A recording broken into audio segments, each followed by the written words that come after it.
At 18, Lu Ming learned his future wife would betray him, and 20 years later, everyone he loved would be dead.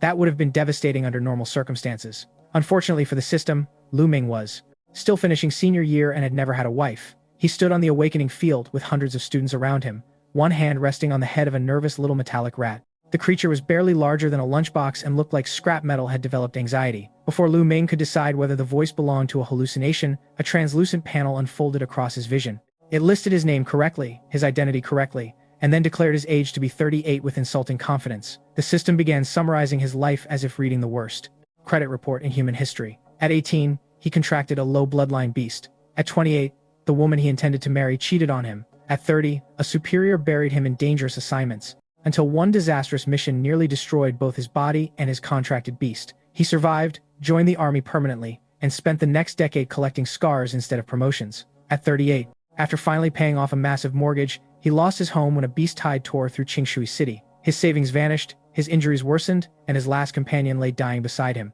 The vision grew painfully vivid. Lu Ming saw collapsed towers, emergency sirens flickering through rain, burning vehicles overturned like cheap toys, and a middle-aged version of himself sitting among ruins. While smoke curled from a trembling cigarette, the older Lu Ming looked exhausted, in a way an 18-year-old could not fully understand. That man had survived everything and gained almost nothing. Even his silence carried the weight of someone who had run out of complaints. Then the memory shifted. Beyond the shattered street stood a woman in a white cloak. Her face remained hidden behind drifting ash, but her voice crossed the ruined avenue with strange familiarity and quiet regret. Lu Ming, she said, you finally made it here. He tried to focus on her face. The image shattered before he could. The system returned with the emotional sensitivity of an automated parking ticket and asked whether the 38-year-old host still possessed courage to begin again. Lu Ming stared at the floating words for several seconds. Then he looked down at his school uniform, the exam badge clipped to his chest, and the metallic rat currently trying to chew his shoelace. I am 18, he whispered. The system ignored him. I am literally standing on a high school field. The system remained silent. Lu Ming glanced toward the teachers, then back at the panel. If you are going to ruin my morning, at least ruin the correct decade.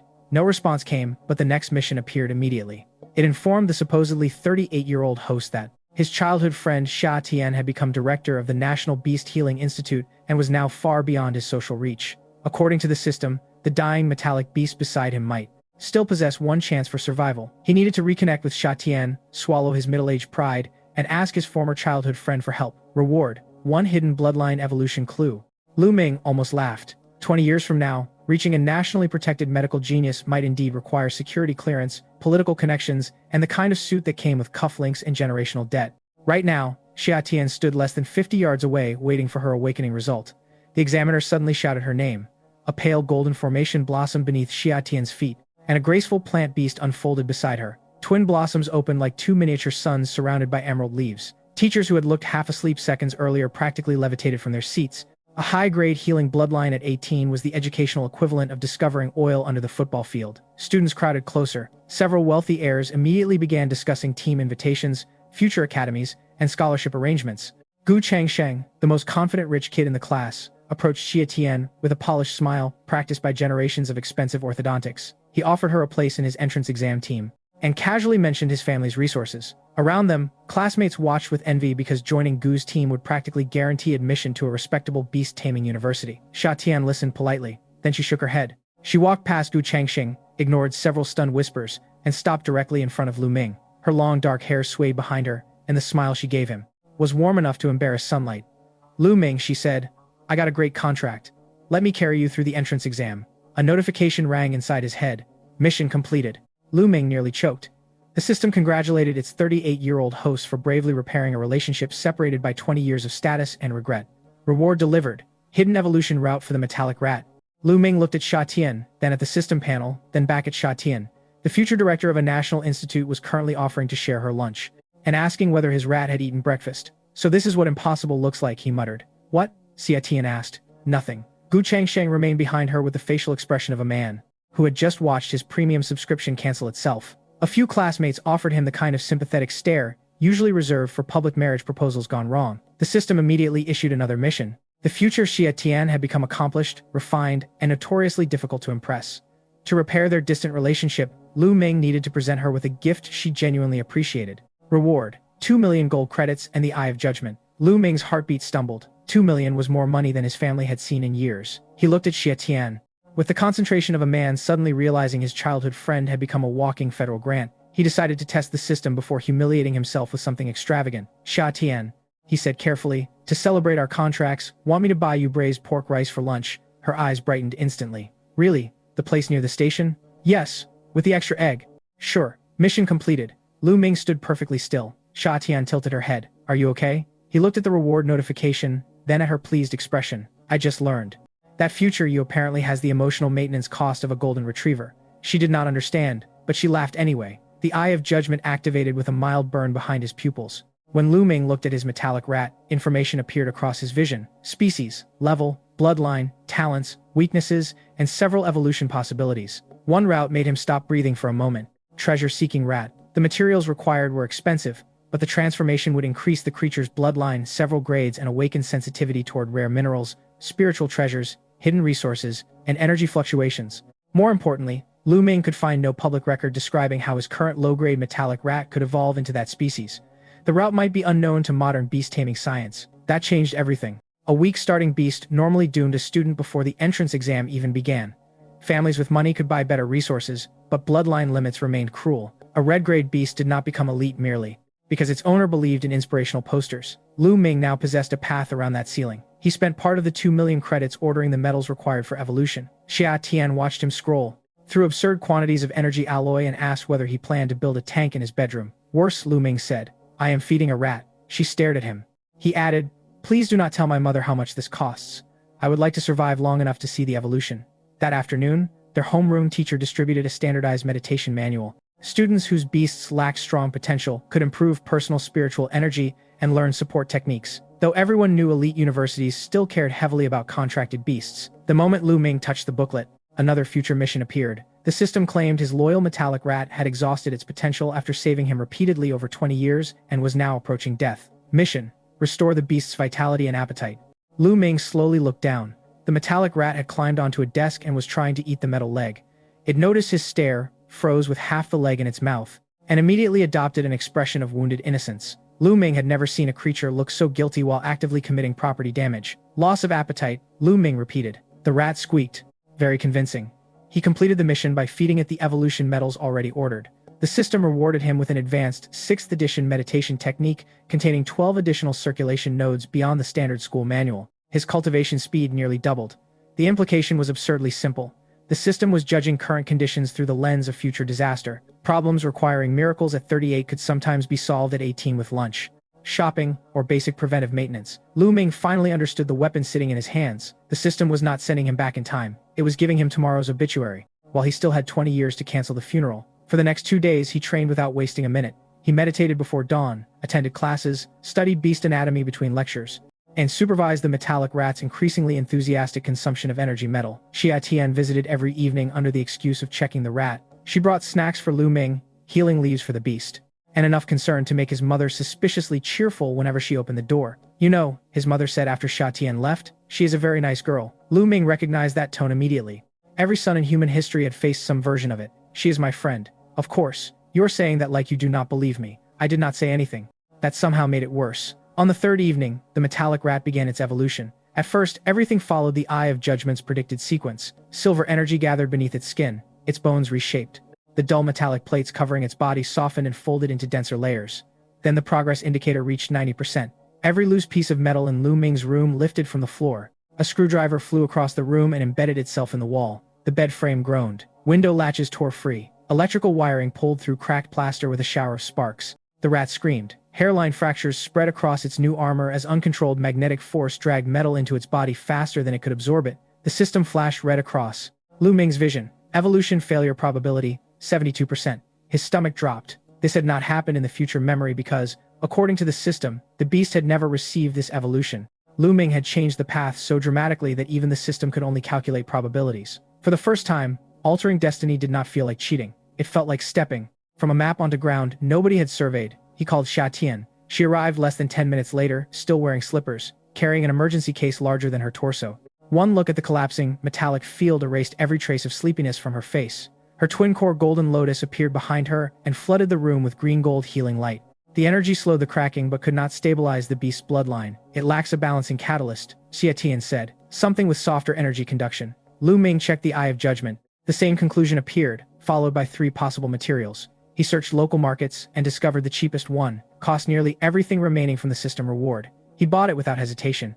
The delivery would take 30 minutes. The rat might not last 15. Xia Tian opened her own storage bracelet and removed a pale blue crystal wrapped in protective cloth. Lu Ming recognized it as one of the rare resources provided by her family for the twin-core golden lotus. No, he said immediately. Yes, that is yours. You can repay me later. It is worth more than my apartment. Then repay me very later. She placed the crystal against the rat's chest before he could stop her. The healing lotus dissolved part of its energy and guided it into the unstable metallic core. The magnetic storm weakened. For several terrifying seconds, nothing else happened. Then the rat inhaled sharply. Its fractured armor closed from the inside outward. Silver markings flowed across its back like liquid circuitry. Its ears lengthened, its eyes turned gold, and a small spatial ripple formed around its paws. The system chimed. Evolution successful. Treasure-seeking rat awakened. Lu Ming sat on the floor because his legs suddenly remembered they were allowed to fail. Xia Tian lowered herself beside him, exhausted, while the newly evolved rat inspected its body. Then it immediately swallowed the metal buckle from Lu Ming's belt. He stared at it. Xia Tian burst out laughing. Great, Lu Ming said. It evolved from property damage into organized crime. The rat squeaked proudly. Despite the joke, Lu Ming's chest tightened when he touched the creature's warm armor. In another timeline, this beast had followed him through 20 miserable years and died beside him among city ruins. That future no longer felt abstract. He had just changed the first piece of it. The next morning, the school announced a supervised secret realm expedition before the national entrance examination. Students groaned at the 5,000 credit fee, but Lu Ming merely smiled. A treasure-seeking rat plus a resource-filled training realm was not a school trip. It was legalized burglary with educational paperwork. Xia Tian noticed his expression. Why do you look like you are planning tax fraud? Because I finally understand the curriculum. What does that mean? It means education is beautiful. She narrowed her eyes but smiled. Before the expedition, another girl entered Lu Ming's orbit. Chu Yunyan appeared harmless at first glance. She had delicate features, a soft voice, and the careful manners of someone who understood exactly how much attention beauty could command without appearing to ask for it. She spent most of her time near Gu Chengsheng. He treated her like a fragile treasure, buying resources, reserving training rooms, and glaring at anyone who looked at her longer than 3 socially acceptable seconds. Lu Ming might have ignored her completely if the Eye of Judgment had not reacted. Future relationship, unknown. Danger rating, extreme. He stopped walking. The Eye of Judgment had labeled beasts dangerous before. It had identified criminal intent, unstable bloodlines, and corrupted energy. It had never produced that combination for an ordinary student. Chu Yunyan noticed his stare immediately. Instead of looking away, she smiled. She approached him during lunch while Xia Tian had gone to collect examination documents. Gu Changsheng was across the cafeteria speaking with teachers, leaving Lu Ming alone with his tray. Chu Yunyan sat opposite him, without asking. You keep looking at me, she said. Lu Ming continued eating. Should I be flattered? No. That was fast. I was calculating how deep a hole would need to be before somebody stopped being a problem. Her smile widened. For half a second, something cold entered her eyes. It vanished so quickly an ordinary observer might have imagined it. You are funny, she said. My mother says the same thing when she cannot think of anything supportive. Chu Yunyan leaned closer. Her perfume was light, almost herbal, and her expression invited exactly the wrong kind of confidence. Maybe you should tell me what makes you so suspicious. Lu Ming met her gaze. Maybe you should tell me why a high school student has a danger rating that makes professional assassins look employable. She did not understand the literal reference, but she understood the accusation beneath it. Then Xia Tian returned. She stopped when she saw Chu Yunyan sitting across from Lu Ming. Her smile remained gentle, but the air around the twin-core golden lotus seed in her bracelet suddenly became 10 degrees more judgmental. Chu Yunyan stood gracefully. We were just talking. I can see that, Xia Tian replied. Lu Ming looked between them and decided that beast combat might actually be safer. Chu Yunyan left with a final glance over her shoulder. Xia Tian sat down in the vacated seat. What did she want? To flirt or murder me? Xia Tian blinked. I have not determined the order. She stared at him for 3 seconds, then pushed a drink toward him. Maybe drink water before saying anything else today. Lu Ming obeyed. That night, he tested the Eye of Judgment on photographs of Chu Yunyan from school records. The same result appeared every time. Unknown future relationship. Extreme danger. More unsettling was what the system did not show. For Xia Tian, the system regularly produced future references, professional titles, and relationship-based missions. For Lu Ye, it mentioned old friendship and regret. For teachers, it sometimes listed future positions. For Chu Yunyan, the future looked censored. Lu Ming slept badly. The next morning he found a small black envelope inside his desk. There was no signature, only a handwritten sentence. Some futures dislike being watched. He read it twice. Then he looked across the classroom. Chu Yunyan was laughing softly at something Gu Chengsheng had said. She never looked in his direction. Lu Ming folded the note and placed it in his pocket. The system remained silent. That silence bothered him more than any warning. 3 days later, The school buses rolled toward the training realm under military escort. Instructor Zhuang Chen introduced himself with the enthusiasm of a drill sergeant who had finally been given legal permission to frighten teenagers. He reminded everyone that even beginner realms killed careless students. Then he explained emergency signals, formation discipline, water purification, beast behavior, and the difference between bravery and becoming an educational statistic. Lu Yi sat beside Lu Ming and whispered that the instructor seemed friendly. Zhuang Chen shouted at a student for wearing the wrong boots. Lu Yi reconsidered. He seems friendly to other instructors. Xia Tian covered a laugh. The artificial realm stretched across forests, marshes, hills, and abandoned research zones. 10 school treasure boxes had been hidden at marked locations, each containing scholarships, crystals, training materials, or occasionally a rare secret treasure. Students immediately became competitive. Gu Changsheng gathered an expensive-looking team around himself, including Chu Yunyan, and announced that they would clear the highest-value routes before everyone else. Lu Ming did not care. The treasure-seeking rat vibrated with excitement the moment its paws touched realm soil. Golden pupils flashed, whiskers lifted, and its body pointed toward a bamboo forest nowhere near the school's treasure map. Lu Ye stared. "Is your rat doing GPS? Premium subscription," Lu Ming said. Xia Tian sighed. "Please stop teaching him confidence," the rat squeaked, and marched forward like a tiny corrupt official leading inspectors toward an undeclared offshore account. Before they reached the bamboo forest, the system suddenly screamed inside Lu Ming's mind. Future deviation detected. A student will die within 6 hours. No name appeared, no location, no cause. Lu Ming stopped so abruptly that Lu Ye nearly walked into him. "What happened?" Xia Tian asked. He could not explain the system, so he chose the safest partial truth. "Something feels wrong. Stay close to me, both of you." Lu Yi glanced around. That sounded dramatically specific. It was intentionally vague. That somehow sounds worse. The countdown appeared at the edge of Lu Ming's vision. 5 hours, 59 minutes. The realm had instantly changed. Every distant roar became suspicious. Every broken branch looked like evidence. Every student they passed became a potential corpse whose name the system had refused to provide. Lu Ming initially suspected Lu Ye because the future system had already shown his friend as broken and powerless. Then Lu Ye tripped over a root, and Lu Ming's heart nearly stopped before anger replaced fear. "Watch your feet." "I was watching the treasure rat." "Then use the remaining eye for the ground." Xia Tian quietly noticed Lu Ming's tension. She moved closer without questioning him again. The twin-core golden lotus floated at her shoulder, petals ready to spread healing barriers at the slightest disturbance. The treasure-seeking rat led them to a thick emerald chute protected by several jade mantises. The mantises possessed blade-like forearms, camouflaged skin, and enough territorial aggression to make private security companies look relaxed. Lu Yi started backing away. Then the rat enlarged its body, metal plates expanding until it reached the size of a large dog. Lu Yi stopped backing away. "Since when can it do that?" "Since I stopped being poor." "That is not an answer. It is emotionally accurate." The mantises attacked from 3 directions. Lu Ming read their trajectories through the Eye of Judgment, ordered the rat to anchor its front claws, and redirected nearby mineral fragments into a rotating shield. The first mantis struck and bounced away. The second tried to flank, only for Xia Tian's golden vines to wrap its hind legs. Lu Ye's poison beast lunged from the brush and bit through exposed joints. The fight ended quickly, but Lu Ming did not let victory relax him. The death timer continued. 5 hours, 21 minutes. The treasure beneath the bamboo turned out to be a rare bamboo essence, extraordinarily useful for plant-type beasts. Lu Yi reacted to its estimated value with the spiritual awakening of a man seeing 6 zeros. Xia Tian refused it immediately. "It belongs to your rat," she said. "It found it. My rat eats metal." The treasure-seeking rat immediately bit the bamboo essence. Lu Ming stared at it. The rat froze. Xia Tian laughed so hard she needed to cover her mouth. "Apparently," Lu Ming said, "my rat believes dietary restrictions are government propaganda." Half the essence remained. Xia Tian still tried to refuse, but Lu Ming insisted. Her twin-core golden lotus had spent significant energy protecting his rat during its unstable evolution. The lotus absorbed the golden sap and surged several levels in moments. Its petals became brighter, its healing field stronger, and Xia Tian herself received enough spiritual feedback to break through an important cultivation threshold. A system notification announced another future relationship mission completed. Lu Ming barely reacted this time. He was learning. If the system wanted to pay him millions for treating his friends like friends, he would bravely endure capitalism's greatest burden: free money. They cleared multiple school treasure sites using the rat's senses. At one location, Lu Yi found 4 water aspect energy crystals and stared at them like someone had handed him a winning scratch ticket. Lu Ming gave him all 4. Lu Ye hesitated. "Seriously, you need them. You could sell these. I also could sell you, but the market is weak." Lu Ye smiled. Despite himself and pocketed the crystals. The timer kept falling. 3 hours, 40 minutes. Lu Ming checked every group they encountered. No obvious danger. No missing student. No abnormal beast migration. Then the Eye of Judgment detected something else. Several members of Gu Changsheng's team carried faint corruption markers associated with a future organization the system identified as the Reversion Society. The name hit Lu Ming harder than expected.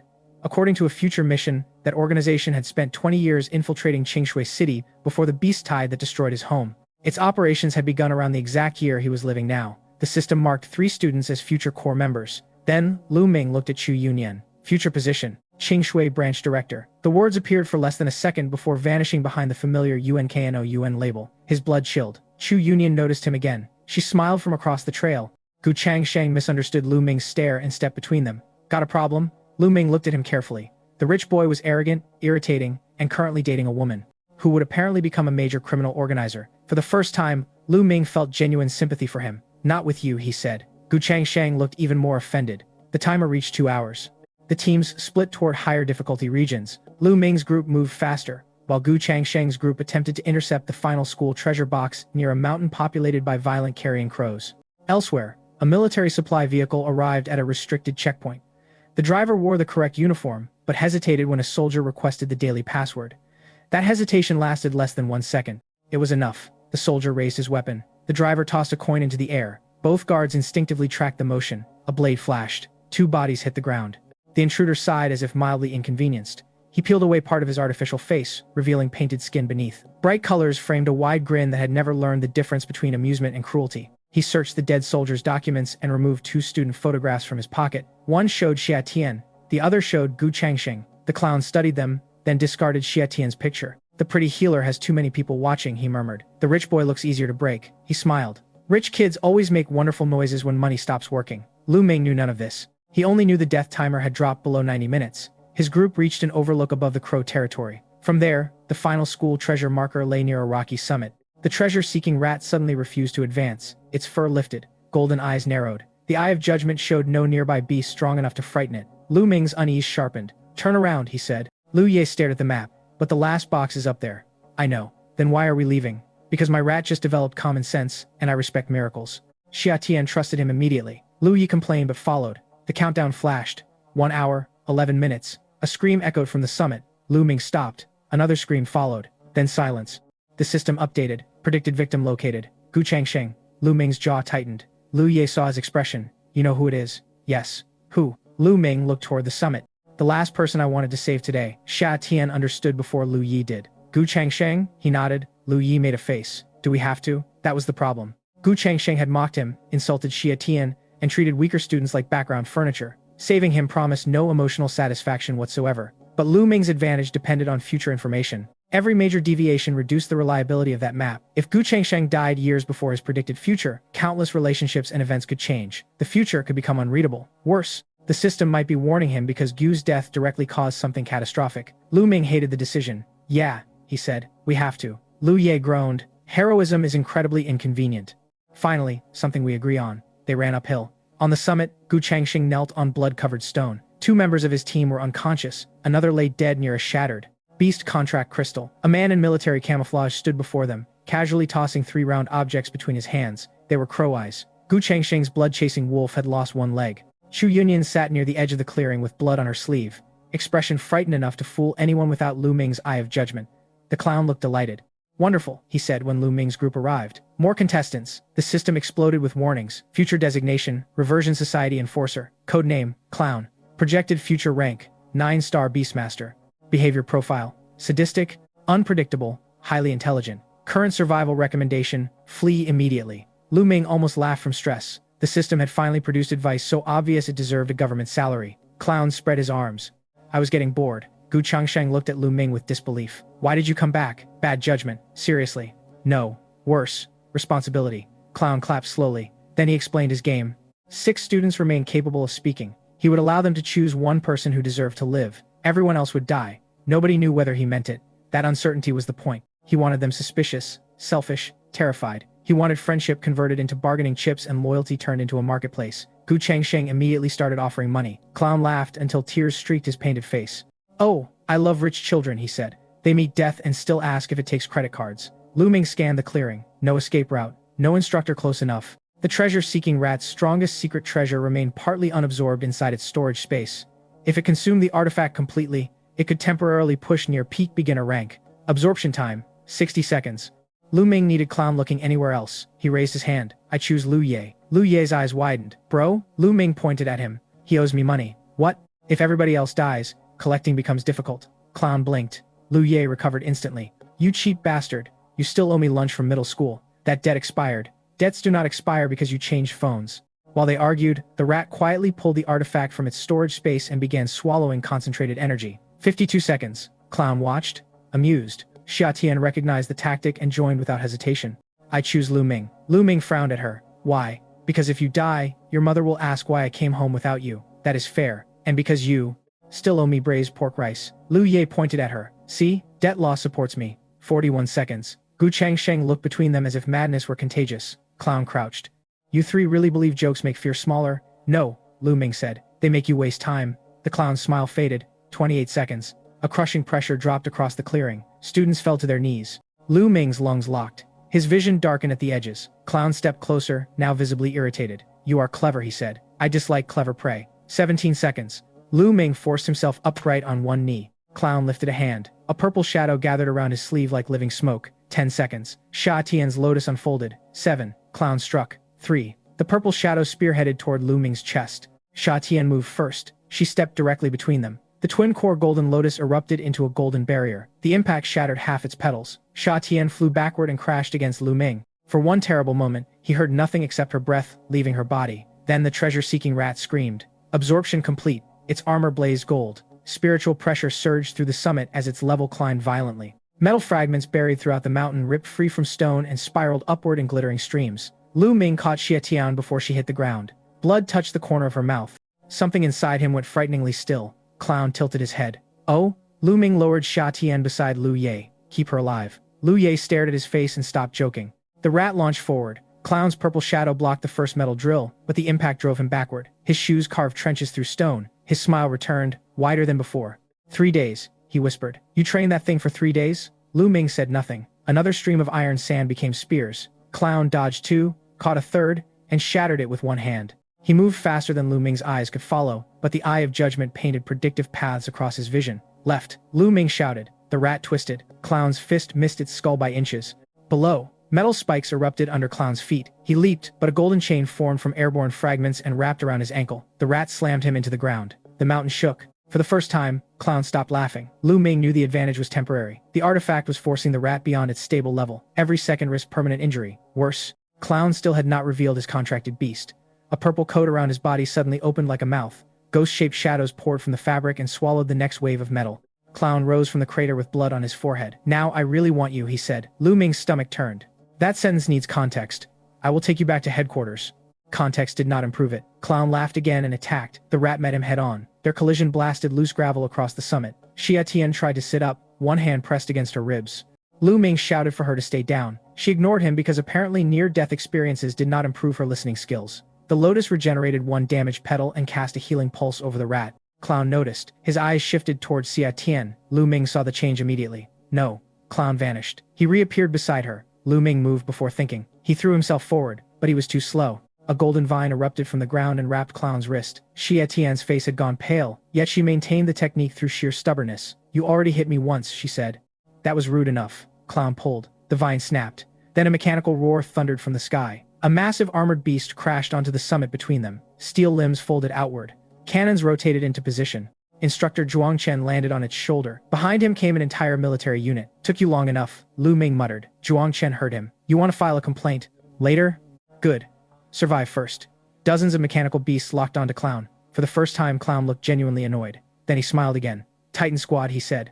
I missed you. Zhuangchen's expression hardened. Fire. The mountain summit disappeared beneath explosions. Lu Ming covered Xia Tian while shockwaves rolled over them. Dust swallowed everything. Rock fragments rained across the clearing. When the smoke finally thinned, a crater occupied the place where Clown had stood. Lu Ye stared. Please tell me that Psycho is vapor now. Zhuangchen did not answer. A playing card fluttered from the smoke. It landed in Lu Ming's hand. On the back, someone had written a sentence in red ink. See you when you are interesting enough to kill. Lu Ming showed it to Zhuangchen. The instructor's jaw tightened. He escaped. Lu Ye asked. Probably. From that, Zhuangchen looked toward the crater. Men who survive long enough to enter international assassin rankings usually develop rude habits. Lu Ming folded the card. The 6-hour timer disappeared. Mission outcome: predicted student death prevented. Gu Changsheng was alive. The system rewarded Lu Ming for preserving a critical future thread. He looked toward Gu, who was being treated by military medics, and appeared deeply confused by the fact that Lu Ming had returned to save him. You could have left me, Gu said later. I considered it. That is not comforting. It was not intended to be. Gu stared at him for several seconds, then looked away. Some of his arrogance had been burned out by the clown's game. Lu Ming did not suddenly like him, but hatred had become more complicated. More importantly, Lu Ming noticed Chu Yunyan had escaped serious injury, too cleanly. Her clothes were torn. Blood marked her sleeve. She performed fear beautifully. The eye of judgment still showed extreme danger. When their gazes met, she gave him the faintest smile, not grateful, interested. That frightened him more than clown's card. The expedition ended immediately. Military vehicles evacuated students. Several families waited at the school gates, some crying, others furious, all demanding explanations no teacher could safely provide. Lu Ming spent the ride beside Xia Tian. Her lotus had taken most of clown's attack, but the backlash left her exhausted and bruised. She leaned against the window, eyes closed. Lu Ming watched her longer than he meant to. 20 years from now, the system described Xia Tian as someone powerful, distant, and difficult to reach. That future version had sounded like a stranger. The girl beside him was not. She had stepped in front of an attack that might have killed him. No calculation, no reward, no future status. She had simply moved. Xia Tian opened one eye. You're staring again. I am checking whether your brain still works. Unfortunately for you, yes. Good. She smiled weakly. You were worried. No. You look terrible when you lie. I look terrible because a terrorist tried to adopt me. That earned a small laugh. The system chimed. Future wife relationship restoration, 5%. Lu Ming stopped breathing. He reread the line. Future wife. Not girlfriend. Not childhood friend. Wife. He slowly turned towards Xia Tian. She noticed immediately. What now? Nothing. You have the face. What face? The face you make. When the universe tells you something stupid. Lu Ming looked away before his ears betrayed him. The system refused to provide additional explanation. He tried asking mentally who his future wife was. No answer. He asked whether the label referred to Xia Tian. No answer. He asked whether the system understood how basic pronouns worked. Still nothing. Coward, he muttered. Xia Tian raised an eyebrow. Not you. That did not make it less suspicious. When they returned to school, Zhuang Chen asked Lu Ming to stay behind. The instructor had reviewed combat footage through military observation techniques. He knew the treasure-seeking rat's growth was abnormal and knew Lu Ming had demonstrated predictive combat instincts far beyond a beginner. Zhuang Chen offered him a guaranteed place at Qinglong Military Academy. The academy ranked just below the nation's 4 elite beast universities and possessed direct connections to armored beast divisions. Zhuang Chen even promised preferential entry into a mechanical combat unit during university placement. For any normal student, the offer would have ended the conversation. Lu Ming refused. Zhuang Chen stared at him. You understand what I offered? Yes. Then why are you saying no? My target is higher. How high? Lu Ming answered without hesitation. Heavenly Stems or Earthly Branches Academy. Silence followed. Lu Ye, waiting nearby, made a choking sound. Xia Tian looked surprised, then thoughtful. Zhuang Chen studied Lu Ming carefully. Those two academies accepted so few students that most high schools treated them like mythology with admissions offices. You are ambitious. I wasted 20 years. Once, Lu Ming said before catching himself. Zhuang Chen narrowed his eyes. Lu Ming corrected smoothly. I mean, people waste years aiming too low. I would rather fail reaching upward. The instructor eventually laughed. He explained the minimum admission standard. Lu Ming's personal cultivation had to reach a demanding 2-star threshold before 19. His contracted beast required a sufficiently high bloodline. Competition would come from national elites. Instead of discouraging him, the requirements settled something inside Lu Ming. The 38-year-old man from the Vision had spent 10 years in the military. Without breaking free from mediocrity, 18-year-old Lu Ming now had a chance to enter the institutions that shaped generals before his future self had even finished paying student debt. He wanted that difference. Zhuang Chen finally gave him 2 tickets to a more dangerous beginner realm called Lin Shui Marsh. If school can no longer teach you enough, the instructor said, go somewhere that can. Lu Ming accepted them. On the bus home, Lu Ye grew unusually quiet. Normally he could turn traffic into a conversation topic, but now he stared through the window while Xia Tian slept 2 rows ahead. Lu Ming eventually nudged him. What is wrong? Lu Ye shrugged. Use words. His friend sighed.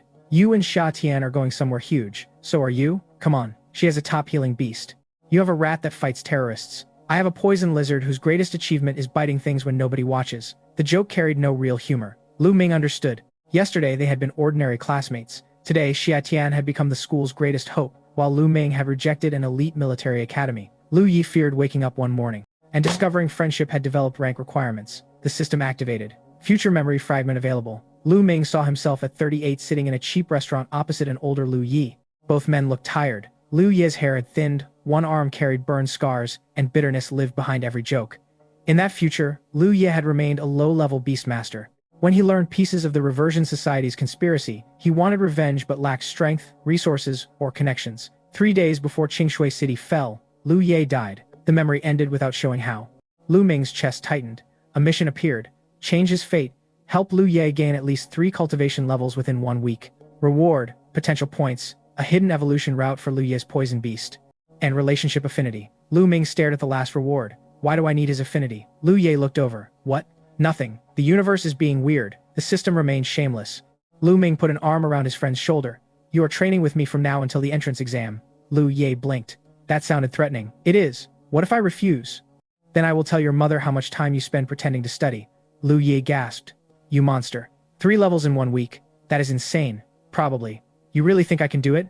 Lu Ming looked at the friend who, in another future, died 3 days before him. Yes, he said. And I am not leaving you behind. Lu Ye stared at him, then looked away quickly.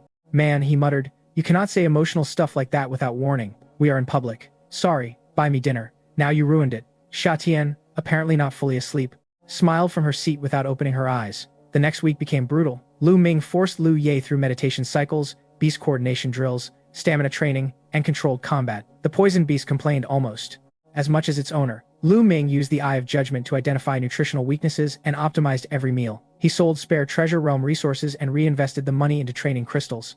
Liu Yi improved faster than either of them expected. The future mission rewarded a hidden evolution route for the poison beast, turning what had been a mediocre contract into a viable long-term combat partner. Lu Ming realized another truth about his system. It could rescue more than his own life. Every future regret connected to someone he loved might become a present opportunity. That possibility felt heavier than free money. It felt like responsibility. Xia Tian soon left regular classes temporarily. The school hired Ye Qiu, a young elite beast master from a major university, to train her personally before the entrance examination. Ye Qiu arrived in a dark combat coat with long hair tied behind her and the calm expression of someone who had already decided most teenagers were inefficient life forms. She was only 21, but students addressed her with the careful politeness normally reserved for senior officers and women holding sharp objects. Her contracted beast, a white-feathered stormhawk, landed beside her and made the entire training field go quiet. Ye Qiu inspected Xia Tian's lotus, offered several precise corrections, then looked toward Lu Ming. So you are the boy everyone keeps talking about. Lu Ming disliked the sentence immediately. That depends on what they are saying. That you transformed a junk-grade metallic rat into a treasure-seeking rat in 3 days. Mostly true. That you fought Clown. Technically, I survived Clown. That distinction is why you are still alive. She walked around the enlarged treasure-seeking rat once, examining its armor and energy circulation. Then she looked at Lu Ming again. Lucky. He raised an eyebrow. Very lucky, she clarified. One successful hidden evolution makes students believe they discovered genius. Sometimes they merely discovered a lottery ticket.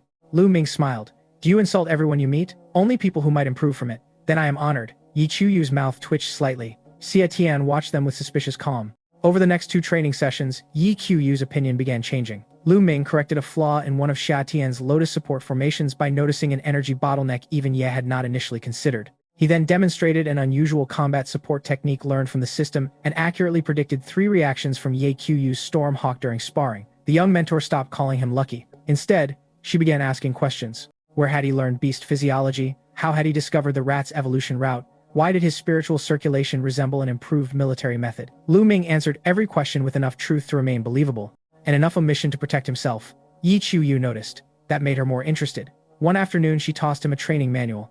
If you can understand Chapter 4 by tomorrow, I will teach you the practical form. Lu Ming caught it. What do I call you if I succeed? Senior Sister Yi. Too formal. Then call me sister. He looked at her. She smiled faintly. What? Embarrassed? No. In my internal management system, you are still an NPC with locked dialogue. Yi Qiu stared at him for 2 seconds. Then she laughed unexpectedly. Xia Tian, standing nearby, narrowed her eyes. Lu Ming sensed danger without needing the Eye of Judgment. American movies had taught him that no man survives a complicated emotional scene by explaining more. For once, Hollywood offered useful tactical doctrine. He opened the manual and pretended to become fascinated by page 1. That night, another anonymous black envelope appeared beneath his apartment door. Inside was a single photograph. It showed the secret realm mountain after Clown's escape. Someone had circled Lu Ming in red ink. Below the picture, a message read, "The society has noticed you." No signature, no threat, no instructions. That made it worse. Lu Ming burned the photograph over the sink. As the flame reached his face in the image, the system finally reacted. Future danger timeline accelerating. He stared at the words until the paper became ash. 20 years of preparation had begun collapsing toward him, and somewhere, someone else appeared to know he mattered. Lin Shui Marsh opened twice each month, and every opening turned the city gate into a festival for gamblers, hunters, merchants, and ticket scalpers with the ethical posture of airport parking companies. Lu Ming and Lu Ye arrived before sunrise carrying the 2 passes from Zhuangchen. By 7, strangers were offering 20 times the printed value for them. Lu Ye stared at one bidder. We could sell these and go home richer. We could also graduate high school and become accountants. That sounded judgmental. It was directed at fear, not accountants. A rumor explained the sudden demand.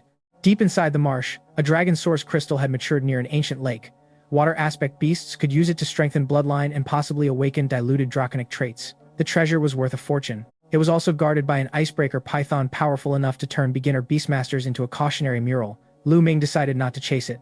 The treasure-seeking rat gave him a better strategy. Why fight a monster guarding one famous treasure when the entire realm contained hundreds of unfamous treasures nobody else could smell? Before entering, they met Hao Fangji. Hao came from a wealthy family and wore confidence like another expensive accessory. His blue shadow lynx possessed an excellent bloodline, while the students following him all carried beasts far above ordinary school quality. He offered Lu Ming 200,000 credits for each pass. Lu Ming refused. Ho looked genuinely surprised. Nobody turns down my money. Your parents probably do taxes. Ho stared. Lu Yi coughed to hide a laugh. Ho eventually shrugged and warned them not to interfere with his attempt to claim the Dragon Source Crystal. Lu Ming promised nothing beyond basic manners. The moment his foot crossed the realm boundary, the system produced a mission so unreasonable that he stopped mid-step.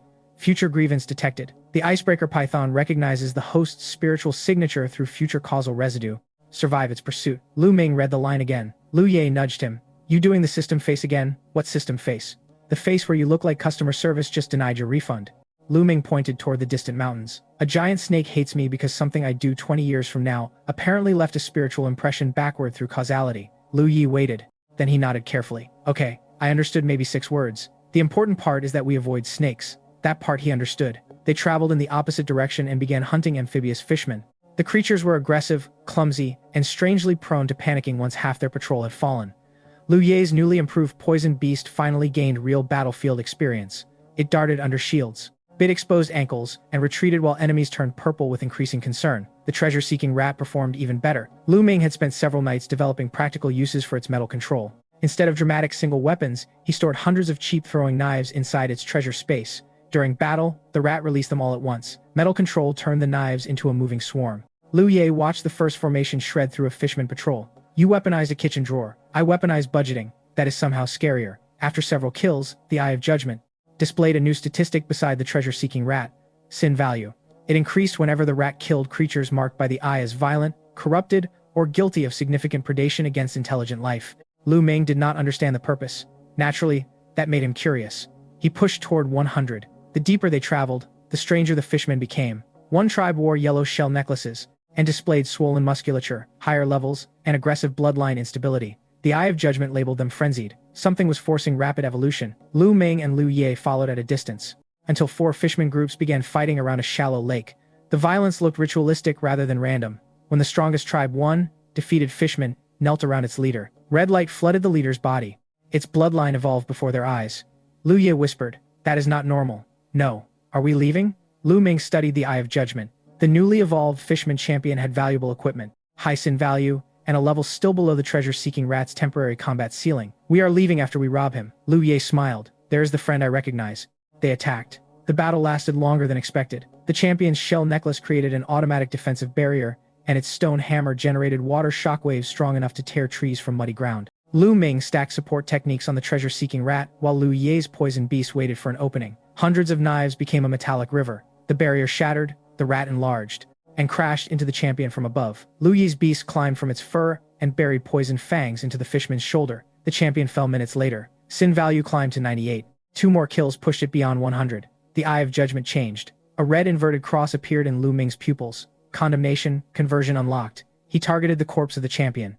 Red light struck the body. Flesh, bone, equipment residue, and spiritual energy collapsed inward until only a crystalline object remained on the ground. Lu Ming picked it up. It was not a normal energy crystal. The Eye identified it as a skill crystal, capable of transferring one compatible ability into another contracted beast, with success depending on bloodline, element, and adaptation. Lu Yi looked over his shoulder. "That seems illegal. It is not in the law. That is not the same sentence." Lu Ming stored the crystal. What worried him more was the forced evolution they had witnessed. The Reversion Society had arrived in Linshui Marsh before them. Several miles away, Chu Yunyan stood among Ho Fangji's team, smiling gently while another wealthy student explained how he would protect her.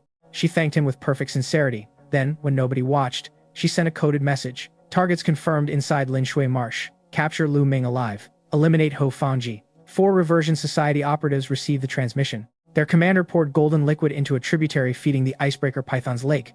The scent spread through the water like blood. "Let the snake handle the noble boy," he said. "We take the other one." One operative frowned. Why does headquarters want a high school student alive? The commander closed the container. I asked. And? They told me not to ask again. Another operative laughed nervously. The commander looked toward the distant marsh. I heard one rumor. What rumor? That 20 years from now, this kid kills a lot of us. Silence followed.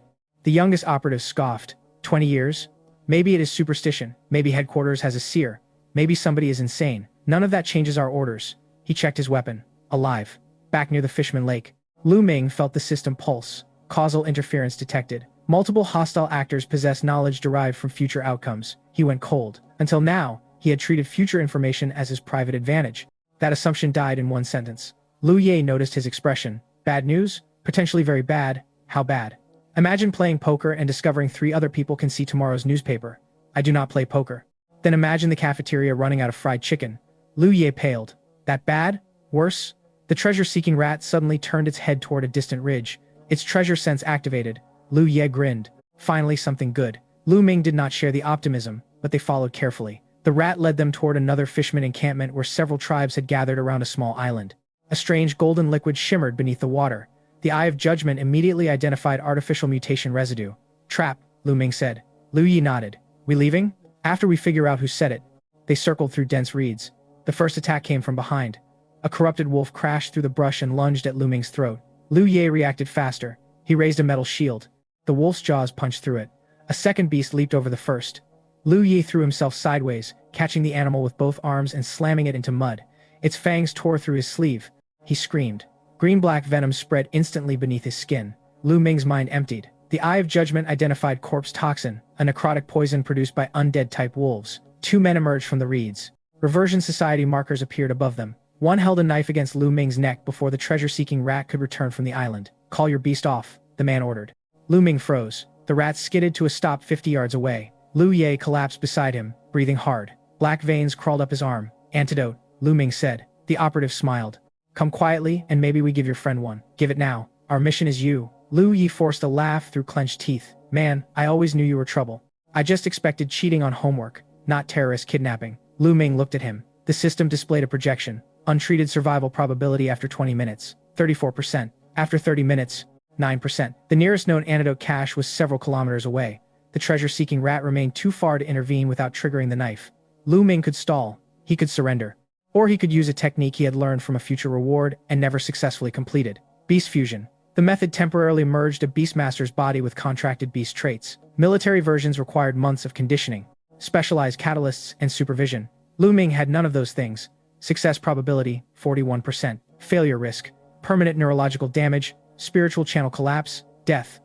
Lu Ye's survival clock kept falling. Lu Ming exhaled. The operative tightened the knife. Decision? Yes. Lu Ming activated the technique. Golden light exploded from the treasure-seeking rat. Distance did not matter. The contract became a bridge. Energy tore across space and slammed into Lu Ming's body. His bones felt as if someone had replaced them while he was still using them. Metallic patterns spread across his forearms. His pupils turned gold. Spiritual perception widened violently. The operative holding the knife hesitated. That hesitation killed him. Lu Ming moved. He caught the man's wrist, twisted, and drove a metal-covered fist into his chest. The impact launched the operative backward through reeds. The second man summoned his beast. Lu Ming raised one hand. Every hidden knife in the treasure-seeking rat's storage space answered through the contract. Metal flashed. The beast fell before fully materializing. The operative turned to run. Lu Ming crossed the distance in seconds. His fused body possessed the rat's acceleration, armor density, and metal resonance. It also burned spiritual energy at a terrifying rate. He grabbed the fleeing man's shoulder. Antidote. The man started bargaining. Lu Ming saw the lie through the Eye of Judgment. No antidote carried. He broke the man's neck. The fusion ended immediately. Pain returned everywhere at once. Lu Ming nearly fell. The treasure-seeking rat rushed to support him, but he pushed it away and crawled toward Liu Yi. His friend's lips had turned gray. No antidote, Lu Ming said. Lu Ye forced his eyes open. That is not a great bedside manner. I know where people might have one. Please tell me it is not the snake. Hao Fengji's team. That is almost worse. Lu Ming hauled Lu Ye onto the rat's enlarged back. Hao's wealthy expedition had entered the realm specifically prepared to fight a high-level guardian. They would carry emergency medicine for poison, trauma, and spiritual burns. The shortest route led toward the icebreaker python. The system warned him again. Future enemy signature nearby. Lu Ming ignored it. He would deal with the snake after Lu Ye could breathe properly. They crossed wetlands at reckless speed. Several beasts fled from the rat's pressure. Others attacked and were driven aside without stopping. Lu Ye drifted in and out of consciousness. At one point he muttered, "If I die, delete my browser history." "You are not dying. Still delete it. Now I am definitely reading it." Traitor. The weak argument reassured Lu Ming more than any medical statistic. They reached the lake region just as Ho Fangji's group began fighting the icebreaker python. The battlefield looked catastrophic. Ice pillars stabbed through trees. Water spiraled into frozen whips. Howe's contracted beasts attacked in coordinated waves, while defensive treasures shattered under repeated impacts. Chu Yunyan stood near the rear, unharmed. Again, Lu Ming hated patterns. He shouted Hao's name. Hao turned, saw Lu Ye on the rat's back, and immediately understood the emergency. One of Hu's teammates produced an expensive antidote injection. No bargaining. No price. Lu Ming remembered saving him from Clown. Apparently, debts could improve rich people too. They administered the medicine. Lu Ye's breathing stabilized within minutes. Lu Ming finally allowed himself one full breath. Then the lake exploded. The icebreaker python emerged at full height, its eyes locked onto Lu Ming. The system displayed a message with almost insulting timing. Future grievance recognized. Target priority shifted. The giant snake abandoned Hao's team entirely and charged Lu Ming. Hao screamed. What did you do to it? Nothing yet. Long story. The snake's tail destroyed half the shoreline. Lu Ming ordered everyone to scatter. The treasure-seeking rat lifted metal fragments into a barrier, but ice pressure shattered the formation instantly. Lu Ming realized the Guardian was stronger than the realm's official records indicated. Artificial mutation residue glowed beneath its scales. Someone had enhanced it. Reversion Society. The Dragon Source crystal floated beneath the lake, surrounded by fractured energy currents. Ho Fangji swore. They poisoned the Guardian. Not poisoned, Lu Ming said. Accelerated. The snake attacked again. They could not beat it conventionally. Lu Ming scanned the lake and found the weakness. The force mutation was unstable. The python's expanded ice core depended on the Dragon Source crystal's energy field. Remove the crystal, and its power would temporarily collapse. Unfortunately, reaching the crystal required swimming beneath a beast currently trying to murder him across 2 decades. Lu Ming looked at the treasure-seeking rat. The rat looked at the lake, then at Lu Ming, then back at the lake. Its expression clearly said absolutely not. I buy you premium alloy for a month. The rat's ears lifted. 2 months. It squeaked. Deal. Ho Fangji stared. Did you just negotiate with your beast? Labor rights matter. The rat vanished underground. Instead of entering the water directly, Metal Control opened a tunnel through mineral-rich soil beneath the lakebed. The icebreaker python sensed something wrong and slammed its tail downward. Lu Ming drew its attention intentionally. He used Mirror Flower, Water Moon, creating a false image of himself sprinting left. The snake attacked the illusion. Real Lu Ming ran right. Xie Tian was not there to heal him if this failed. That fact made every mistake feel sharper. The rat reached the crystal chamber. The lake convulsed. The python screamed. Ho Fangji's team launched everything they had. Fire, water blades, binding chains, and spiritual artillery hammered the Guardian while its core destabilized. The treasure-seeking rat emerged from the mud carrying the Dragon Source crystal like a burglar escaping with an oversized diamond. The python's pressure collapsed. Lu Ming shouted, now. Hao's blue shadow link struck first. 3 other beasts followed. The Guardian crashed into the lake, still alive but no longer unstoppable. Nobody celebrated. A rifle shot cracked from the forest. One of Ho Fangji's teammates fell. Another shot struck the ground beside Lu Ming. Reversion Society operatives surrounded the shoreline. There were more than 4. Chu Yunyan stepped backward among the students, still performing confusion. Lu Ming looked directly at her. She held his gaze. Then she smiled. It lasted less than a second. Confirmation. How? Lu Ming said quietly. Your team has a traitor. Hugh stared at him. What? The Reversion Society commander shouted from the trees. Take Lu Ming alive. Kill the Yu heir. Everyone else is optional. Panic spread. Hao's face hardened. Chu Yunyan gasped beautifully. Lu Ming almost admired the commitment. The attackers released corrupted beasts. The shoreline became a war zone. Lu Ming and Hao fought back to back despite having spent most of school irritating each other. The Dragon Source crystal gave the treasure-seeking rat temporary water resistance, letting it move through the flooded terrain without losing speed. Lu Ye, barely stable, tried to stand. Lu Ming pushed him down. Stay alive for 10 minutes. Consider it homework. I hate your teaching style. You are passing.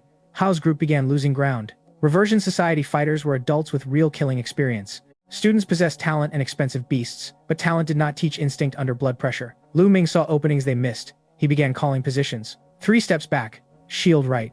Water beast under the ridge. Ho followed the orders without arguing. Other students followed because survival outranked pride. For several minutes, Lu Ming became the center of their formation. Then the commander entered personally. His beast, a black-scaled mantis, cut through 2 defenses in 1 strike. The Eye of Judgment placed him far above every student present. Lu Ming prepared beast fusion again. The system flashed red. Second used within 24 hours. Severe overload risk. He activated it anyway. Pain ripped through his spine. Metallic armor spread across his chest. He met the mantis's blade with 1 reinforced forearm.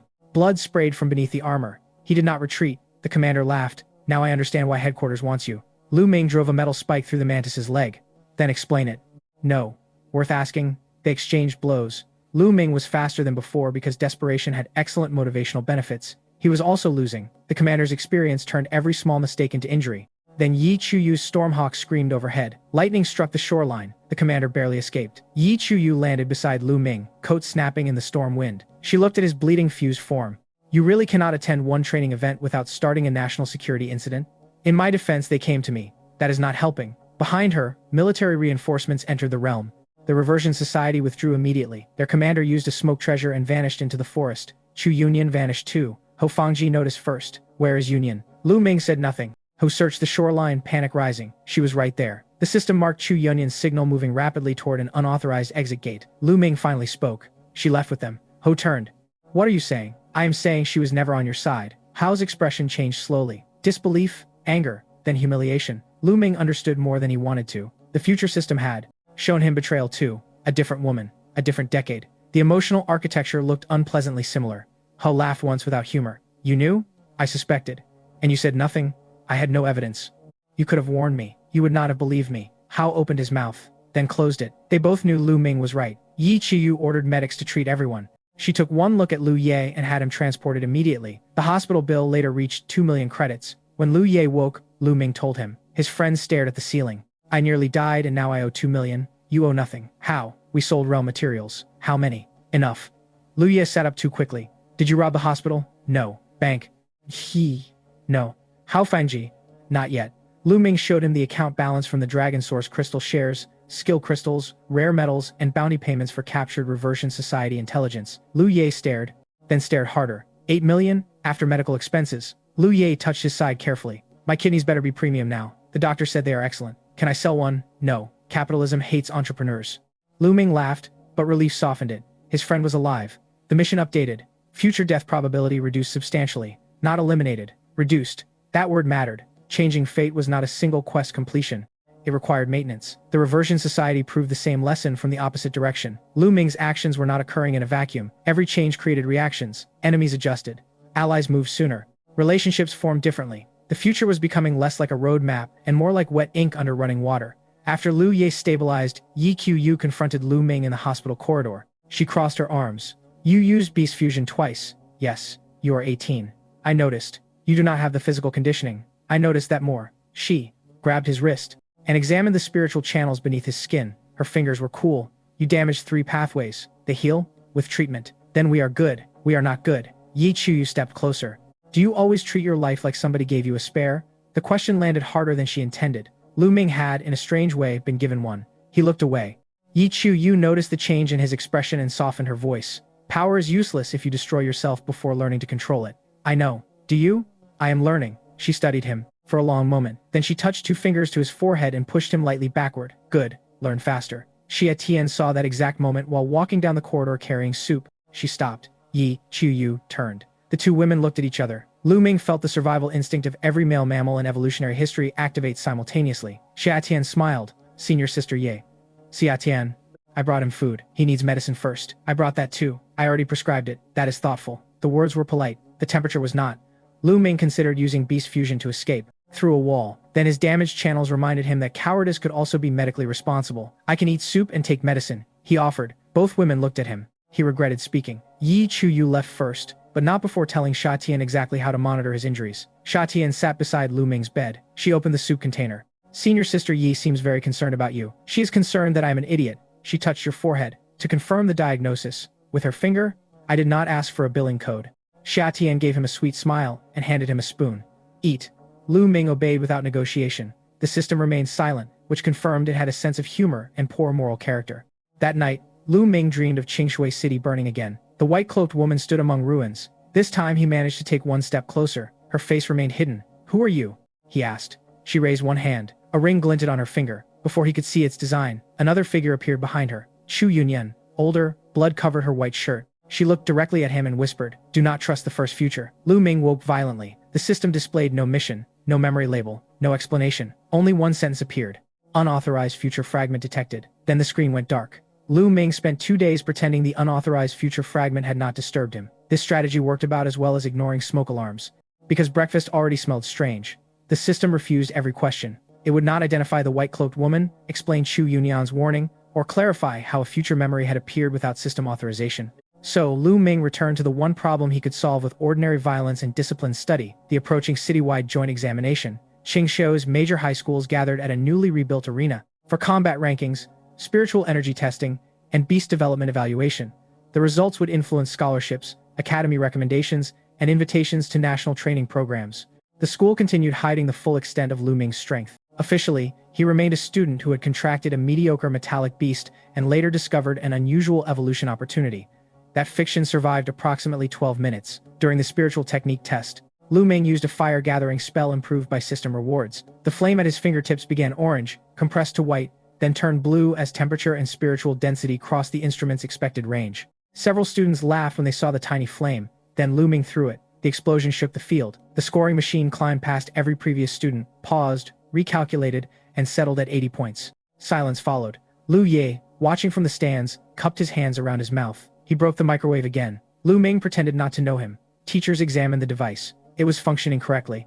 The problem, they concluded reluctantly, was the student. News spread through the arena. By lunch, rival schools had started asking who Lu Ming was. By afternoon, several students had decided they hated him professionally. One of them was Fang Xiaoxiao. Fang had short dark hair, sharp features, and a combat posture so naturally balanced that she looked ready to punch gravity for standing too close. She was beautiful in a way that confused people, expecting softness. Half the male students admired her. The other half admired her from distances protected by architecture. Fang's contracted beast, a berserk river hippo, possessed terrifying physical defense and absurd charging power. During an early match, she defeated Lu Ming, not because his treasure-seeking rat lacked strength, but because Lu Ming underestimated her tactical discipline. She baited his metal swarm into a defensive pattern, sacrificed ground deliberately, then used the hippo's water impact to break his control radius. The rat recovered too late. Fang won cleanly. Lu Ming disliked losing. What bothered him more was how much he learned from it. The system had accelerated his power, knowledge, and resources. It had not given him years of instinct. Fang had trained organized combat since childhood.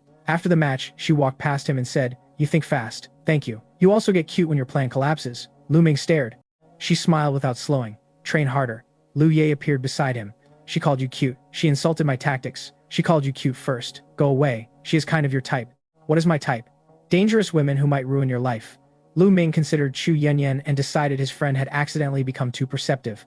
Over the following week, Lu Ming adjusted his combat style. He stopped treating the treasure-seeking rat as a powerful answer to every question, and started creating layered plans around terrain, feints, spiritual techniques, and delayed metal traps. He used the Eye of Judgment less during friendly matches, forcing himself to read posture and rhythm naturally. He lost twice more. Then he stopped losing. During the final bracket, Fang Xiaoxiao watched from the waiting area, while Lu Ming dismantled 3 opponents without revealing his strongest techniques. She crossed her arms. "You improved. You noticed. Do not sound proud. I caused it. That is an aggressive interpretation of mentorship. I hit you until you learned." America calls that several different crimes. She had no idea what America was in his joke, but his expression made her laugh. The final should have been dramatic. Ho Fangji reached it from the opposite side, riding a streak of victories with his blue shadow links and enough confidence to supply 3 lesser villains. He marched onto the field, pointed at Lu Ming, and announced that destiny had arranged their long-awaited summit duel. The audience cheered. Lu Ming summoned the treasure-seeking rat. Ho summoned his lynx. The lynx looked at the enlarged rat, then it looked at Ho. Then it sat down. Ho froze. Lightning. The lynx yawned. "Get up." "Nothing." Ho pulled out premium beast treats. The lynx finally moved. It walked over, ate the treats, turned around, and swatted Ho's leg hard enough to knock him off balance. The referee stared at the scene. The audience exploded with laughter. Ho shouted, "We trained for this." The lynx walked off the field. Lu Ming won by opponent incapacity. He felt almost cheated. Ho lay on the ground and stared at the sky. "I hate animals." His lynx meowed from the sidelines, "Especially you." The championship reward included 5 elemental treasures. One matched a future evolution requirement for the treasure-seeking rat. More importantly, the Education Bureau awarded Lu Ming a special transit pass to a national genius training camp affiliated with military research programs. The official, who handed it over, studied Lu Ming with obvious interest. Students from Qingshui rarely receive this invitation. Lu Ming accepted the medal card. "Then I will try not to make the city regret it," Lu Ye whispered from behind him. Too late. Xia Tian elbowed Lu Ye before Lu Ming could. The trip required a military beast train unlike anything Lu Ming had seen. What approached the station looked like a 1,000-meter steel centipede fitted to tracks. Its segmented armor venting controlled steam. Each carriage was part of the creature's body. Lu Ye stared upward. "I suddenly miss buses. The buses never had cannons." "Exactly. Buses believe in peace." Ho Fangji also held a training camp pass and boarded with them. His mood had improved since the joint examination, though he still refused to discuss the final. Any mention of cats produced visible spiritual damage. The steel centipede carried them far beyond Qingshui into a restricted military region. Defensive walls made from high-grade energy alloys surrounded an enormous fortress. Students trained beside armored vehicles, mechanical beasts, and soldiers who looked far too serious for ordinary education. At registration, an officer inspected Liu Ye's cultivation and frowned. Not 2-star yet. Liu Ye clenched his jaw. Soon gets people killed. Lu Ming stepped forward, but Liu Ye touched his arm. I can answer for myself. That pleased Lu Ming more than defending him would have. The officer gave Liu Ye a hard look, then allowed them through. Inside, the camp operated on points. Students earned points through classes, practical demonstrations, sparring, research assistance, beast maintenance, and special missions. Points bought resources. Resources bought progress. Lu Ming immediately recognized the ecosystem. This place is a casino with homework, he said. Ho Fangji nodded solemnly. Finally, an educational model I understand. Their first serious opponent appeared during evaluation sparring. A senior trainee named Chu Ning contracted a mithril demon scorpion with dense armor, explosive scales, and enough combat experience to exploit the treasure-seeking. Rat's predictable frontal pressure. Lu Ming expected to win. He lost badly. The scorpion pierced the rat's golden avatar, broke its metal shield, and forced Lu Ming to surrender before permanent damage occurred. The defeat happened in front of dozens of national talents. Whispers followed. Some had expected the famous Qingshui prodigy to be unbeatable. Lu Ming walked off the arena carrying his injured rat. He did not offer excuses.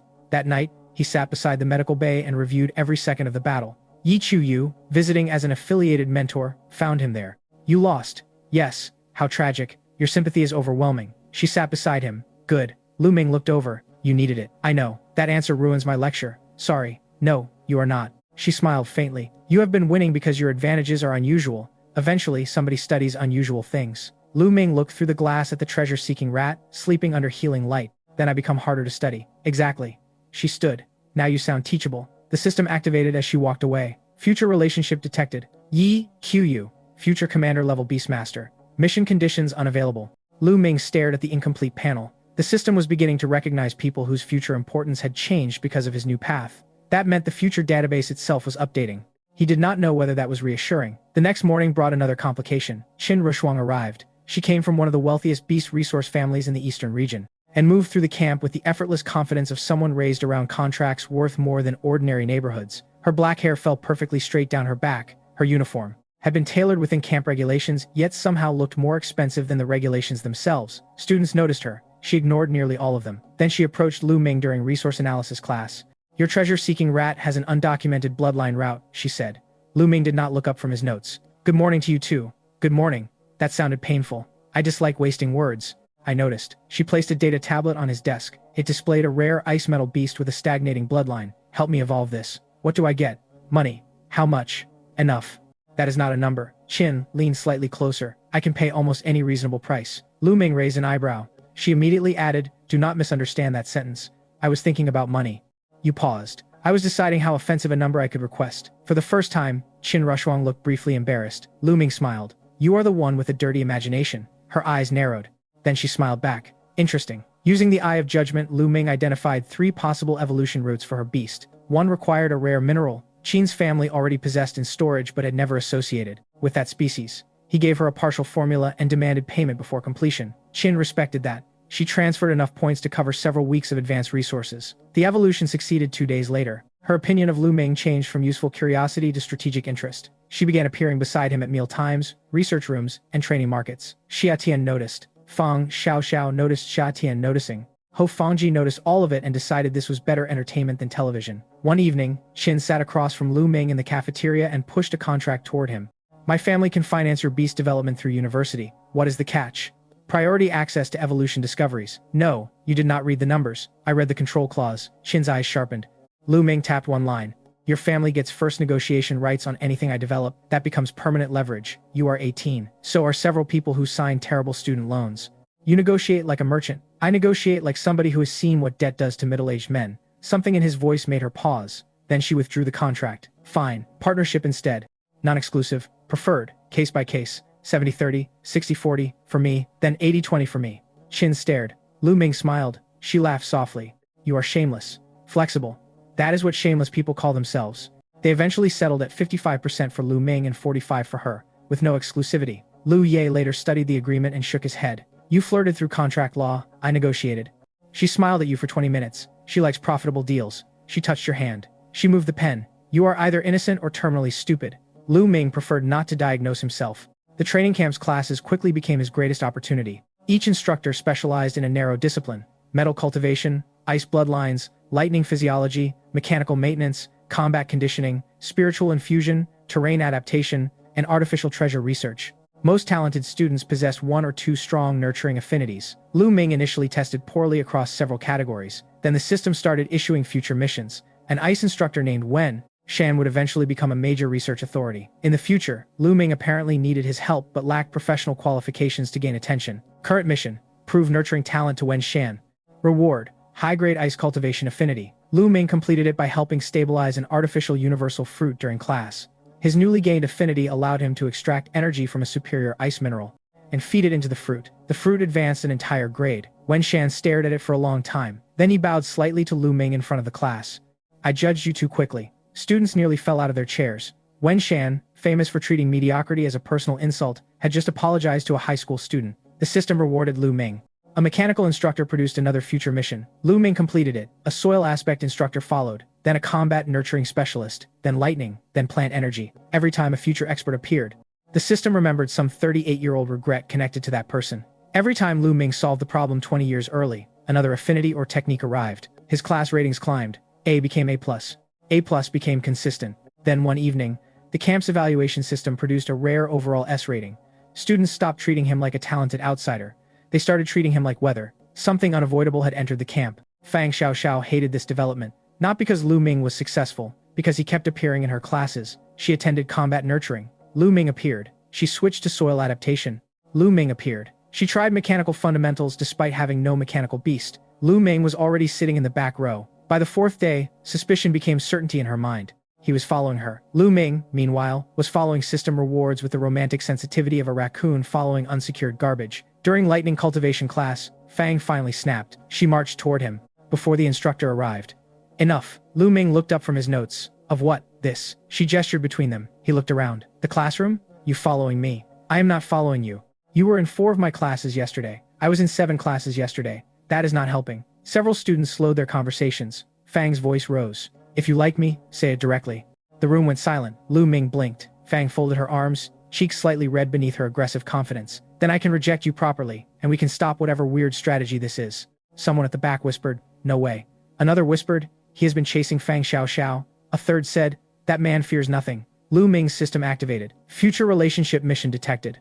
Defeat future 9-star Beastmaster Fang Xiaoxiao in direct combat. Reward: targeted bloodline purification formula, 2 high-grade treasures, advanced counterattack technique, major relationship increase. Lu Ming read the panel, then looked at Fang. Future 9-star admirer. He reread that line too. "Admirer?" he whispered. Fang narrowed her eyes. "What did you say?" "Nothing." "You looked at me strangely. I just learned that your future taste might be questionable."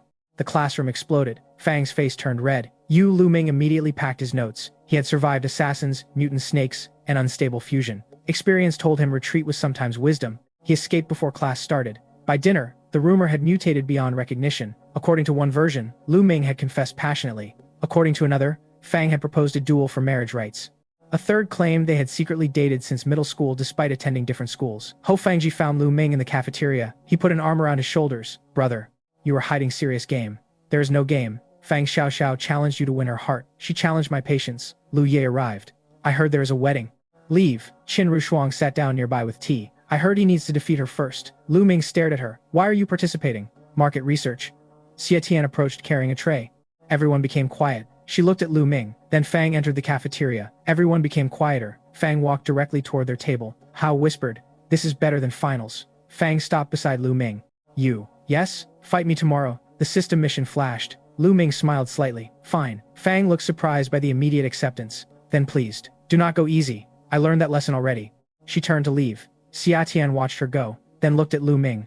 "So, no, I did not ask anything. I am answering preemptively." Qin Rushuang covered a smile with her cup.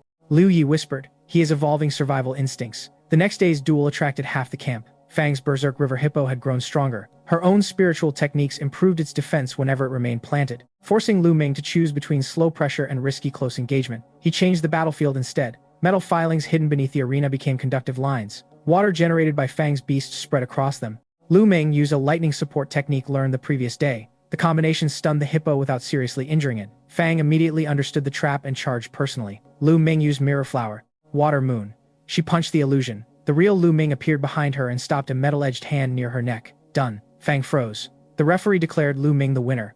Silence lasted half a second, then the crowd erupted. Fang turned slowly. Lu Ming expected anger. Instead, she smiled. That was good. No marriage proposal? Her fist moved. Lu Ming barely dodged. Worth checking, he said. She laughed. The mission completed. Relationship affinity increased dramatically. Lu Ming decided never to tell her that part. That evening, the camp director reviewed Lu Ming's point history. His expression moved from confusion to disbelief and finally to bureaucratic despair. Lu Ming had earned more than 500 instructor-awarded points in several days. Wen Shan paid him research assistant points. Another instructor paid mechanical assistant points. Combat teachers awarded performance bonuses. Every system-generated affinity made him exceptional in another discipline. The camp director called an emergency meeting.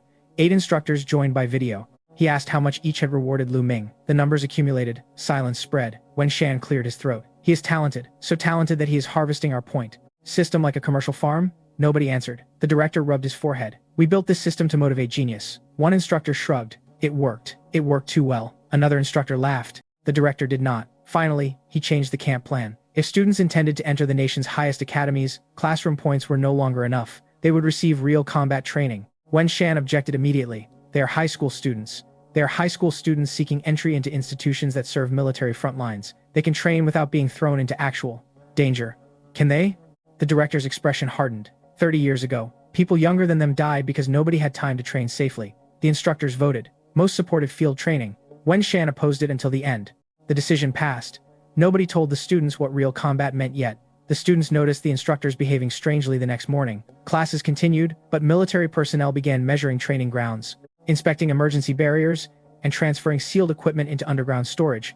Lu Ming noticed something else. The system had begun producing missions faster whenever he deliberately approached people with important futures. He tested the theory with professional caution and absolutely no moral shame. A quiet assistant instructor named Professor Chiao would become a famous mechanical beast engineer. Lu Ming asked him one technical question. The system immediately generated a future regret involving damaged military equipment 20 years later.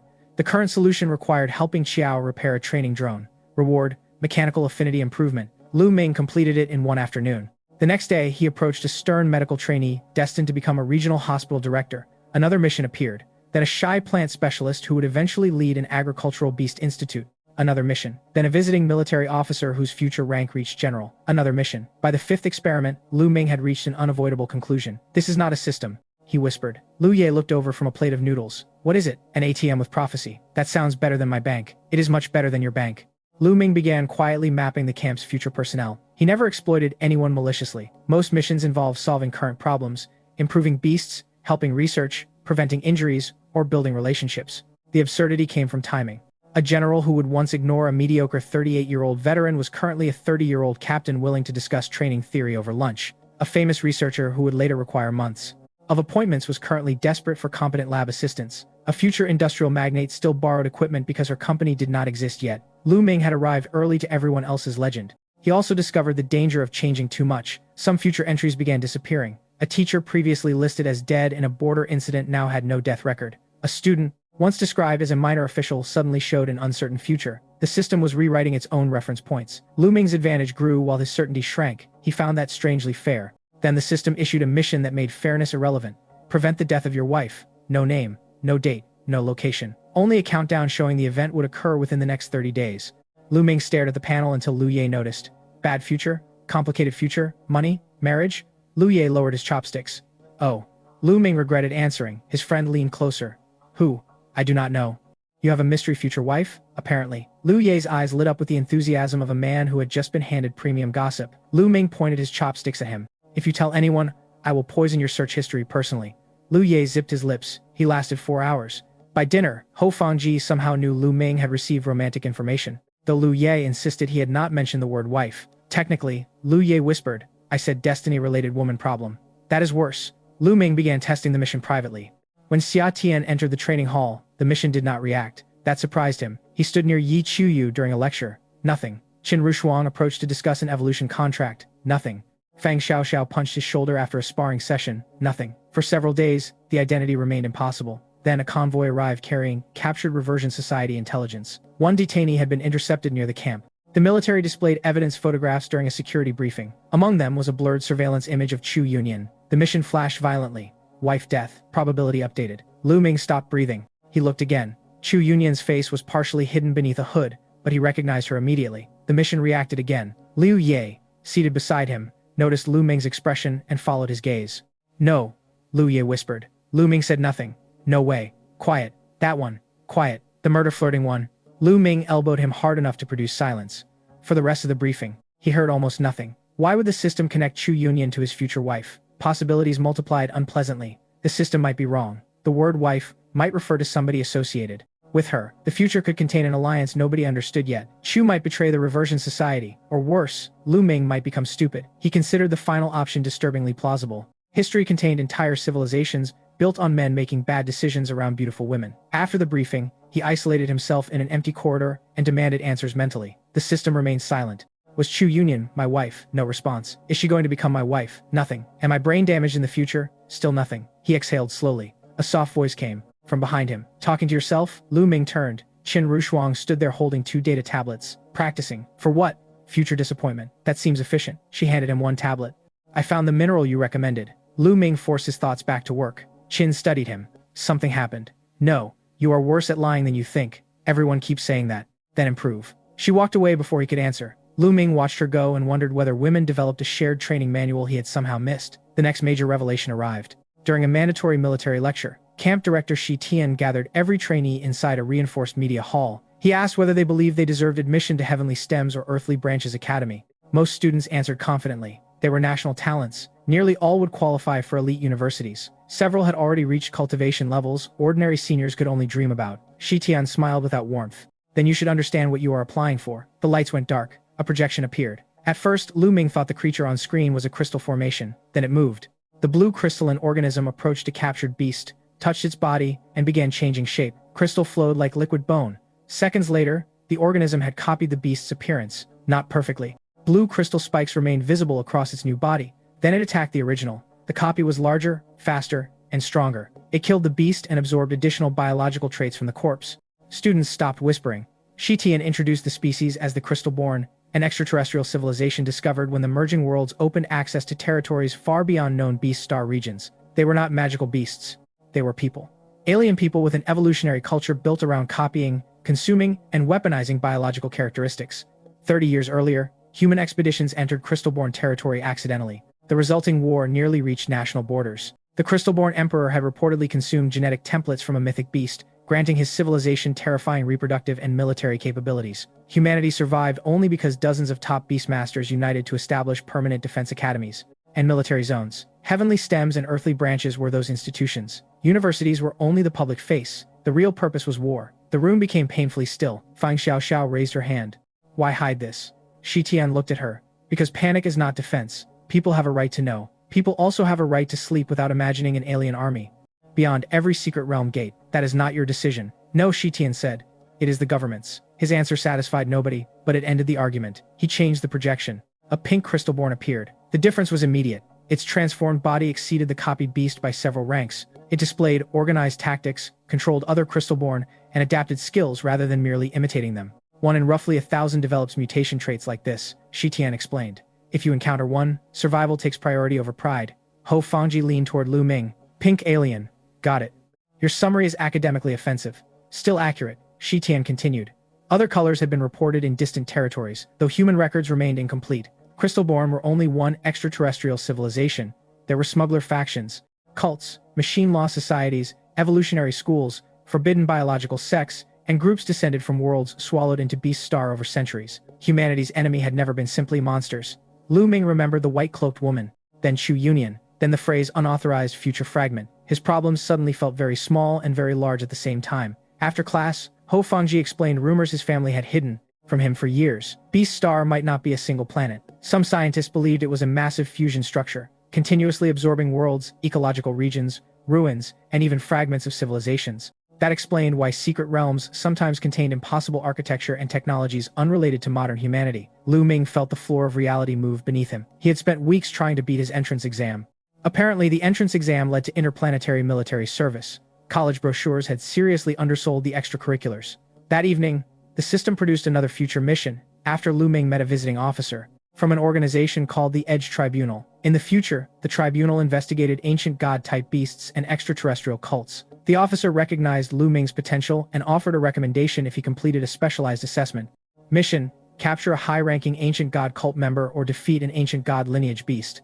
Reward: ancient god treasure, specified evolution route, potential points, and specialized crystals. Lu Ming stared at the mission. Lu Ye glanced over. More homework? Apparently regular terrorism was tutorial difficulty. Can we go back to Fishman? I miss Fishman. The camp's academic atmosphere changed after the Crystalborn lecture. Students trained harder, jokes became shorter. People who had treated heavenly stems and earthly branches like prestige brands began asking themselves whether they truly wanted the future attached to those names. Several quietly changed application goals. Lu Ming did not. He had already seen Qingshui City destroyed. If the war was going to reach home eventually, hiding in a safer university did not make home safer. Xia Tian found him on the training wall. After sunset, she had returned to camp temporarily for advanced healing instruction. You are thinking too loudly, she said. He glanced at her. Is that a healing skill? No. Your eyebrows are doing paperwork.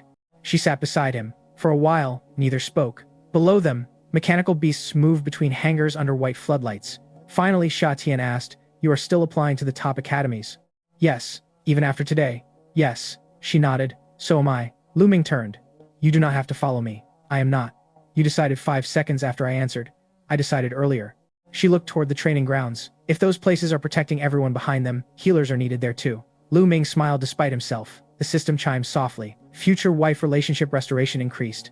He ignored it, mostly. Xia Tian noticed his expression. What? Nothing. Universe saying something stupid again? Extremely. She bumped her shoulder against his. Then stopped listening for 5 minutes. He tried. For almost 3 minutes, it worked. The next afternoon brought a stranger event. A captured crystalborn specimen was transported through the camp under heavy guard for demonstration before being moved to a research facility. Its body remained humanoid, blue crystal plates exposed along its arms and neck. Students watched from behind reinforced glass. As Lu Ming passed, the creature suddenly turned. Its eyes locked onto him. Guards raised weapons. The crystalborn stepped toward the barrier. Then it knelt. Every person in the corridor froze. The creature placed one crystalline fist against its chest. Its voice emerged rough but understandable. Finally it said, Lu Ming's blood went cold. The keeper has appeared. The system went completely blank. No identity, no danger rating, no translation notice. Nothing. The crystalborn smiled. Then its body began glowing. A guard screamed. Self-destruct. Barriers slammed down. Lu Ming barely had time to turn before white-blue light filled the observation wing. The explosion shook the building. Reinforced glass cracked but held. When the emergency doors reopened, only fragments of blue crystal remained inside the transport chamber. Xia Tian personally arrived within minutes. He demanded every recording. The guards repeated what they heard. Nobody knew what Keeper meant. Lu Ming knew one more terrifying detail. The system had refused to comment. It always commented. That night, Lu Ming accessed the system repeatedly. Define Keeper. No response. Was the Crystalborn referring to me? No response. Do you know what it meant? A single line finally appeared. Insufficient authorization. Lu Ming laughed once, quietly. That was not an answer. It was confirmation. The system knew. He simply was not allowed to know yet. The next day, Camp Director Xia Tian announced practical training would begin within 48 hours. He did not explain details. Students received reinforced combat uniforms, emergency injectors, mechanical auxiliary beasts, field rations, and live weapons instruction. The excitement returned quickly. Ho Fanji bragged about wilderness camps he had attended as a child. Fang Xiaoxiao tested the edge on a combat knife. Qin Rushuang ordered additional private medical supplies for everyone in her temporary team. Lu Ye looked at Lu Ming. Why do you look worried? Because they gave teenagers rifles and called it education. That sounds awesome. That is exactly why I am worried. Yi Qiu overheard and nodded approvingly. Finally, somebody understands. Lu Ming looked at her. You are not joining the exercise. I was told to observe. That sounds safer. For me. He disliked the emphasis. That evening, students assembled on the main training field and received orders to sleep outdoors. The practical exercise would begin at 6 in the morning. Most assumed the camp wanted them accustomed to sleeping in field conditions. Lu Ming lay between the treasure-seeking rat and his second beast. The icebreaker dragon python he had recently contracted through a complicated Lin Shui event and bloodline resonance. The young python had changed dramatically. It had spent several days being fed rare treasures by nearby beasts for reasons nobody understood. As a result, it was now absurdly round. Lu Ming stared at the creature's swollen belly. You are a snake. The python blinked innocently. Snakes are supposed to have necks. It squeaked. The treasure-seeking rat shifted away before the python could sit on it. Lu Ye laughed from the next blanket. She looks like a blue sausage with ambition. The python hissed at him. Do not insult her, Lu Ming said. Thank you. She is sensitive about the diet. The python turned on Lu Ming. He immediately closed his eyes. Good night. At 9, Xia Tian ordered silence. The camp darkened. One by one, students slept. Midnight arrived without bells. 3 hours later, military personnel opened sealed transport containers beneath the far wall. Blue crystalline insects climbed out. A larger pink crystalborn emerged last. Its copied form resembled an armored mantis 6 meters tall. Shi Tian suppressed the creatures with overwhelming spiritual pressure. He pointed toward the sleeping students. "Kill them," he said. The pink crystalborn looked at him. "If we succeed, freedom." The alien's crystalline mouth curved. "Blue Star Human," it said. "Remember your promise." The pressure vanished. The crystalborn moved into darkness. Lu Ming's system screamed. Night raid detected. Enemy commander identified. 10 Brain General. Mission: lead your squad away from pursuit and survive. Reward: 20 blue crystalborn cores, 1 pink core, potential points, and spiritual call. Lu Ming opened his eyes. A stream of acid was already flying toward his face. The icebreaker dragon python woke before Lu Ming could shout. Blue light flashed across its scales, and a wall of ice erupted from the ground between them and the incoming acid. The liquid struck with a violent hiss. Ice melted instantly. Drops splashed across nearby blankets. A sleeping student jerked awake screaming as acid ate through the sleeve of his combat uniform and reached skin beneath. Lu Ming rolled to his feet. Attack! His voice, amplified by spiritual energy, tore across the field. Students woke in confusion. Then another acid stream crossed the darkness. Confusion became panic.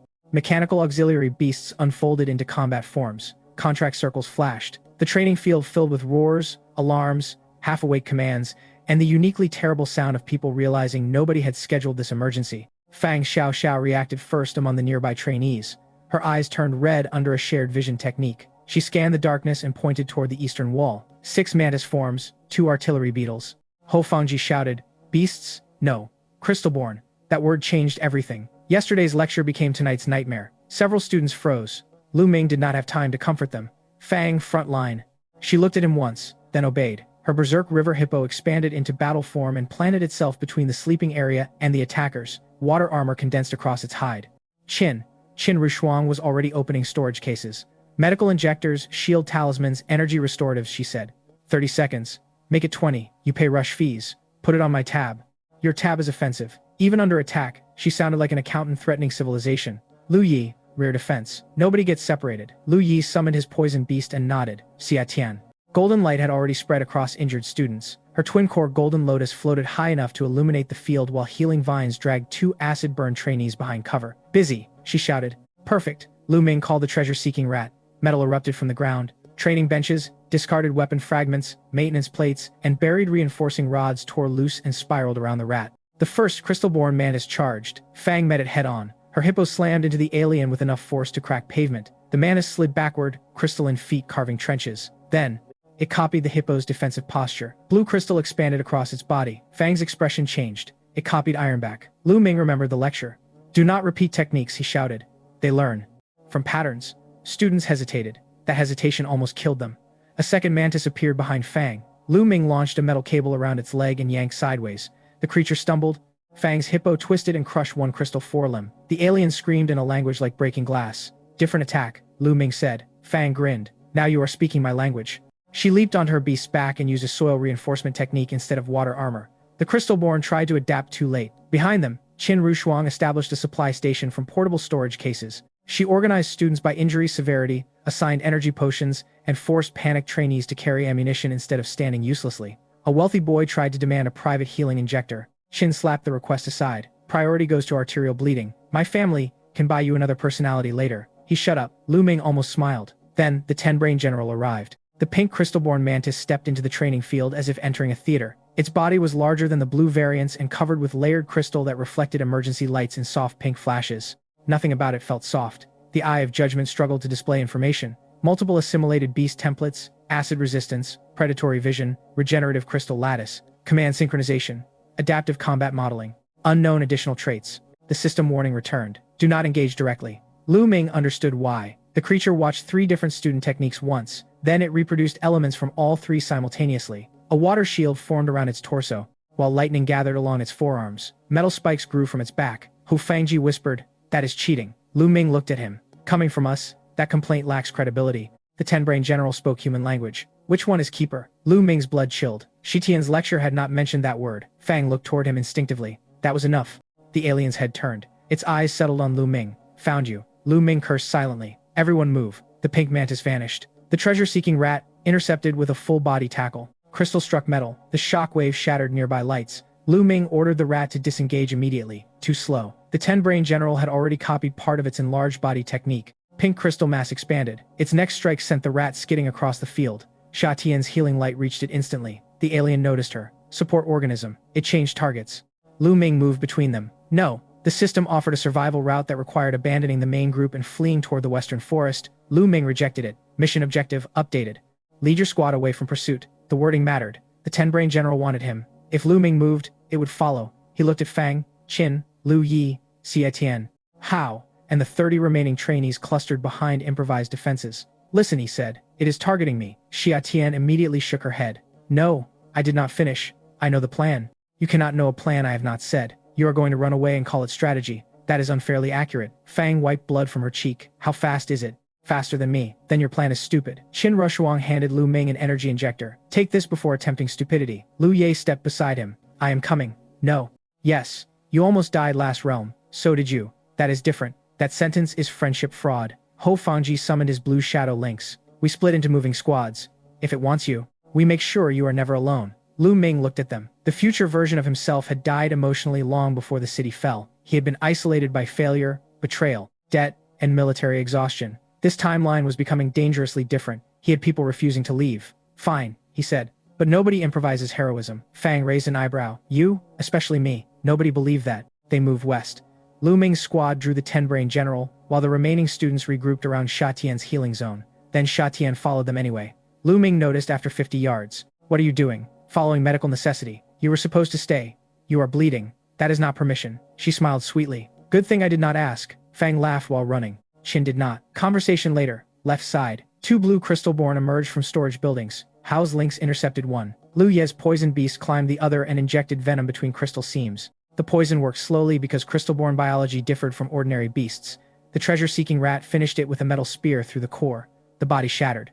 A blue crystal remained. The system identified it as the same material promised in Lu Ming's mission reward. Qin Rushuang picked it up while passing. Potential industrial value. We are being chased. I can multitask. Of course you can. They reached the outer training forest. The Ten-Brain General crashed through a wall behind them. Pink crystal repaired cracks along its chest as quickly as the students created them. Lu Ming used Mirror Flower, Water Moon, to generate 3 false paths. The alien stopped, its head tilted. Then it created 3 crystalline sensory insects and sent one after each illusion. Fang swore. It learns too fast. Then we teach it wrong. Lu Ming changed strategy. He began deliberately showing inefficient movements. The treasure-seeking rat attacked high 3 times. The Ten-Brain General adapted its guard upward. On the 4th exchange, the rat went underground. Fang's hippo struck low from the side. The alien stumbled. Hao's lynx blinded one eye with a blood-mist claw. Lu Ye's poison beast attacked the exposed joint. The Ten-Brain General screamed. Then it smiled. Better. Its remaining eye turned gold. Lu Ming recognized the color. Treasure sense resonance. The alien had copied part of the rat's perception through contact. That is bad, Lu Ming said. How bad? Lu Ye asked. It can sense our hidden equipment. Qin immediately threw 3 storage bags in different directions. The Ten-Brain General's head twitched toward them. Now it can sense decoys, she said. Lu Ming looked at her. I respect you more every minute. Put it in writing. The battle moved deeper into the forest. Moonlight became fragmented beneath artificial canopy. Mechanical lights from camp disappeared behind trees. Lu Ming's group realized they were being separated from military supervision. The system marked 3 safe corridors. Then all 3 suddenly turned red. Lu Ming stopped. Ambush. A blue crystalborn dropped from the branches. Another burst from underground. More appeared behind them. The Ten-Brain General had coordinated the lesser aliens while personally chasing Lu Ming. This was not a beast hunt. It was military encirclement. Fang planted her hippo at the narrowest path. I hold here. Lu Ming started objecting. She pointed at him. Do not give me the speech. You need 30 seconds. For what? For whatever ridiculous thing your face says you are planning. He disliked that everyone could read him now. 20. Take 30. Her hippo roared. Qin deployed portable metal shields around Xie Tian and Lu Ye. Hao sent his lynx into the trees to disrupt ranged crystalborn. Lu Ming opened every storage compartment the treasure-seeking rat possessed. Knives, scrap metal, training weights, broken mechanical parts, coins. A frying pan Lu Ye had packed for reasons nobody understood. Everything metallic rose. Lu Ye pointed at the pan. Hey. National emergency. That was non-stick. Make peace with sacrifice. Lu Ming compressed the swarm into hundreds of rotating fragments. Instead of attacking the Ten-Brain General, he targeted the forest floor. Metal drilled into soil in a huge circular pattern. The alien watched carefully. Exactly as Lu Ming expected, he wanted it studying the wrong thing. Sha Tian understood first. You are making a magnetic cage. Half of one. What is the other half? Lightning. Fang shouted from the front line. Please tell me somebody here has lightning. Ho looked at Lu Ming.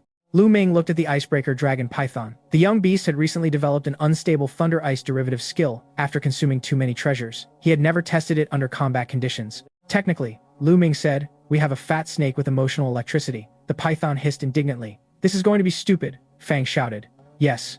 Good. The 10-brain general charged. Lu Ming waited. Closer. Closer. Now. The treasure-seeking rat activated metal control. Buried fragments rose into a lattice around the alien. The dragon python released thunder ice energy. Blue lightning struck the metal network. The entire cage became a magnetic storm. The 10-brain general tried to copy the lightning technique. Lu Ming had counted on that. Its copied conductive structure pulled even more current into its own body. Pink crystal cracked. The alien screamed. Fang charged from behind and slammed it into the center of the cage. Hao's links tore open another crystal seam. Lu Ye's poison beast injected venom directly into exposed organic tissue.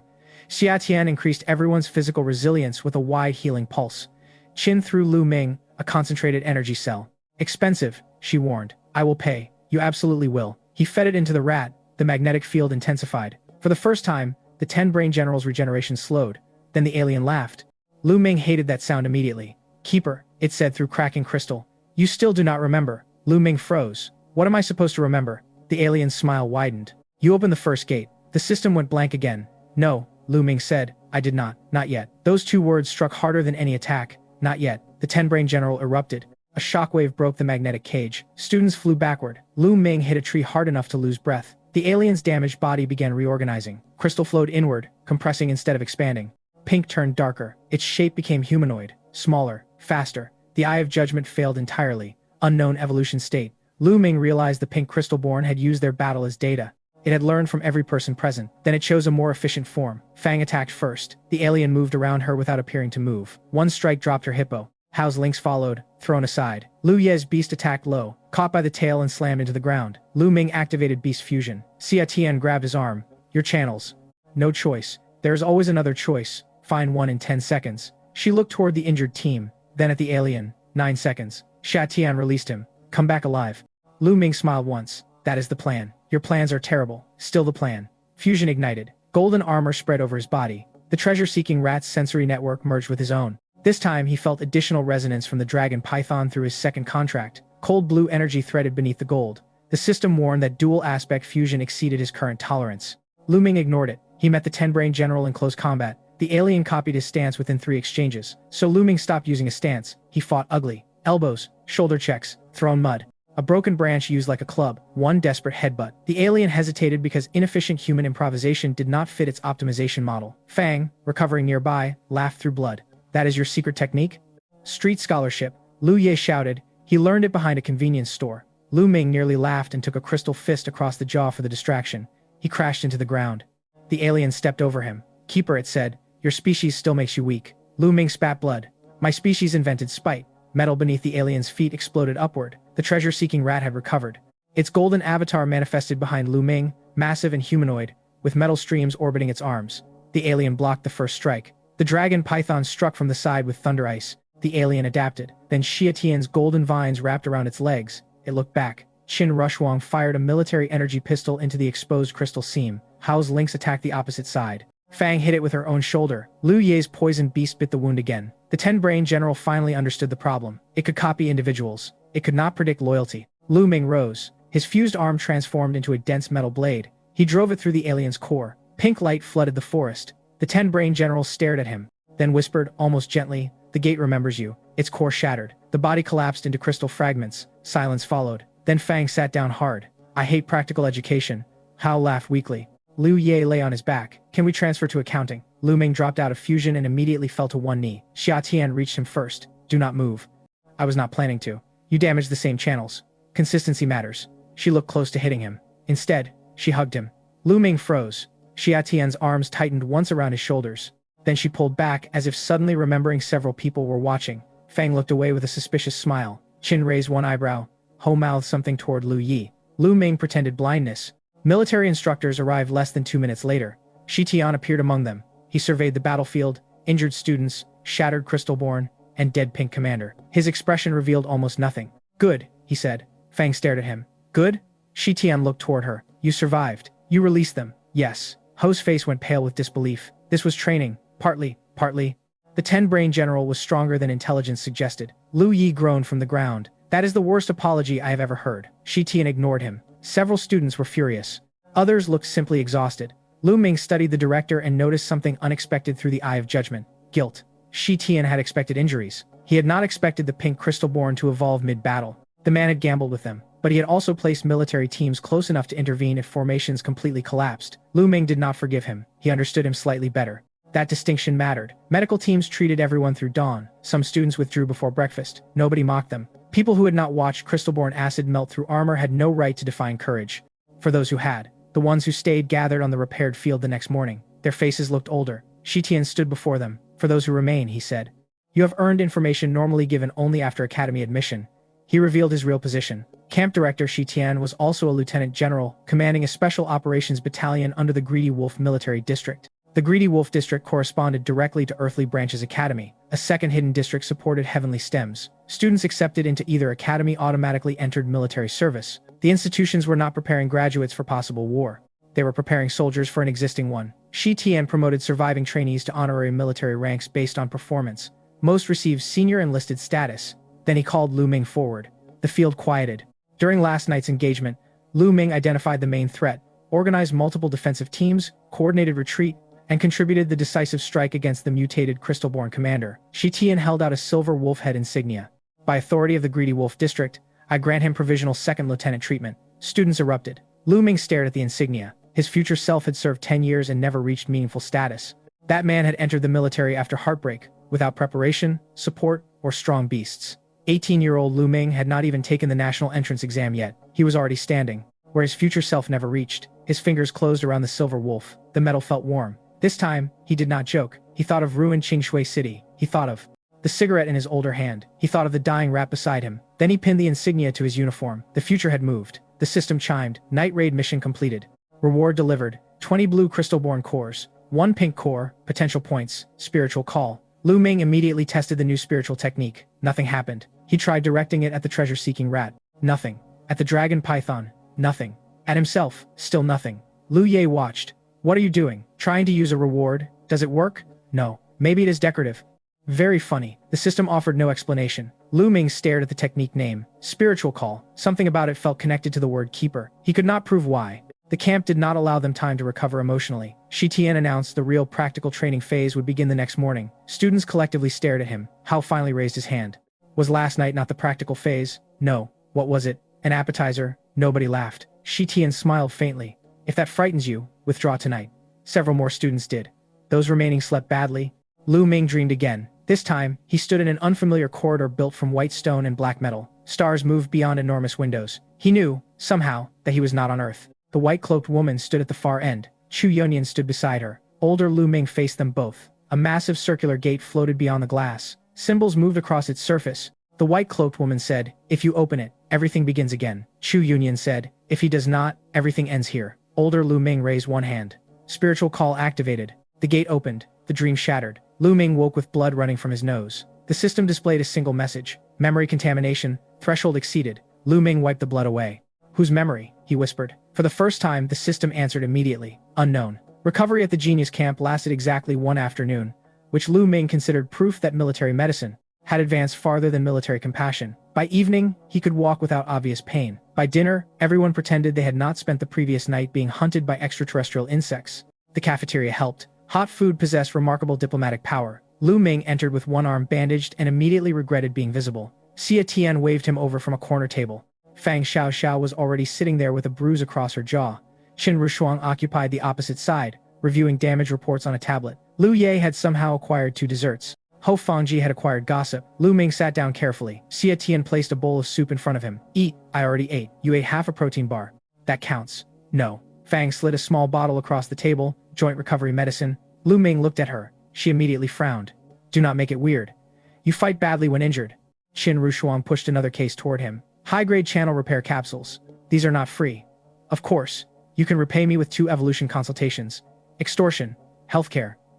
A delivery drone arrived moments later, carrying a package from Ye Qiu. Inside were rare spiritual channel stabilizers and a handwritten note. "Stop breaking yourself before I get back." Xia Tian read the note, then looked at Lu Ming, then at the medicine from Fang, then at Qin's case. "Why is your hospital room following you into the cafeteria?" Lu Ming looked around. "I also would like an answer." The system chimed. Relationship disaster detected. Historical note: future host survived a Beast King invasion with fewer immediate threats. Lu Ming closed his eyes. Lu Yi saw his expression and started laughing. Before knowing the reason, that system said something about women, did it not? Lu Ming kicked him under the table. Lu Ye yelped. Sha Tian narrowed her eyes. What system?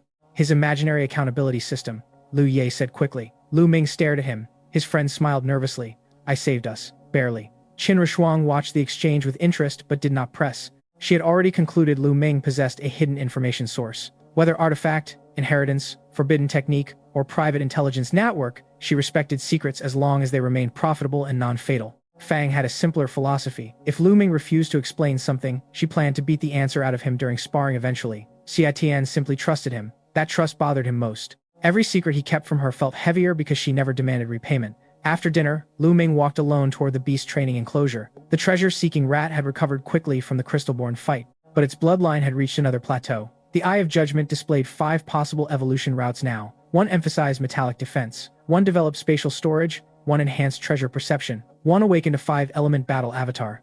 The final route remained locked behind unknown, keeper authorization. Lu Ming disliked locked doors on principle. He chose the 5-element preparation route for now. The rat needed a yellow-grade energy crystal, 5 elemental treasures, and a rare enlightenment fruit. The joint examination rewards had already supplied several requirements. Qin Rishuang located another through family channels. Wen Shan arranged access to an enlightenment fruit in exchange for research assistance. The remaining crystal was military restricted. Shi Tian solved that problem by dropping 1 onto Lu Ming's desk. Payment, the director said. 4. Not dying. That usually comes with fewer benefits. Get used to military accounting. The evolution began under supervision this time. Nobody wanted another apartment magnet incident. Energy entered the rat slowly. 5 elemental lights rotated through its metallic armor. Gold represented metal, blue represented water, green represented wood, red represented fire, brown represented earth. The energies should have conflicted. Instead, the system's evolution route forced them into a balanced cycle. The treasure-seeking rat screamed once, then expanded into a new combat form. Behind it appeared a translucent avatar shaped like a towering rat-headed warrior with 5 elemental rings orbiting its shoulders. Fang stared. That is ridiculous. Lu Ye nodded. It looks like a temple statue robbed a hardware store. The rat squeaked proudly. Lu Ming read the new ability. 5-element Dharma form. It could channel compatible elemental energy absorbed through treasures, allowing the rat to alter armor, movement, or attack properties depending on battlefield conditions. The drawback was greed. The Eye of Judgment, now listed an official weakness, excessive attraction to rare objects, with a small probability of disobedience if insufficiently rewarded. Lu Ming looked at the rat. The rat looked at the enlightenment fruit bowl. He moved the bowl away. The rat followed. He moved it again. The rat followed again. Lu Ye laughed. Congratulations. Your strongest beast is vulnerable to bribery. Lu Ming sighed.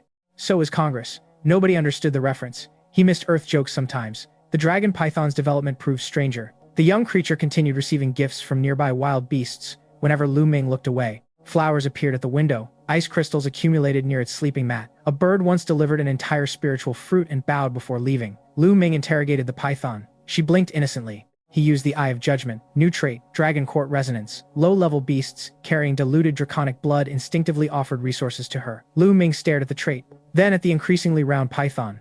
You're running a medieval tax system, she squeaked. Without my permission. Another squeak. Fine. 20% household contribution. She turned away. 15. No response. 10. The python looked back. Lu Yi watched. From the doorway. You lost a negotiation to a snake. She has leverage. You are supposed to be the Beastmaster. Tell her. Lu Ye looked at the python's growing dragon horns and reconsidered. No need.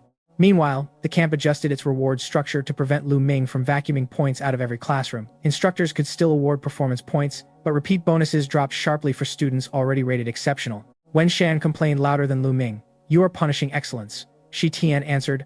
I am preventing bankruptcy. Lu Ming accepted the rule without protest. He had already learned enough to build a new strategy. If classroom farming had become inefficient, future relationship farming still worked. He began using the system to locate unfinished problems attached to important people around camp. He helped an injured captain repair a contract bond before it became permanent damage. He warned a researcher about contamination in an experimental beast nutrient that would otherwise cause a future scandal. He helped a quiet female tactician resolve a formation flaw that, according to the system, would cost lives years later. The rewards varied. Potential points, technique, comprehension, evolution clues, affinity improvements, rare information. Sometimes only relationship changes. Lu Ming stopped dismissing those. Relationships had already saved his life more than raw power. That realization distinguished his second timeline from the first. The 38-year-old man in the future vision seemed to have nobody left except a dying beast. 18-year-old Lu Ming was building a network accidentally and then intentionally. He wondered whether that difference alone could prevent Qing Shui's destruction. Then he remembered the Reversion Society also possessed future-derived information. No, nothing would be that simple. 3 nights after the Crystalborn attack, Chu Union contacted him directly. His phone received a message from an unknown number. "You looked handsome in armor." Lu Ming stared at it. Then another message arrived. "Do not block this number. I have 13 more." He almost admired the preparation. He typed, "Are you threatening me or flirting?" Her response came instantly. "Why choose?" Lu Ming leaned back in his chair. A photograph followed. It showed a black table covered with documents carrying Reversion Society seals. One page displayed Lu Ming's current school photograph. Across the top, red letters read, "Priority Capture." He typed, "You are bad at keeping organizational secrets." Chu replied, "I am excellent at deciding which secrets become useful." Lu Ming, "What do you want?" Chu, "You alive?" Lu Ming, "Your coworkers tried a confusing strategy for that." Chu, "I did not say unharmed." He smiled despite himself. "Dangerous woman." Then the system mission flashed. "Prevent the death of your wife." The countdown accelerated by 23 minutes while Chu Union remained active in the conversation. Lu Ming's smile vanished. He typed, "Why does your organization know anything about me 20 years from now?" No immediate response. 30 seconds passed. Then one sentence appeared. "Because you are not the first person to remember a future." Lu Ming stood so quickly, his chair fell backward. He called the number. Disconnected. The chat account disappeared. Every screenshot on his phone corrupted simultaneously. The system displayed a warning. Future information contamination increasing. He contacted Shi Tian and reported the security breach without revealing his system. Military technicians found no trace of the signal. The message had bounced through multiple secret realm communication relays, several located outside national territory. Shi Tian studied Lu Ming. "Why are they interested in you?" "I would love that answer." "Do you know Chu Union personally?" "Classmate." "Anything else?" Lu Ming thought about the wife mission. "No." The lie tasted unpleasant. Shi Tian noticed but did not challenge him. "Tell me when that changes." Lu Ming nodded. The camp's female dynamics became increasingly dangerous for unrelated reasons. Fang Xiaoxiao now sought Lu Ming for regular sparring because losing to him offended her enough to improve quickly. Qin Rushuang continued business consultations and started joining his strategic exercises to evaluate his decision-making. Yi Chuyu returned twice each week and treated his injuries while pretending the concern was purely instructional. Xia Tian noticed every interaction. She remained outwardly calm. Her twin-core golden lotus became noticeably aggressive toward decorative vines whenever another woman stood too close to Lu Ming. One afternoon, Yi Chuyu leaned over his shoulder to correct an energy formula. Xia Tian's lotus accidentally wrapped a chair hard enough to crack it. Everyone looked at the chair. Xia Tian smiled. "Old furniture." Qin Rushuang inspected the fracture. "Reinforced military composite." Silence. Lu Ming changed the subject. Fang laughed until she nearly fell off her bench. Later, Xia Tian confronted Lu Ming near the medical greenhouse. "Do you think senior sister Yi is pretty?" Lu Ming froze. There were questions whose correct answers depended less on language and more on tactical evacuation. "Yes," he said finally, because lying was suicidal. Xia Tian's smile remained. "Qin Rushuang?" "Yes." "Fang Xiaoxiao?" "Yes." She crossed her arms. Lu Ming continued, "You asked whether they are pretty, not whether I am dating them. I know. You are also pretty." That answer arrived before his survival instincts could stop it. Xia Tian's expression changed. Color touched her cheeks. "Oh." Lu Ming realized he had accidentally become sincere. He considered fleeing. Then Xia Tian smiled, smaller and softer than before. "Good answer." She walked away. The system chimed. Future wife relationship restoration increased. Lu Ming looked toward the sky. "Pick a lane," he told the system. It did not. The contradiction became more disturbing each day. Xia Tian clearly triggered future wife relationship increases. Chu Yunyan triggered the unnamed wife death mission. Either the system used overlapping future branches, or Lu Ming's romantic future was complicated enough to qualify as a national emergency. He preferred the first explanation. Then the practical training announcement arrived. Students gathered on the main field expecting a wilderness hunt. Shi Tian stood before 3 armored transport vehicles. "Your next instructors have arrived." The first vehicle opened. 15 prisoners stepped down. Everyone wore yellow correctional uniforms beneath restraint collars. Several carried spiritual suppression cuffs. One muscular man smiled at the students with the enthusiasm of somebody entering an all-you-can-eat buffet. Ho Fangji recognized him. Huang Lei. Fang looked over. "Who?" Heart demon Huang Lei. Contracted a prohibited parasitic beast. 60 murders in 2 months. The field went silent. The second transport opened. 4 more prisoners descended under heavier guard. One was a middle-aged man with glasses and a gentle expression that would have looked appropriate on a charity accountant. Lu Ming recognized him from crime documentaries. Yin Hong, cult leader. He had convinced followers to sacrifice money, blood, and eventually human lives to strengthen his forbidden beast. Authorities captured him during a ritual involving more than 50 people. Lu Ye whispered, "That is our instructor?" Apparently education reform has gone poorly. The final armored vehicle opened. Only 1 prisoner came out. Chains connected his wrists, ankles, waist, and neck. A sealed mask covered his face. 2 3-star officers held restraint cables behind him, as though walking a rabid monster. The man breathed slowly through the mask. Every exhale sounded heavy. The Eye of Judgment attempted to scan him. Information restricted. Future threat level, severe. Shi Tian spread his hands. How do you like the instructors I selected? Nobody answered. He smiled. Excellent enthusiasm. Then he explained the rules. Each trainee would be assigned one condemned beastmaster. The exercise lasted 72 hours inside a controlled wilderness zone. Students needed to survive, gather objective markers, and return to extraction points. The prisoners would teach them practical hunting, deception, escape, interrogation, resistance, and criminal tactics by acting as hostile mentors. What Shi Tian did not explain publicly was the prisoner's private incentive. Lu Ming's system did. Hidden condition detected. Prisoners who kill assigned trainees and successfully escape the exercise zone receive sentence reductions based on military evaluation. Lu Ming stared at the message. Then another warning appeared. One prisoner is not a prisoner. Reversion Society substitution confirmed. Identity unknown. Lu Ming looked across 20 restrained criminals. One of them had entered the camp specifically for him. The game had changed again. Assignment numbers were drawn by a military algorithm Shi Tian claimed was random. Nobody believed him, especially after Fang Xiaoxiao received Huang Lei and immediately asked whether punching her instructor counted as participation. Shi Tian answered, if you survive the response. Fang smiled. Good. Huang Lei laughed behind his restraint collar. Qin Rushuang received Yin Hong, the cult leader, with a gentle face. He bowed politely when introduced, which somehow made him more disturbing than Huang Lei's open enthusiasm. Ho Fangji drew a smuggler famous for crossing secret realm borders through beast tunnels. Lu Yi received a poison specialist convicted of selling contaminated antidotes during emergencies. Shatian was paired with a former battlefield medic who had murdered patients for illegal beast research. Yi Qiuyu and the regular instructors would observe remotely, but were forbidden from intervening unless death became unavoidable.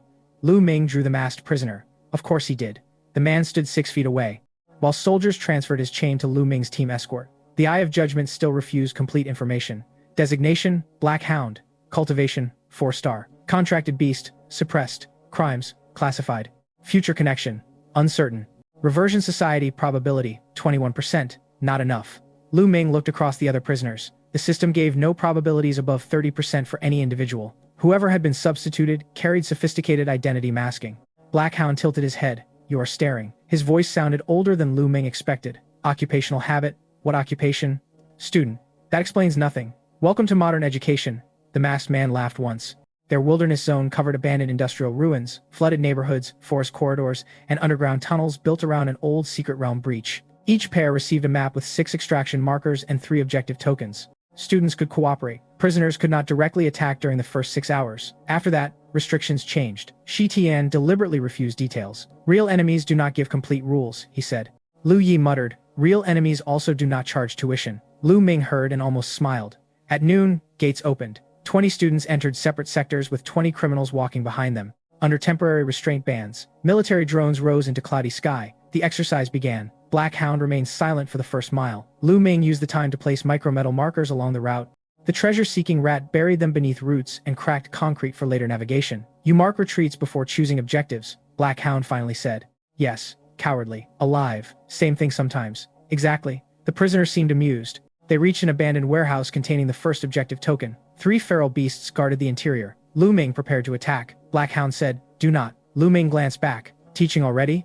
Observing stupidity. He pointed toward broken windows. No bird nests. Lu Ming looked closer. The roof should have attracted scavengers. None were present. The Eye of Judgment detected a faint toxin field.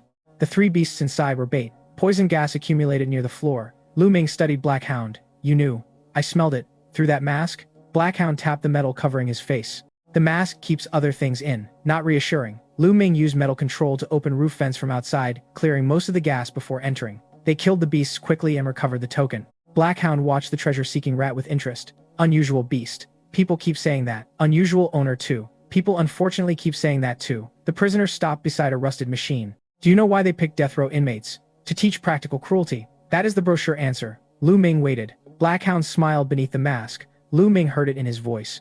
Because soldiers hesitate to teach children how people really hunt people. He pointed at Lu Ming's metal markers. You think markers help you retreat. They also tell me where you intend to retreat. Lu Ming's expression changed. Black Hound stepped on one hidden marker through cracked concrete without looking down. Lesson 1, he said. Every safety measure becomes evidence if an enemy understands it. Lu Ming stored that away. Then he changed every marker frequency remotely. Black Hound paused. Lu Ming smiled. Lesson 1 received. Fast, expensive tuition. They continued. Across the exercise zone, Fang Xiaoxiao's experience was less conversational. Huang Lei spent the first hours describing creative ways opponents died when they underestimated human anatomy. Fang listened without reacting. When he tried to disgust her, She asked specific tactical questions. That disappointed him. When he tried to frighten her, she requested demonstrations after the restraint period. That delighted him. Qin Rushuang treated Yin Hong like a hostile business consultant. He explained manipulation, recruitment, and cult psychology. She took notes. "You are not disturbed?" he asked. "Understanding fraud does not require buying it. You think your wealth protects you from belief?" "No, legal counsel helps." Yin Hong smiled. He liked her more after that. Xia Tian's assigned medic tested her differently. He asked who deserved treatment when resources could save only one patient. A soldier or a child? A criminal or a doctor? A friend or 10 strangers? Xia Tian refused simple answers. "Triage is not philosophy theater," she said. "Give me injuries, survival rates, treatment time, and resources." The medic laughed. Good. She disliked the approval. By the 5th hour, students had begun contacting one another through encrypted radios. Lu Ming established a loose network. Nobody moved in large groups yet because objective markers were spread too widely, but everyone reported prisoner behavior and suspicious signals. No obvious reversion society infiltrator appeared. That made Lu Ming more nervous. At 6 hours, every prisoner's restraint collar changed from red to yellow. A system message explained the hidden rule. Limited hostile action authorized. Prisoners may sabotage assigned trainees but may not intentionally cause immediate lethal injury until hour 24. Students did not receive that information. Black Hound glanced down at his yellow collar, then at Lu Ming. "Run." Lu Ming moved instantly. A chain whipped past his face. Black Hound had removed one wrist restraint without Lu Ming seeing how. The chain struck concrete and shattered it. Lu Ming called the treasure-seeking rat. Black Hound kicked a loose pipe into the air. The rat instinctively seized control. That momentary focus shift allowed Black Hound to close distance. His palm stopped an inch from Lu Ming's throat. "Dead," he said. Lu Ming frowned. "You attacked my habit." "Exactly." Black Hound stepped back. "You trust your beast to control nearby metal, so an enemy gives it metal at the wrong time." Lu Ming replayed the exchange. The lesson was brutal and useful. "Again," he said. Black Hound tilted his head. "You want another attack?" "Yes," the prisoner laughed. They repeated the exercise 6 times. Lu Ming lost 4-1-1. The final ended with both holding potentially lethal positions. Black Hound seemed genuinely pleased. "Maybe the camp is not wasting my afternoon." High praise from a convicted murderer. "You assume murder is my crime. It is statistically efficient." Black Hound did not answer. At hour 9, Lu Ming detected their first real sabotage. A bridge on the map had been weakened deliberately. The damage looked fresh. Black Hound denied involvement. Lu Ming believed him because the prisoner's restraint tracker showed he had remained visible. Another pair had passed through earlier. Student or prisoner could have done it. Lu Ming examined boot prints. Military soles. Prisoner boots were standardized prison rubber. Someone wearing military equipment had entered the zone without authorization. He radioed Shi Tian. Static answered. Communications jammed. Black Hound looked toward the tree line. "Now the exercise becomes interesting. Your definition worries me." "It should." Lu Ming contacted Lu Ye through short-range beast resonance instead. His friend answered. After several attempts. Finally, "Radios are dead. Military intruder inside zone. Stay alert." "Was that part of training?" "I do not think so." "Great. I was worried today might become normal."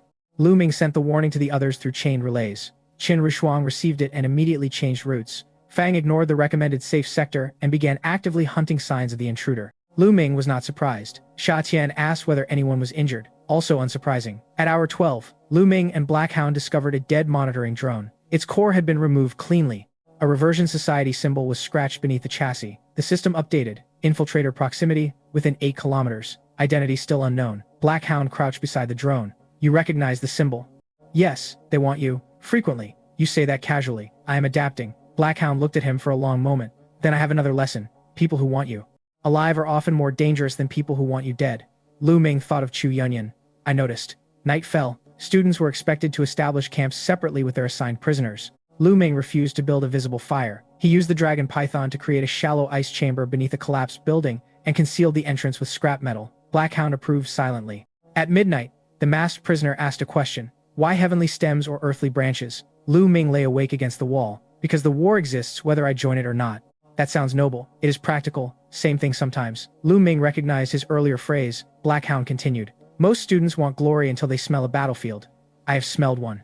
Training is not war. I know. Do you?" Lu Ming pictured Qingshui ruins again. "I have seen enough of my future to know what losing looks like." Black Hound became very still. Lu Ming realized the sentence had escaped. The prisoner did not ask what he meant. Instead, he said, "Future is a dangerous word around the wrong people." Lu Ming sat upright. "Why?" Black Hound leaned against the wall. "Because some organizations have spent decades searching for ways to remember things that have not happened." The air changed. Lu Ming's pulse quickened. "Reversion Society?" Black Hound did not answer directly. "There are older groups." "Older than the society?" "Yes." "Do you belong to one?" The mask reflected blue light from the dragon. "Python. I belong to many things. That is evasive. That is survival." Lu Ming wanted to press further. The system warning appeared. Hostile approach. 3 signatures. He raised one hand. Black Hound went silent instantly. Footsteps moved through rubble outside. Too controlled for beasts. Lu Ming's metal sensors identified 2 armed humans and 1 mechanical companion. He prepared an ambush. The entrance exploded inward. A flash device filled the chamber with white light. Lu Ming closed his eyes before detonation, following the system's warning. Black Hound did not. He moved anyway. The masked prisoner intercepted the first intruder barehanded and used the man's own rifle sling to pull him off balance. Lu Ming's metal swarm captured the second weapon. The treasure-seeking rat struck. The first intruder died instantly. The second swallowed something before capture. Foam appeared at his mouth. Poison. The system marked both as Reversion Society field agents. Neither was the substituted prisoner. Black Hound searched the bodies. Disposable scouts. Looking for me, or confirming your position. Lu Ming checked the dead drone core attached to one agent's belt. A tracking pulse activated. He destroyed it immediately. Too late. The system proximity warning changed. Infiltrator moving toward host. Distance, 6 kilometers. Black Hound stood. We move now. Lu Ming agreed. They left the ice chamber and traveled without lights. Within an hour, they reached a flooded highway where emergency lamps flickered along abandoned barriers. A figure waited on the opposite side. Fang Xiao Xiao. Her uniform was torn at one shoulder. Blood marked one knee. Huang Lei walked behind her wearing a new black eye. Lu Ming stared. Fang pointed at the prisoner. He tried something. Huang Lei laughed. She learns beautifully. What happened? Lu Ming asked. He attacked when his collar turned yellow. And I attacked harder. Huang Lei looked delighted rather than offended. She broke 2 ribs. Fang shrugged. Training. Black Hound chuckled. Huang Lei's eyes narrowed behind them. Black Hound. The masked prisoner stopped. You know each other? Lu Ming asked. Huang Lei's smile changed. Everyone in certain prisons knows Black Hound. What did he do? Black Hound answered first. Nothing relevant. Huang Lei laughed loudly. That is one way to describe. Black Hound turned his masked face toward him. Huang Lei stopped speaking. Fang noticed. So did Lu Ming. Interesting. They combined temporarily and moved toward the second objective zone. Fang shared what she had found. 2 monitoring stations were disabled. A prisoner pair disappeared entirely. One student transmitted an emergency signal that ended after 3 seconds. The exercise was no longer under full military control. Lu Ming contacted Qin Rushuang. She responded from an underground transit tunnel. Yin Hong remained with her. We found blood, Qin said. Whose? Unknown. Human. Stay hidden. I intended to. Where is Xia Tian? Last contact near the North Medical Depot. Lu Ming's chest tightened. He called. No response. Again. Nothing. The wife death countdown pulsed. No sudden acceleration. That should have reassured him. It did not. Fang saw his expression. Xia Tian. Missing contact. Then we go north. Black Hound spoke. Bad move. Lu Ming turned. If someone knows you care about her, north becomes bait. Fang's eyes hardened. We leave her? No, Black Hound said. We stop thinking like rescuers. And start thinking like kidnappers. Lu Ming understood. If I wanted to lure myself north, I would make sure someone heard she was there. Exactly. So where would I actually keep her? Black Hound looked toward the flooded highway map. Somewhere close enough to monitor your reaction. Lu Ming used the treasure-seeking rat's sensory range. No Xia Tian. Then spiritual call pulsed unexpectedly.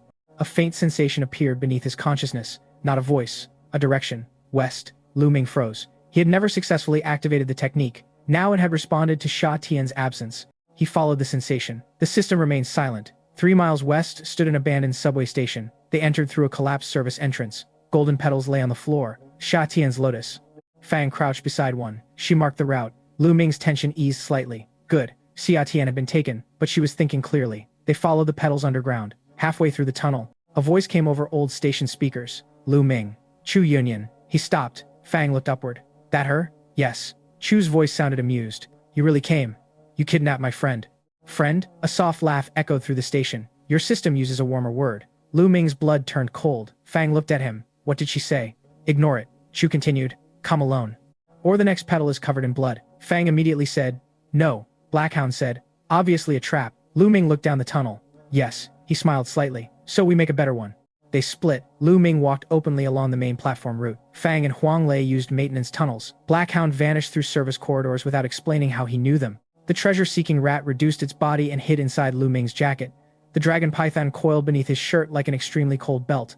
Lu Ming reached the central platform. Xia Tian sat on a bench under white emergency lights. Her wrists were bound. Her lotus floated inside a suppression cage nearby. She looked irritated rather than frightened. Chu Yunyan stood behind her.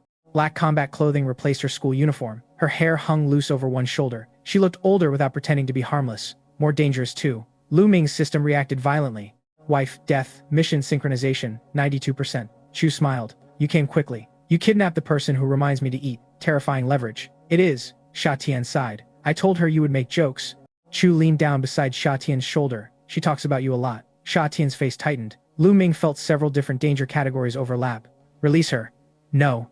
What do you want? You. Again context. Chu laughed, then she stepped closer. Her expression changed from playful to serious. Do you remember opening the gate? Lu Ming's humor vanished. You know that phrase. I know more than you. Then explain. Chu studied him. Not here. Convenient. Alive is convenient. She drew a thin knife. Xia Tian's eyes sharpened. Lu Ming's treasure-seeking rat prepared to move. Chu noticed the tiny shift beneath his jacket. Do not. She placed the blade against Xia Tian's throat. Lu Ming went still. Then the system message changed. Prevent the death of your wife. Target confirmed. Chu Union. Lu Ming stared at her. Not Xia Tian. Chu. The knife was in Chu's hand. Why was Chu the one in danger? The answer arrived from the darkness behind her.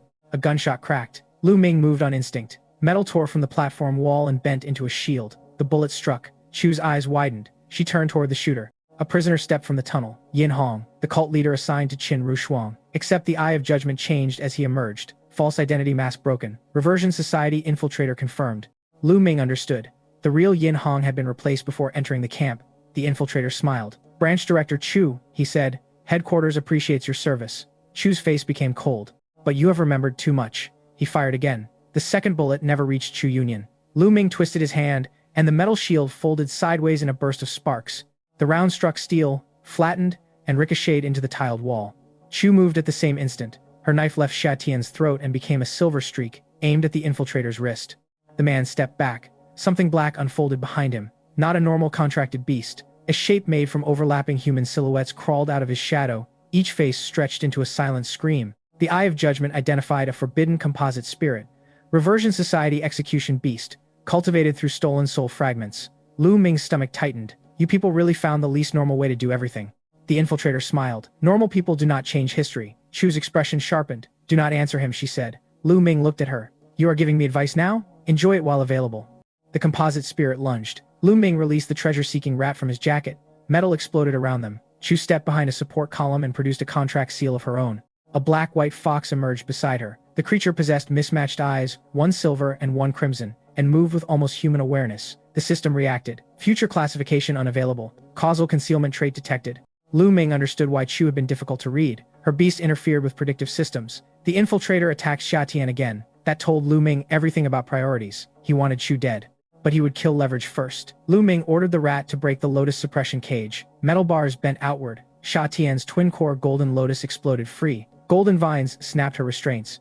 The girl rose from the bench with the expression of someone who had spent the last hour deciding exactly how angry to become. Healing light spread first. Then thorned vines followed. The infiltrator dodged.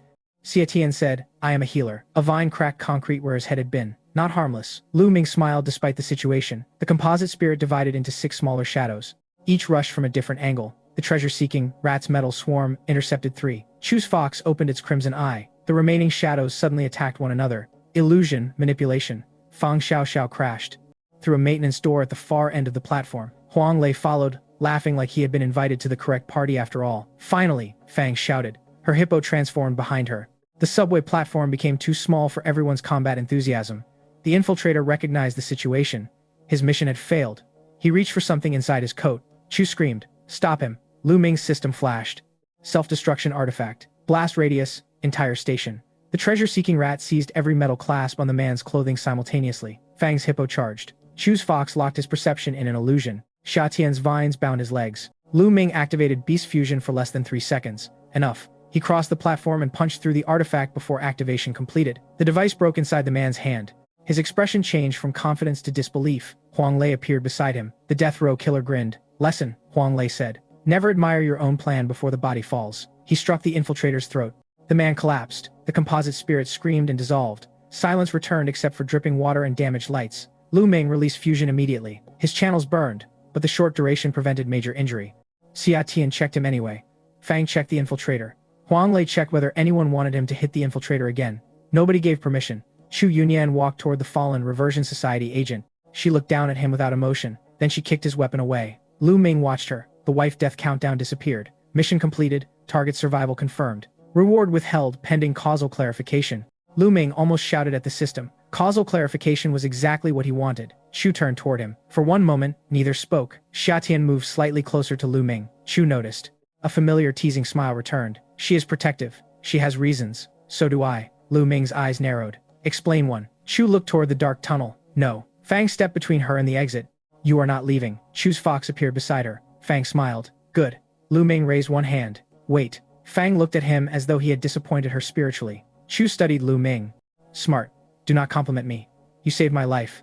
Apparently my system considers it important. The words escaped before he could stop them. Chu's smile vanished. Xia Tian looked at him. Fang looked at him. Even Huang Lei stopped looking entertained. Lu Ming had just admitted more than intended. Chu recovered first. Your system, she said softly. Lu Ming said nothing. She stepped closer. The middle-aged comeback system? His blood froze. Xia Tian frowned. What is she talking about? Lu Ming could not answer. Chu gave him a look filled with something almost like pity. You really know less than I thought. Then teach me. Not yet. Everybody keeps saying that. For good reason. Try me. Chu's gaze shifted towards Xia Tian, Fang, and Huang Lei. Too many ears. Fang cracked her knuckles. I can remove some. Huang Lei looked delighted again. Chu laughed. Then every emergency light in the station went out. The fox's silver eye flashed. Lu Ming activated the Eye of Judgment. Nothing. Causal concealment swallowed Chu's signature completely. By the time power returned 3 seconds later, she was gone. Fang swore. Xia Tian looked at Lu Ming. Middle-aged comeback system. Lu Ming considered lying. Her expression stopped him. He exhaled. I need to tell you something. Huang Lei raised his hand. Should I leave? Yes, everyone answered. He laughed and dragged the unconscious infiltrator down the platform to find military forces. Fang stayed. Lu Ming looked at her. She crossed her arms. I helped. That is not how secrets work. It is how this one works now. Xia Tian sat on the bench where she had been tied. Start. Lu Ming told them enough. Not everything. He explained that the system showed fragments of his projected life 20 years later. It treated him as 38 despite his actual age. It issued missions based on future regrets and rewarded him for solving those problems early. He did not explain every romantic label. Some information deserved continued national security classification. Xia Tian listened without interrupting. Fang interrupted constantly. So you knew Gu Changsheng might die because future you information warned you? Yes. And you knew parts of Reversion Society operations? Some. And your ridiculous learning speed? Rewards. Fang stared at him, then punched his shoulder. Lu Ming winced. Why? Because I trained until my hands bled while you were running New Game Plus. That is not fair. Exactly. Xia Tian remained quiet. Lu Ming looked at her. Say something. She finally asked. In that future, what happened to me? He hesitated. The system had described her as director of a national healing institute. Powerful. Distant. Someone he had lost contact with, he told her. Xia Tian absorbed the words slowly. So I lived. Yes. And we stopped talking. Yes. Why? I do not know. She looked down at her hands. That sounds stupid. Lu Ming smiled faintly. Future me specialized in bad decisions. She looked up. Then current you should improve. I am trying. Try harder. He nodded. Fang leaned against a pillar. What about me? Lu Ming regretted opening the topic. You become a 9-star Beastmaster. Fang's eyes widened. Seriously? Yes. What else? Nothing useful. The system memory of future admirer flashed in his mind. Fang noticed his expression. You are hiding something. No. You look terrible when you lie. Lu Ming sighed. Why does everyone say that? Xia Tian smiled for the first time since the revelation. Military recovery teams reached the station shortly afterward. Xia Tian's anger when he learned an infiltrator had replaced a prisoner nearly cracked the tunnel walls. The real Yin Hong was found unconscious in a transport facility outside camp, alive. The Reversion Society had infiltrated the prisoner transfer chain for less than 40 minutes. That was enough. The entire exercise paused. Students returned under guard. Xia Tian interrogated Lu Ming privately about Chu Yunyan. Lu Ming admitted she knew the system's name. The director went silent. That phrase appears nowhere in military files. Lu Ming asked. No. Then how did she know? Xia Tian looked toward the one-way glass. Either you told her. I did not. Or somebody with access to your future did. Future access is becoming crowded. Xia Tian did not appreciate the joke. The army searched for Chu Yunyan across the zone. They found no trace. Her fox's concealment ability seemed designed specifically to defeat tracking, prophecy, and information skills. Lu Ming began wondering whether that beast had been chosen because of him. The next morning, Xia Tian announced the exercise would resume after security verification. Students protested. Xia Tian stared until they stopped. Reversion Society infiltration proves the lesson more effectively than anything I planned, he said. Real enemies enter through systems you believe are safe. Fang raised her hand. Can we hit our prisoners harder now? Huang Lei smiled from behind guards. Xia Tian considered. Within medical limits. Fang smiled back. Everyone near them moved away. Lu Ming spent the delay speaking with Black Hound. The masked prisoner sat inside a reinforced holding cell while technicians rechecked his identity. He passed every test. Lu Ming stood outside. You knew people research future memory. Yes. You knew more than you told me. Yes. Useful conversation. Black Hound leaned against the wall. You are alive, because I did not tell you certain things. That sounds convenient. Truth often does when dangerous. Lu Ming crossed his arms. Chu Yunyan knew my system's name. Black Hound became still. You recognize it? No. You hesitated. So did you. Lu Ming stared at the mask. Black Hound eventually sighed.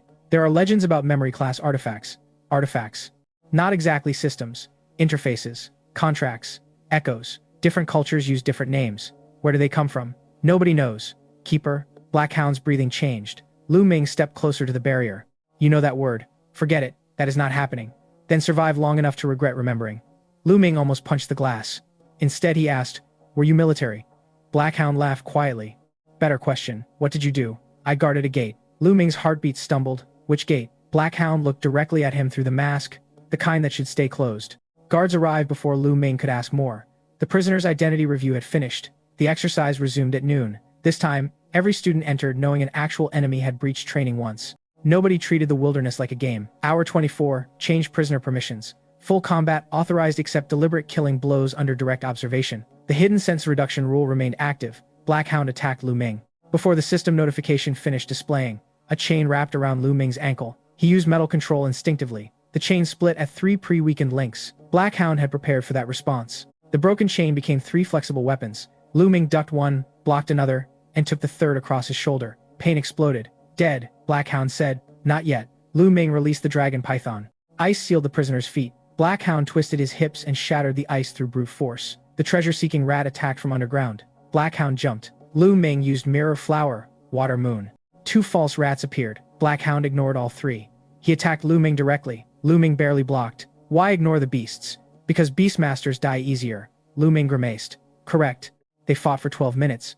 Black Hound's cultivation remained restricted by his collar, yet his combat experience erased the level difference. He used walls, shadows, dust, noise, and even Lu Ming's concern for his beasts as weapons. Lu Ming lost repeatedly inside one continuous fight, then he adapted. He stopped standing behind his beasts, stopped standing ahead of them, stopped separating roles entirely. The treasure-seeking rat became an extension of his positioning. The dragon python controlled terrain. Lu Ming used spiritual techniques to create false timing rather than false images. Black Hound attacked a predicted opening. It was bait. The rat's metal chain wrapped around his wrist. Ice sealed one knee. Lu Ming's fist stopped beside his throat. Black Hound paused, then laughed. Alive, Lu Ming said. Barely. Same thing sometimes. Black Hound nodded. Lesson accepted. Other students underwent their own brutal improvements. Fang learned that direct courage could become predictable. Huang Lei repeatedly baited her into overcommitting, then punished her until she learned to disguise aggression beneath patience. Qin learned from the real Yin Hong after his recovery. He taught her how desperate people recognize weakness in contracts, promises, and social groups. She hated him. She also filled an entire notebook. Sha Tian's medic forced her through triage simulations where every choice carried emotional cost. She learned to prioritize survival probability without losing compassion. Liu Ye's poison criminal taught him the difference between poison as damage and poison as control. Slowing muscles, disturbing balance, obscuring senses, and forcing movement could matter more than killing. Ho Fanji learned smuggling routes, tracking avoidance, and how wealthy people became easy targets because they assumed systems would protect them. By hour 48, the students looked less like academy candidates and more like junior soldiers. That transformation frightened Lu Ming slightly. They were still 18. They still argued about cafeteria food and romance rumors. Now they also knew how to identify ambush soil and check corpses for secondary traps. The world had become larger faster than childhood could retreat. At hour 50, Lu Ming found a final objective marker inside an abandoned shopping center.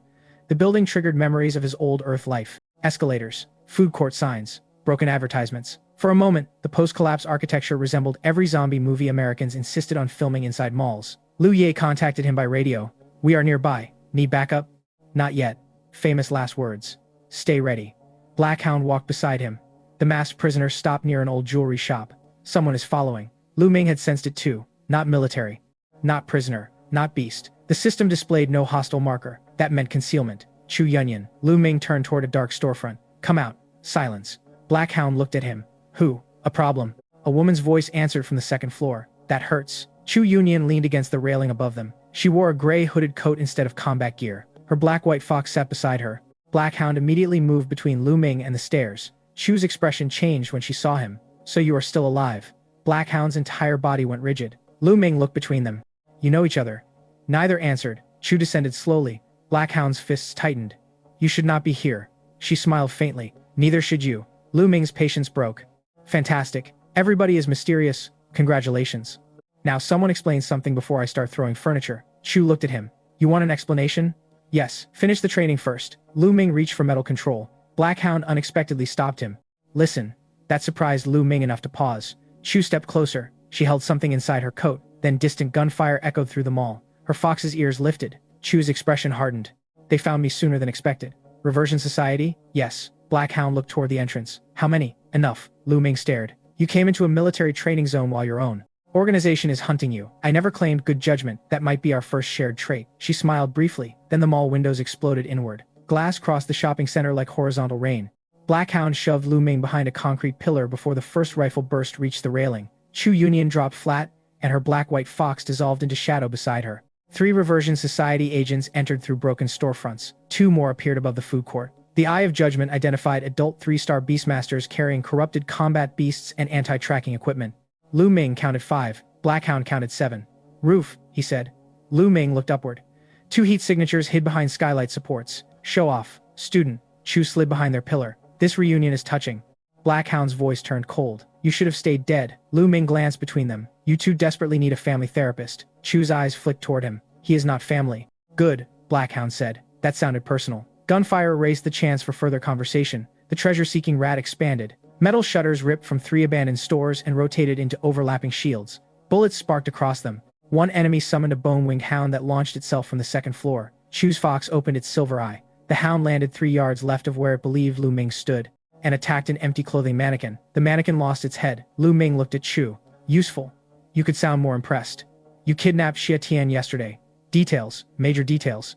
Black Hound threw one broken chain upward. It wrapped around a railing, and he used the tension to launch himself onto the second floor. He struck an agent before the man could reposition. No spiritual technique, no beast. 1 elbow, 1 knee, 1 unconscious terrorist. Lu Ming watched. 4-star my ass. Chu heard him. His collar is not suppressing what you think. What is it suppressing?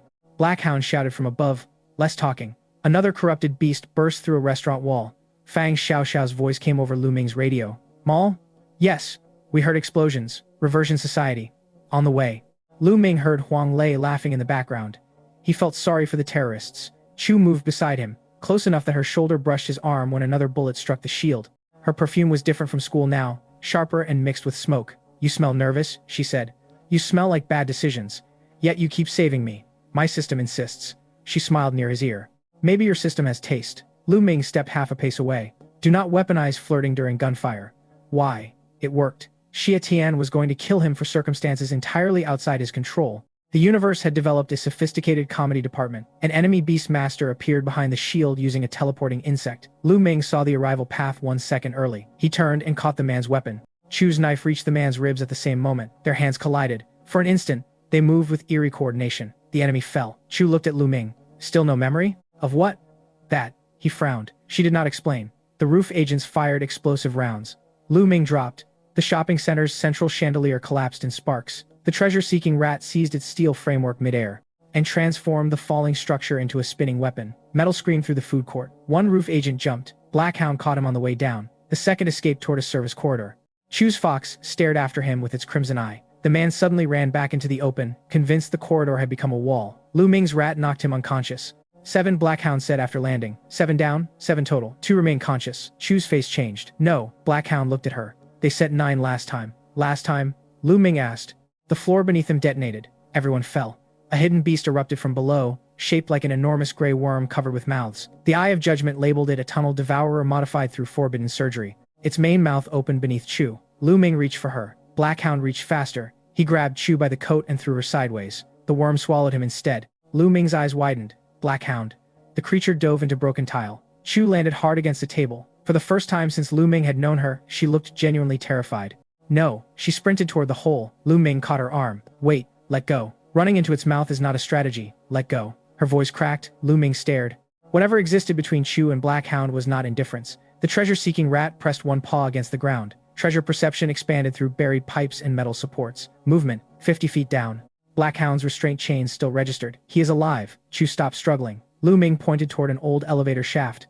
The creature is moving west. Chu recovered instantly. Maintenance tunnels connect there. You know this place. I know many places. Annoying answer. They ran. The worm tunneled beneath the mall toward flooded subway infrastructure. Lu Ming used metal pipes as sensory anchors. Every impact produced a map through the rat's perception. Chu's fox manipulated smaller beasts into fleeing away from the tunnel path, clearing confusion. They reached a collapsed maintenance chamber. The worm burst through the wall. Its body twisted violently. Then something punched outward from inside it. A black metal blade emerged. Another strike tore through flesh. Black Hound climbed from the wound covered in dark blood. His mask was cracked. Chu stopped. For half a second, Lu Ming saw part of the man's face beneath it. Burned scars. Silver markings. one eye that reflected light unnaturally. Black Hound looked at Chu. You still panic too easily. She punched him. Lu Ming blinked. The punch cracked what remained of his mask. Black Hound staggered. Chu's eyes shone with anger. You idiot. He laughed. Lu Ming quietly stepped away. This was clearly above his pay grade. Then the worm recovered. Its mouth screamed. Black Hound turned. Without the full mask, his face became visible. He looked perhaps 35, though scars aged him. Silver lines ran from his neck beneath his uniform like embedded circuitry. The Eye of Judgment finally updated. Species status, altered human. Gate contamination. Contracted entity, sealed. Former organization, Gatewatch. Lu Ming's breath caught. Black Hound noticed the reaction. You can see it. Yes. Then keep it to yourself. The worm attacked. Black Hound removed the broken mask completely. Something opened behind him. Not a beast contract circle. A narrow black slit appeared in the air. An enormous claw reached through. It seized the worm's head and crushed it. The tunnel shook. Then the claw withdrew. The slit closed. Lu Ming stared. Chu Yunyan looked unsurprised. Gatewatch, Lu Ming said. Black Hound's jaw tightened. Your eye sees too much. Not enough. Good.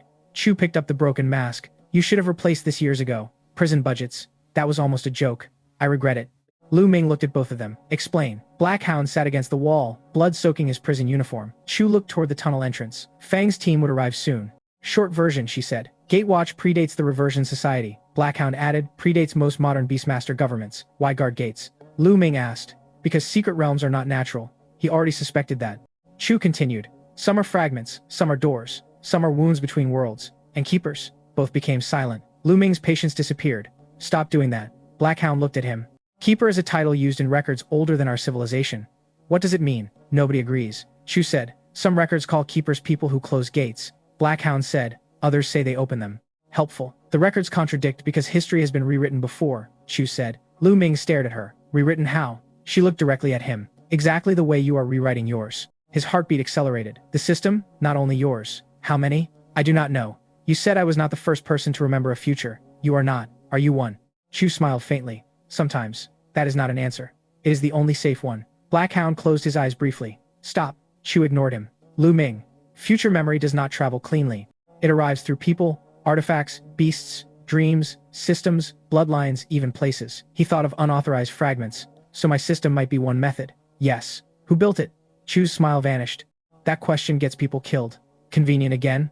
Look at me. He did. For once there was no flirtation in her expression. The Reversion Society did not recruit me because I wanted power. Why did they? Because when I was 12, I remembered dying at 34. Lu Ming stopped breathing. Chu looked toward Black Hound. He found me first. Black Hound said nothing.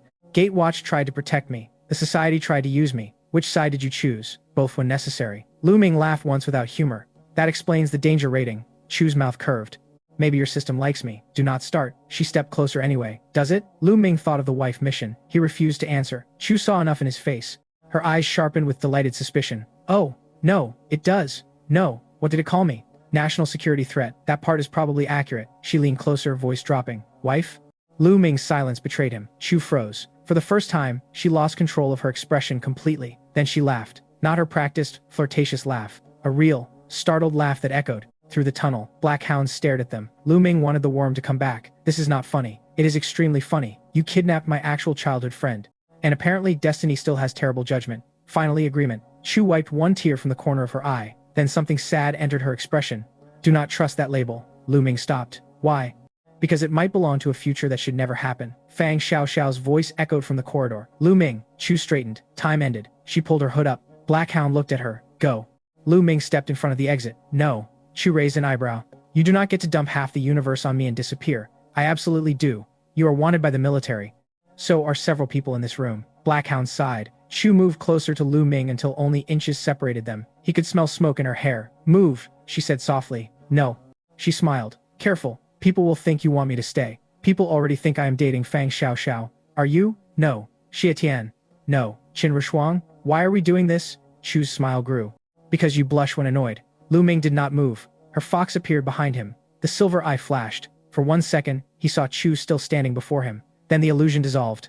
She was already 20 yards down the tunnel. Cheater, he called. She walked backward for 3 steps. So are you. Then she disappeared. Fang arrived moments later with Huang Lei and military support drones. She found Lu Ming staring at an empty tunnel, while Black Hound sat bleeding against the wall. What happened? Long story. Chu Yunyan. Yes. Escaped. Yes. Fang looked at him suspiciously. You let her? No. Black Hound said. Mostly. Lu Ming glared at him. Fang's suspicion intensified. This would become another rumor by breakfast. The military secured the mall and removed the Reversion Society bodies. Shi Tian considered terminating the exercise completely. Black Hound argued against it. The students survived an infiltration because they were already operating tactically, he said. Ending now teaches them danger cancels responsibility. Wen Shan, observing by secure channel, disagreed loudly. They have survived 2 real attacks in 1 week. Black Hound looked toward the camera. Future enemies will schedule more politely. Wen Shan hated him instantly. Shi Tian allowed the final 20 hours to continue with doubled military surveillance. Prisoners remained active. Students knew nothing about the debate. They simply received updated orders. Complete objectives. Reach extraction. Survive. Lu Ming found Lu Yi near a river crossing at hour 58. His friend had acquired new scars, a stronger poisoned beast, and an alarming amount of confidence. You look terrible.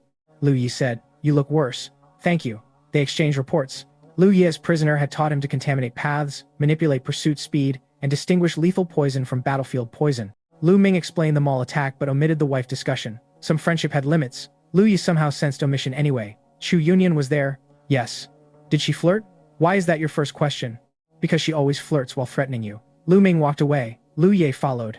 That means yes. The final objectives required teams to cross a forest valley controlled by prisoners whose students had already extracted.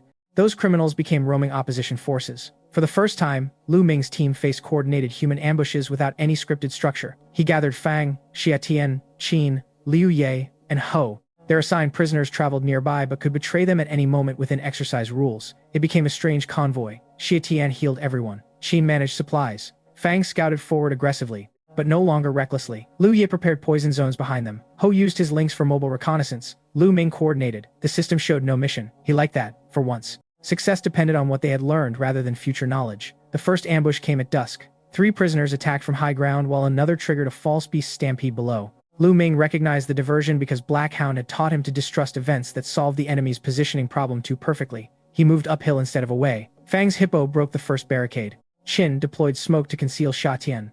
Liu Ye poisoned the escape path. Hao's links forced 1 prisoner into the cloud. The team won in 8 minutes. No system advantage. No secret future clue. Just coordination. Lu Ming felt more satisfied than after many larger victories. Black Hound noticed. Different? He asked. Yes. Because nobody handed you the answer? Yes. Remember that. Lu Ming did. Hour 68 brought the final challenge. Extraction point sat beyond an abandoned rail bridge. Huang Lei and 4 other prisoners controlled the bridge under exercise orders. Fang stared at her assigned mentor. He grinned. Final exam. She smiled back. You should have stayed in prison. Technically, I did. The battle began. Huang Lei's forbidden heart demon beast turned fear into hallucination. Students suddenly saw personal nightmares across the bridge. Hao saw Chu Yunyan betraying him again. Liu Ye saw himself dying alone. Qin saw her family's empire collapsing. Fang saw herself powerless while others fought. Xia Tian saw Lu Ming dying beneath her hands while healing light failed. Lu Ming saw Qingshui City at 38. The cigarette. The ruins. The dying rat. The white-cloaked woman. But this time, he recognized the manipulation. He had lived with that future image for weeks. Fear had lost novelty. Lu Ming stepped through the hallucination. The treasure-seeking rat followed. He activated spiritual call instinctively. A pulse moved through every contract and allied beast around him. For the first time, the technique worked fully. Not control. Connection. Xia Tian heard his voice through her lotus without sound. Fang felt his position through the hippo's senses. Liu Ye felt the team's shared direction. Qin and Ho experienced the same brief link through their beasts. The hallucinations cracked. Everyone woke simultaneously. Huang Lei's grin vanished. What was that? Lu Ming did not know. Teamwork with expensive branding. They charged. The final bridge battle became the cleanest fight they had ever fought. No shouted commands were necessary for several seconds. Spiritual call transmitted intent through allied beast resonance. Fang attacked exactly when Liu Ye's poison forced movement. Ho cut off retreat. Qin supplied energy.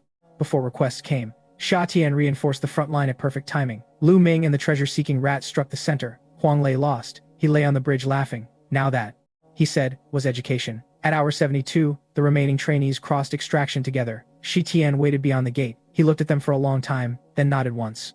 The exercise ended. Nobody cheered loudly. They were too tired. But every student who remained understood they had crossed another invisible line. They had entered the camp as talented children competing for university placement. They were leaving this phase knowing exactly what people could do to one another when rules disappeared. Lu Ming looked at the silver wolf insignia on his chest. He understood the future soldier in the ruins more than before. He also understood why that man had failed. Power mattered, information mattered, but isolation killed slowly. This time, Lu Ming would not walk alone. The camp granted 3 recovery days after the 72-hour exercise. Nobody trusted the phrase recovery days anymore, so students slept in shifts and checked ceiling vents before showers.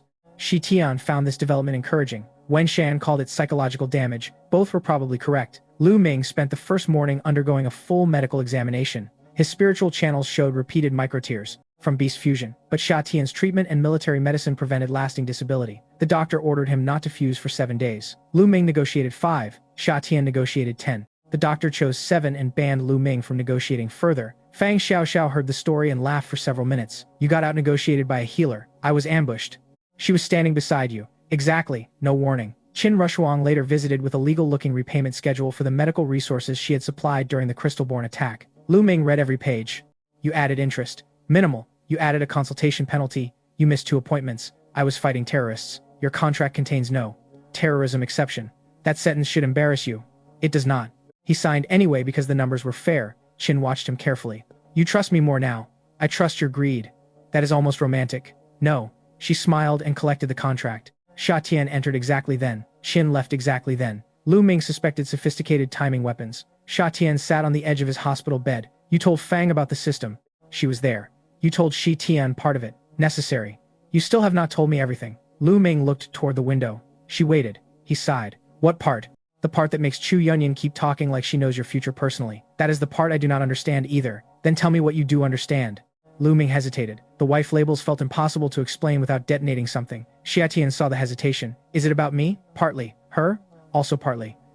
Xia Tian became very still.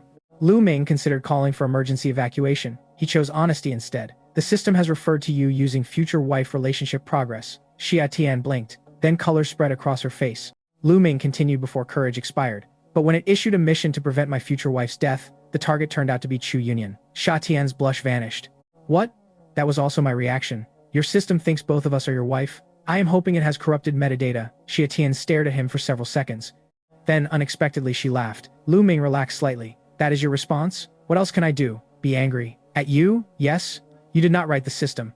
I appreciate the legal distinction. She looked down, smile fading into thoughtfulness. Maybe it is showing different futures. That is my best theory. Then neither label has to become real, correct? Xia Tian looked at him again.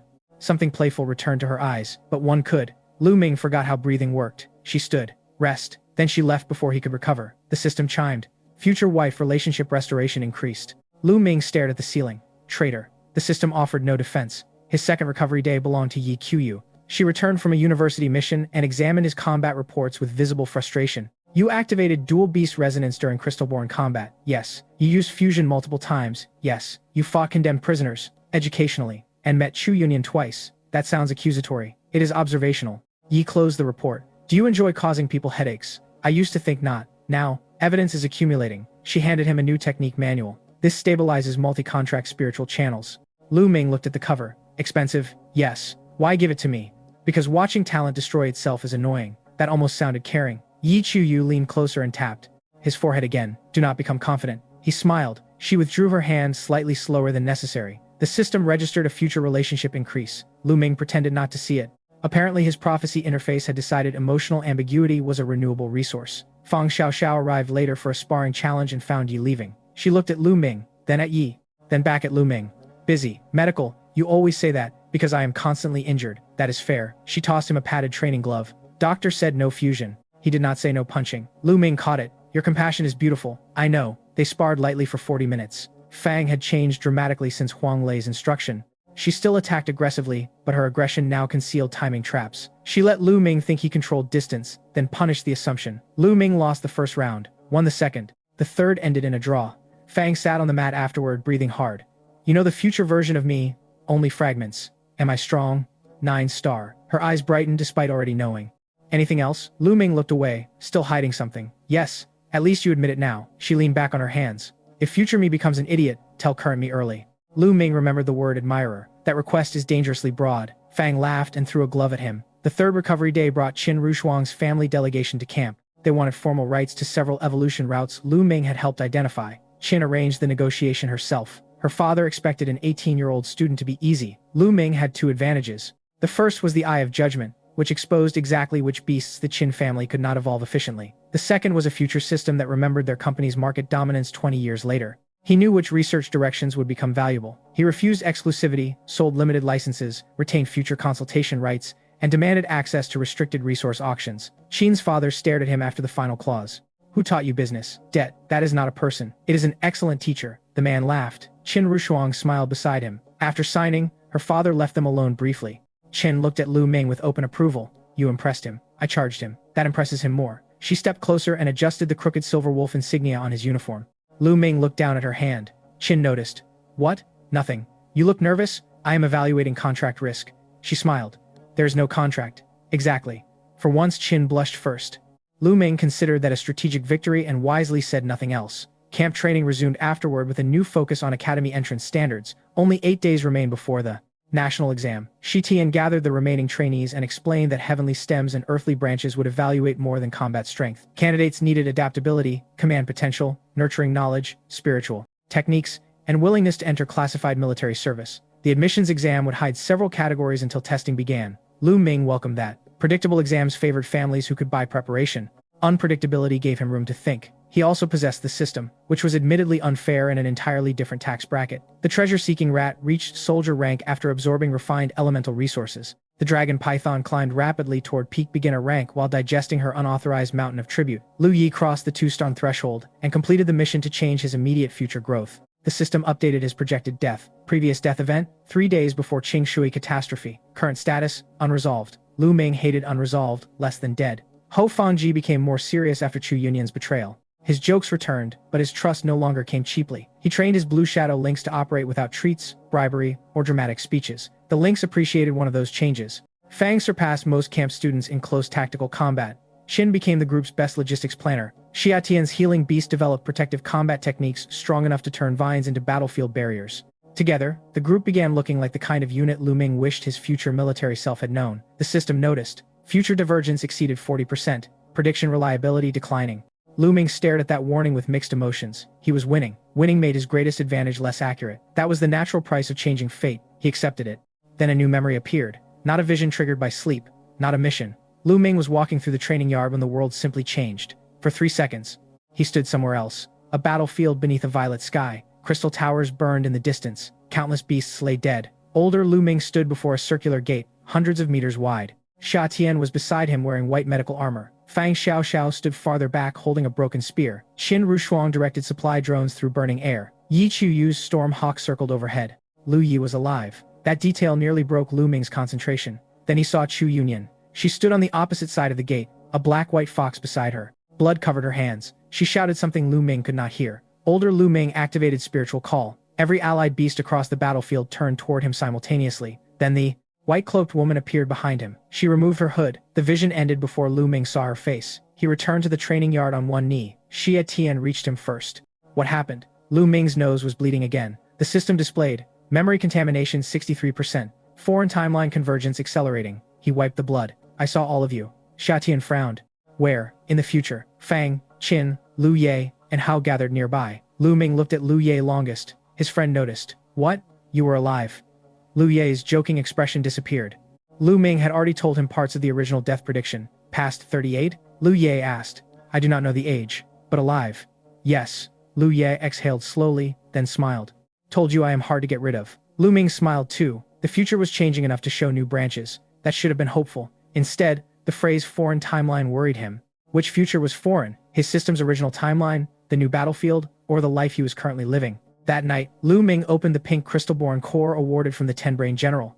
He had delayed studying it because military experts warned unknown crystal material could contain encoded biological information. Now curiosity outweighed caution. Qin Rushuang provided a shielded research room. Wen Shan provided instrumentation. Yi Qiyu supervised because she did not trust Lu Ming with anything labeled unknown. Xia Tian attended because she did not trust Lu Ming medically. Fang attended because she was curious.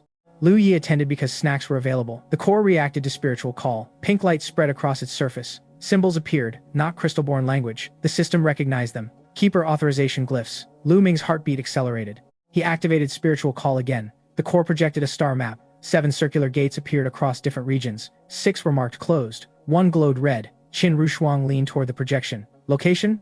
Wen Shan compared coordinates with military maps. His expression changed. Qing Shui. Nobody spoke. Lu Ming stared at the red gate marker. The city destroyed in his original future. The system finally displayed new information.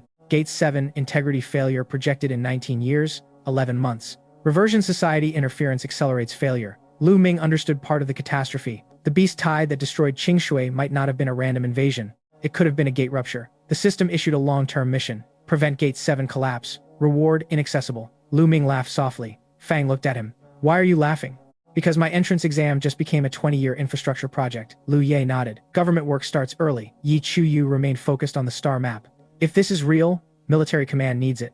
Lu Ming agreed. They copied the projection. The moment Wen Shan attempted to transmit the file outside the shielded room, every monitor went black. A sentence appeared across all screens. Do not send the map. Nobody had typed it. Shi Tian's security team locked down the building. The system inside Lu Ming's mind flashed the same warning. Unauthorized observer detected. Qin Rushuang whispered. Inside camp. Lu Ming looked around. No. How do you know? Because the system sounds afraid. That frightened everyone more. The warning vanished after 12 seconds. All recordings of the star map corrupted except the memory stored inside the pink core. Shi Tian arrived furious. Lu Ming explained. The director listened, then ordered the core placed in a sealed military vault. Lu Ming refused. Shi Tian stared at him. Lieutenant, that was not a request. General, the thing reacted only to me. That makes it more dangerous. It also makes me the only key you currently have. Shi Tian hated the logic. He compromised. The core remained in a joint security container, requiring both military authorization and Lu Ming's contract signature to open. For the first time, Lu Ming possessed leverage over national command. He disliked it. Qin Rushuang, naturally, looked impressed. The next morning, another black envelope appeared inside Lu Ming's locked room despite security seals. Inside was a simple note. 7 gates, 7 keepers. Only one future survives all 7. On the back, Chu Yunyan had drawn a small, smiling face. Lu Ming burned the note. Then he changed his mind, extinguished it halfway, and stored the surviving piece. Evidence first, dramatic symbolism second. He was learning. The 7-gate note changed the atmosphere around Lu Ming more than he admitted. Every security camera felt newly suspicious. Every system's silence sounded deliberate. Every future mission now carried the possibility that someone else had already read another version. Shi Tian doubled his protection detail. Lu Ming complained. The general ignored him. 2 plainclothes officers followed Lu Ming to breakfast. 3 drones watched his training. A mechanical hawk circled above the dormitory at night. Lu Ye found the situation hilarious until one guard confiscated his homemade spicy noodles for chemical screening. This has gone too far, Lu Yi said solemnly. Lu Ming agreed. National security finally crossed the line. Xia Tian laughed despite herself. The remaining 8 days before the national exam became a strange combination of intensive preparation and invisible siege. Students practiced written theory in the morning, tactical exercises at noon, and beast cultivation late into the evening. Lu Ming divided his time among too many priorities. He trained the treasure-seeking rat's 5-element Dharma form. He helped the dragon python stabilize thunder ice energy. He studied keeper glyphs from memory. He practiced spiritual call. He reviewed academy entrance theory. He also attempted to sleep occasionally, a hobby the system clearly considered optional. Spiritual call became the most interesting technique. It did not behave like ordinary support magic. When Lu Ming used it near trusted allies, their contracted beasts formed a temporary resonance web. The stronger the trust, the clearer the connection.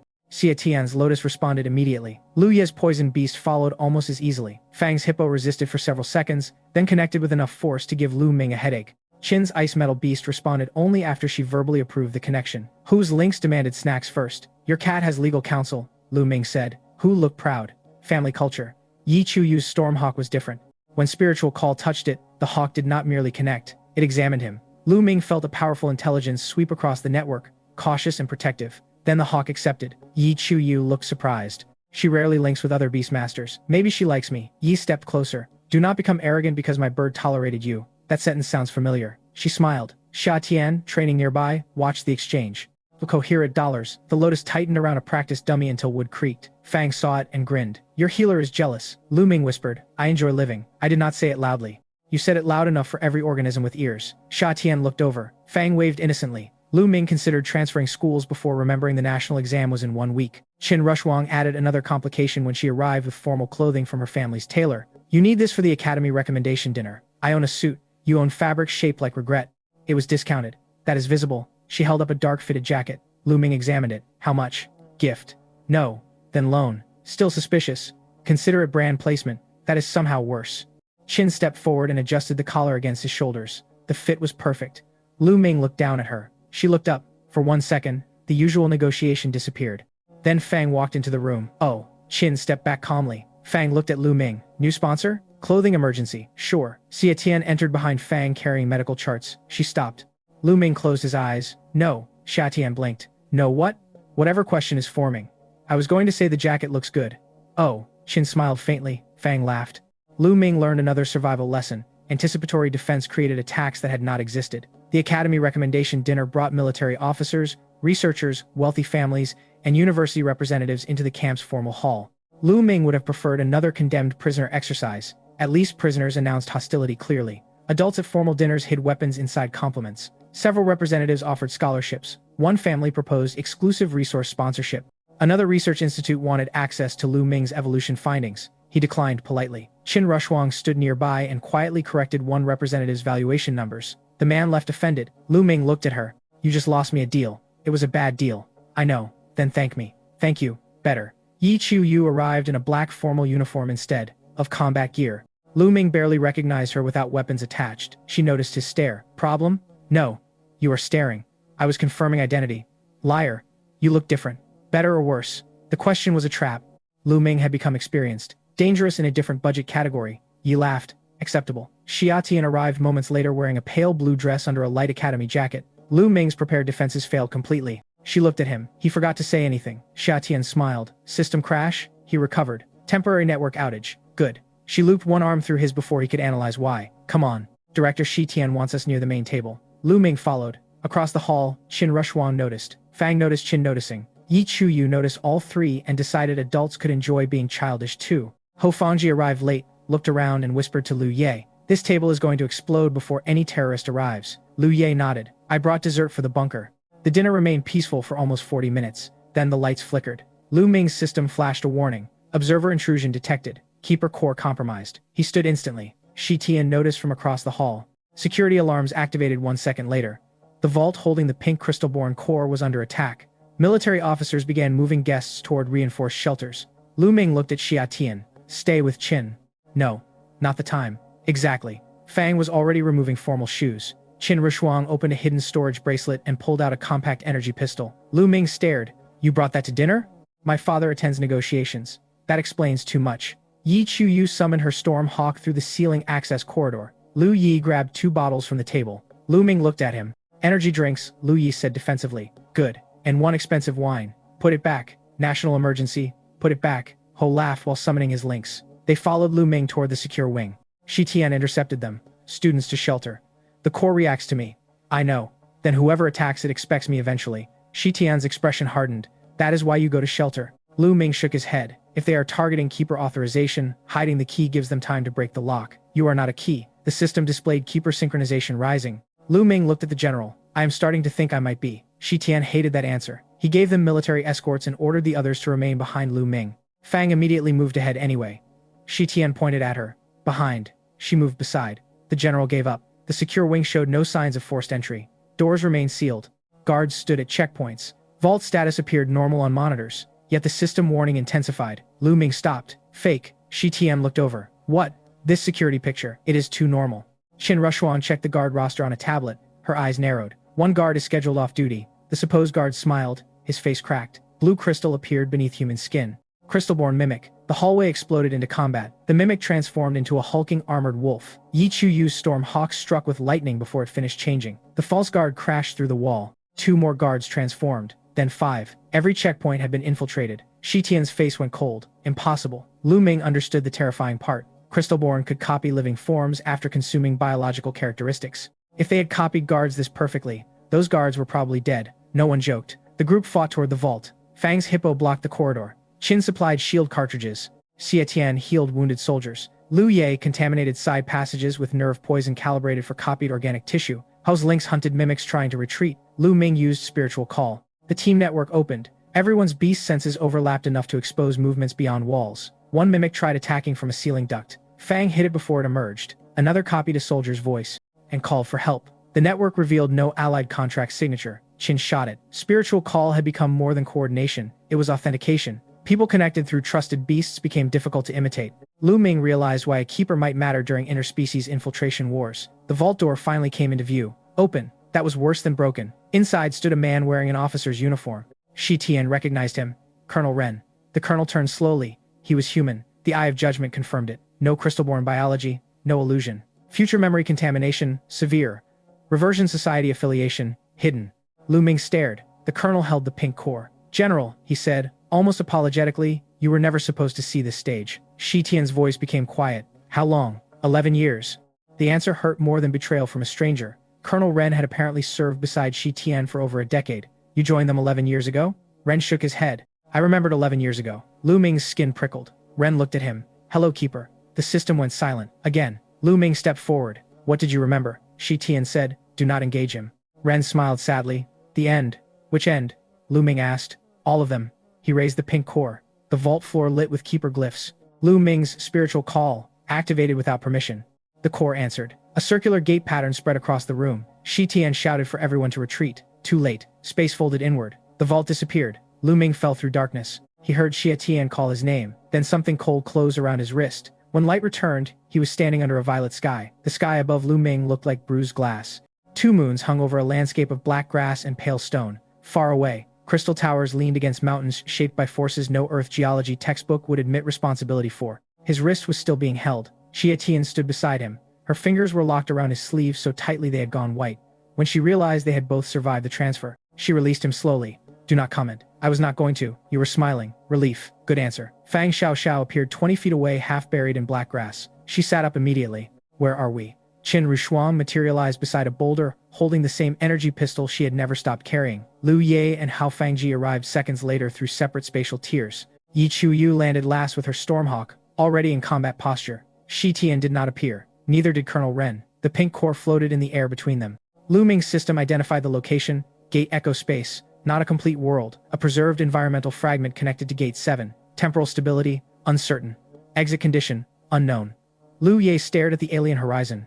I would like to officially withdraw from dinner. Ho nodded. Seconded. Qin checked her communicator. No signal. Fang kicked black grass. At least something here is honest. The grass hissed and pulled away from her boot. She looked down. It moved. Lu Ming sighed. You challenged the lawn. It started it. Xia Tian's lotus emerged and immediately curled its leaves inward. The local spiritual environment contained unfamiliar particles. Yi Chuyu warned everyone not to breathe deeply until their beasts confirmed safety. Lu Yi looked offended. We have been breathing for 30 seconds. Then congratulations on the experiment. The treasure-seeking rat reacted strongly to the landscape. Its golden pupils widened. Treasure signals appeared everywhere. Minerals beneath the soil. Crystal deposits inside distant cliffs. Energy fluctuations within ruins. The rat began trembling from greed. Lu Ming grabbed its tail before it could sprint away. No, the rat squeaked desperately. We are stranded on another world fragment. Another squeak. No treasure shopping. The rat looked betrayed. Qin Rushuang studied the horizon. Technically, resource collection could support survival. Lu Ming looked at her. The rat looked at her. Qin smiled faintly. I am merely observing. The system suddenly displayed a direction marker. Keeper echo detected. Distance, 12 kilometers. Lu Ming pointed east. We go there. Fang asked, why? My system says something Keeper related is 12 kilometers away. Nobody argued anymore when he said sentences like that. Progress. They moved in formation. Spiritual Call established a limited network between their beasts, though the strange environment distorted signals beyond a few hundred yards. Yi Chuyu took air reconnaissance. Fang guarded front. Ho covered right. Lu Yi managed rear traps. Qin monitored supplies. Xia Tian kept healing reserves ready. Lu Ming navigated through system markers and treasure sensing. The arrangement formed naturally now. That frightened him less than it once would have. Halfway across the valley, they found the first body. Human. Old military armor. Very old. The uniform design belonged to no current nation. The corpse had become partially crystallized, skin preserved beneath translucent blue material. Qin examined an insignia. Language unknown. The system translated automatically. Gatewatch Expedition, 47.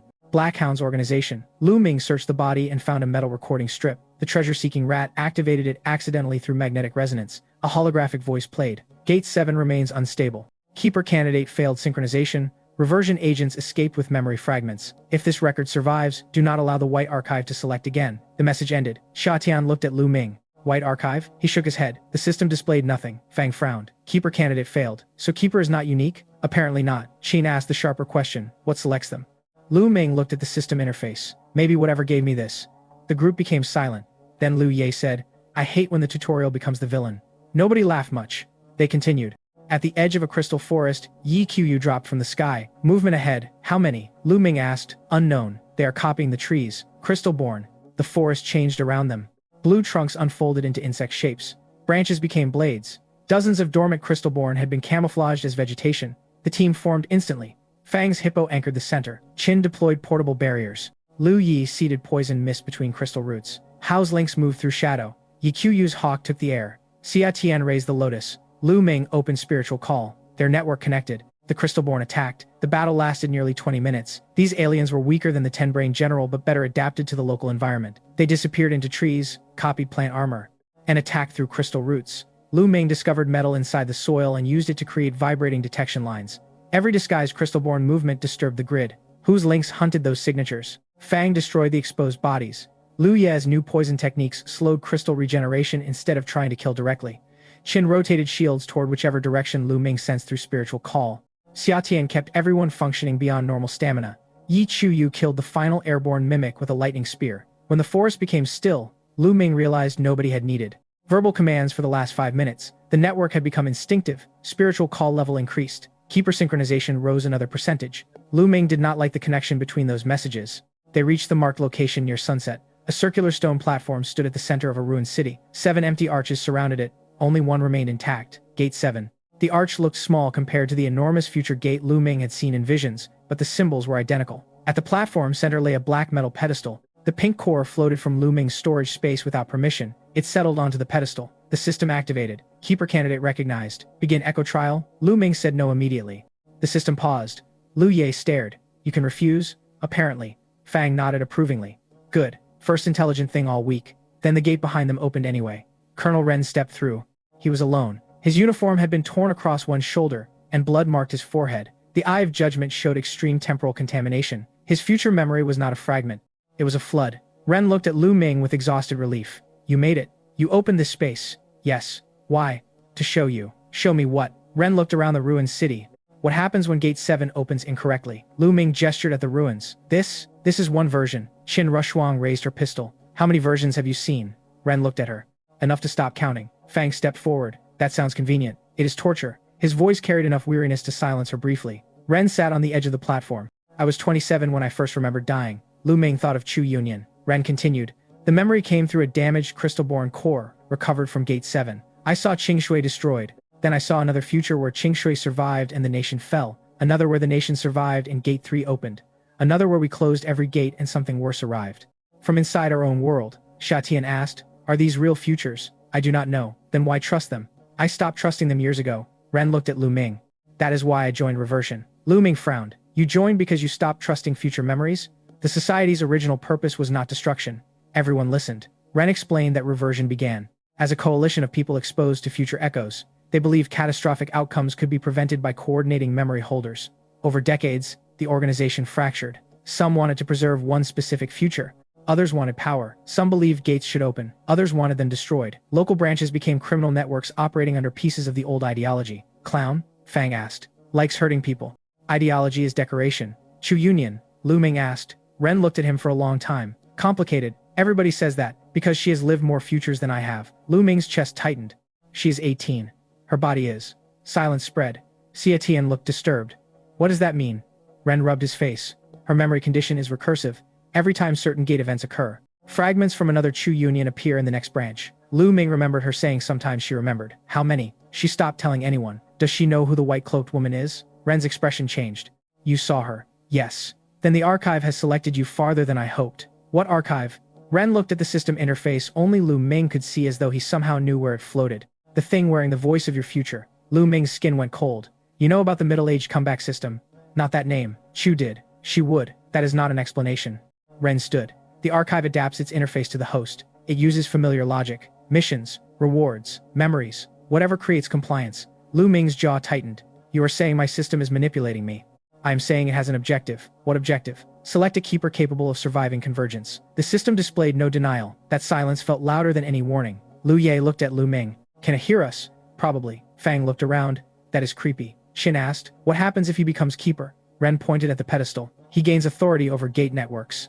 And the cost? Ye Chuyu asked. Ren looked at Lu Ming. Every version records a different cost. Naturally, Lu Ming laughed quietly. Of course. Ren stepped toward the pink core. I brought you here because the archive will eventually force a trial. Better to understand the mechanism first. You triggered this space without permission. Yes. Then why did the archive warn me about you? Ren stopped. I did not know it did. The system flashed red. Hostile future divergence detected. Lu Ming stepped backward. Ren's eyes widened. What does it say? Hostile future divergence. Ren looked terrified. Do not let it start the trial. The pedestal lit. Too late. The gate arches around them ignited one by one. 7 versions of the ruined city appeared through them. 7 futures. In one, crystal-born towers covered Earth. In another, human armies marched through burning alien worlds. In another, Qingshua remained peaceful, but Xia Tian's name appeared on a memorial wall. Lu Ming's breath stopped. Another gate showed Liu Ye dying. Another showed Fang kneeling beside a dead hippo. Another showed Qin standing alone inside a ruined corporate tower. Another showed Ye Chuyu's storm hawk falling from a red sky. The final arch showed Chu Yunian smiling beside older Lu Ming. They wore matching rings. Xia Tian saw it, so did everyone else. Lu Ming wanted the ground to open. Fang looked at him. Interesting. Qin's eyebrows rose. Liu Ye whispered, "Bro." Xia Tian said nothing. Lu Ming pointed at the gate. Propaganda. Ren shouted, "Do not focus on any single future." Good advice. Impossible timing. The archive's voice filled the ruined city. Select preservation branch. Lu Ming stared at the 7 futures. No. Selection required. No. Failure to select increases convergence risk. Lu Ming looked at Ren. What happens if I choose? You start sacrificing probability from the others. So choosing one future kills possibilities. Yes. Lu Ming looked at his friends. Every gate demanded a different loss. The system wanted optimization. One branch might statistically save more people. One might preserve national strength. One might protect Qingshui. But every image treated living people as variables. Lu Ming thought of the original future. That man had lived by accepting whatever happened next because he lacked power to choose. The system now offered the opposite trap. Too much authority. Choose who gets hurt. Lu Ming smiled coldly. I reject all branches. The archive paused. Invalid response. Then update your software. Liu Ye whispered. He is arguing with destiny like tech support. Fang smiled. The archive repeated. Selection required. Lu Ming activated spiritual call. Instead of connecting only beasts, he reached toward everyone beside him. Trust answered. Xia Tian, Liu Ye, Fang, Qin, Ho, Yi Chuyu. Their beasts connected. Then something unexpected happened. Ren connected too. Not through a beast, through gate contamination. 7 perspectives merged briefly. The future arches became transparent. Lu Ming saw not fixed destinies but probability structures, branching every second. The archive had simplified them into dramatic images because humans understood stories better than mathematics. None were inevitable. Not even the original future. Lu Ming understood the cheat finally. The system did not know the future. It knew futures. It selected one reference branch and spoke as though that branch were destiny. He laughed. The archive had been bluffing with certainty. Got you. System instability detected. Lu Ming used spiritual call to reject the preservation request through every connected contract. The 7 arches shattered simultaneously. The ruined city trembled. Ren shouted for everyone to reach the central gate. Reality folded. Crystal structures collapsed into light. Lu Ming grabbed Xia Tian's hand. Fang grabbed Liu Ye's jacket. Qin caught Hu. Yi Chuyu's hawk wrapped its wings around the group. Ren remained behind. Lu Ming turned. Come on. Ren shook his head. My contamination anchors this echo. That sounds suspiciously like a sacrifice. It is maintenance. Black Hound is better at jokes. Ren almost smiled. Tell him I said the gate is opening again. Tell him yourself. The world broke apart. Lu Ming reached for Ren. His fingers passed through light. The colonel disappeared with the ruined city. Then Lu Ming hit a concrete floor. He opened his eyes inside the camp vault. Only seconds had passed outside. Shi Tian stood there with weapon drawn. The pink core cracked in half. Colonel Ren was gone. Every person who had entered returned except him. The system updated. Reference, future authority revoked. Predictive certainty disabled. Dynamic future modeling enabled. Lu Ming stared. His system had changed. For the first time, it no longer called him 38. Host age, 18. He felt something inside him loosen. Then another line appeared. Keeper candidacy remains active. Of course, nothing could be easy. The system's age correction disturbed Lu Ming more than any reward had pleased him. For weeks, every panel had insisted he was 38. Now the interface calmly acknowledged 18 as though 20 years of bureaucratic gaslighting had never happened. He opened the status screen repeatedly. Age, 18. Future reference model. Dynamic, primary catastrophe, gate 7 collapse. Probability, recalculating. Wife status, unavailable. Lu Ming almost respected the final line. At least the system had learned shame. Lu Yi looked over his shoulder. Anything funny? It stopped telling me I am middle-aged. Congratulations. Skincare worked. Lu Ming pushed him away. Shi Tian locked down the entire camp after Colonel Ren vanished. Military investigators reviewed every vault camera, but recordings showed only a burst of white interference lasting 4 seconds. To outside observers, Lu Ming's group entered nowhere and returned from nowhere.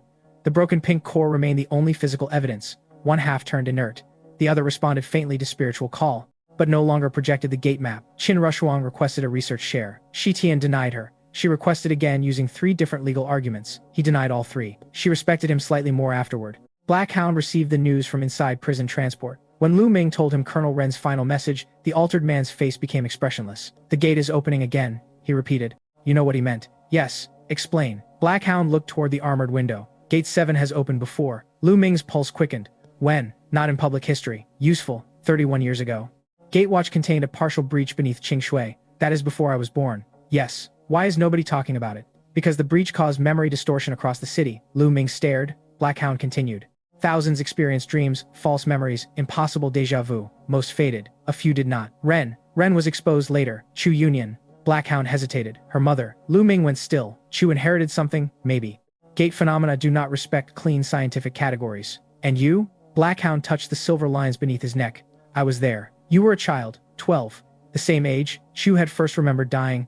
Lu Ming noticed the pattern. Blackhound saw that he noticed. Some people exposed near adolescence develop stronger temporal echoes. Why? Unknown. The favorite answer of everyone in my life. Blackhound almost smiled.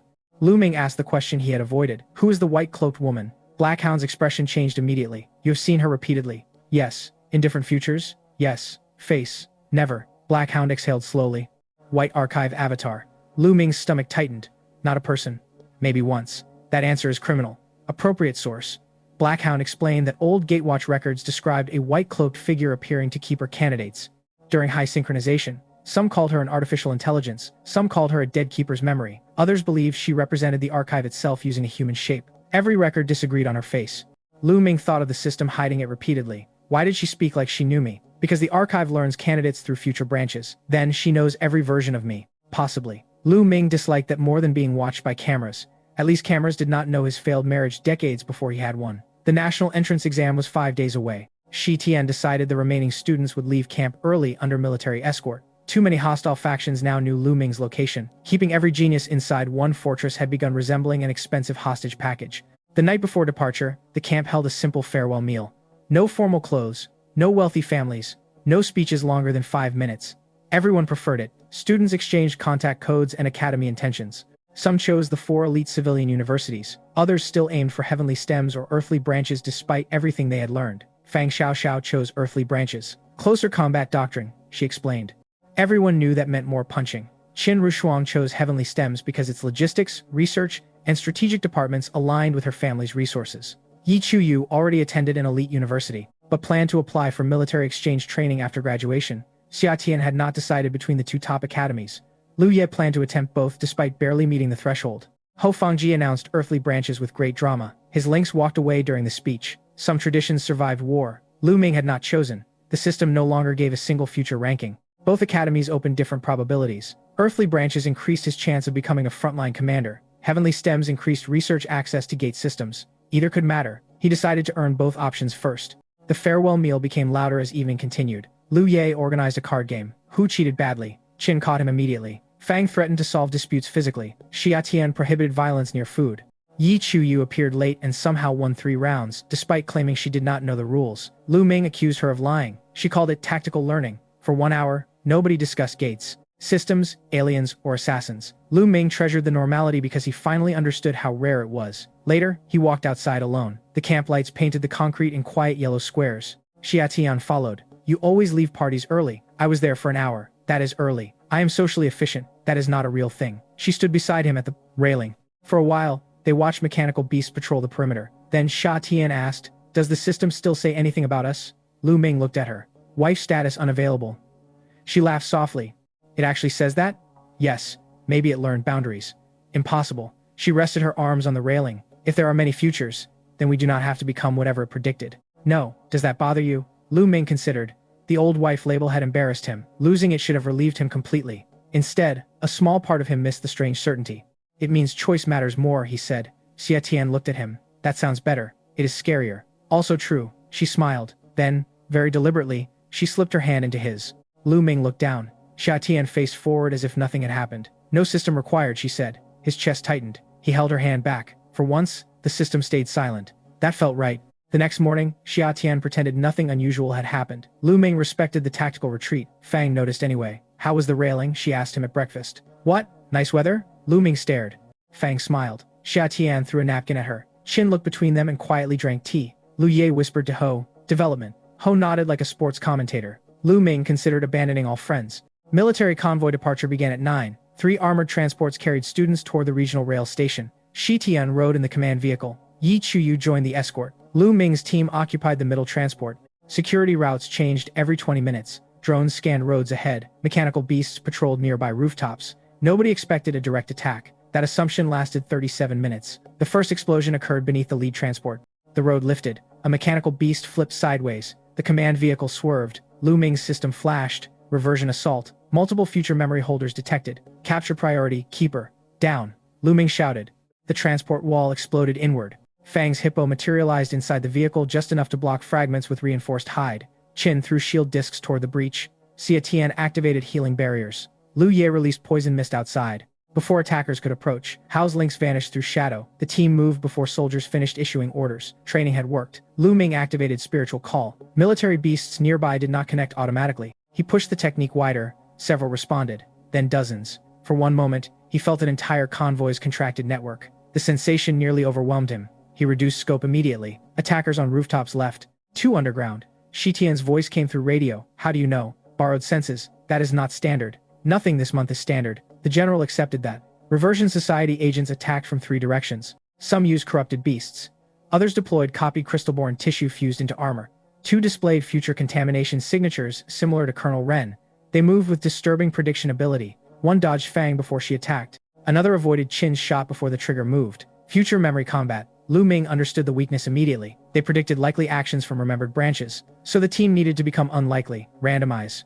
He shouted through spiritual call. Fang understood first. She stopped charging the strongest enemy and threw a broken road sign instead. The attacker dodged the expected hippo strike and took the sign across his face. Qin fired at empty pavement. Her bullet struck a metal marker. Lu Ming had thrown, ricocheted, and hit an enemy from behind. Lu Ye poisoned their own retreat corridor deliberately, forcing everyone onto a route no remembered battle would prefer. Hu released his links, then ordered it to stay hidden instead of attacking. Xia Tian used healing vines offensively again. The future memory holders hesitated.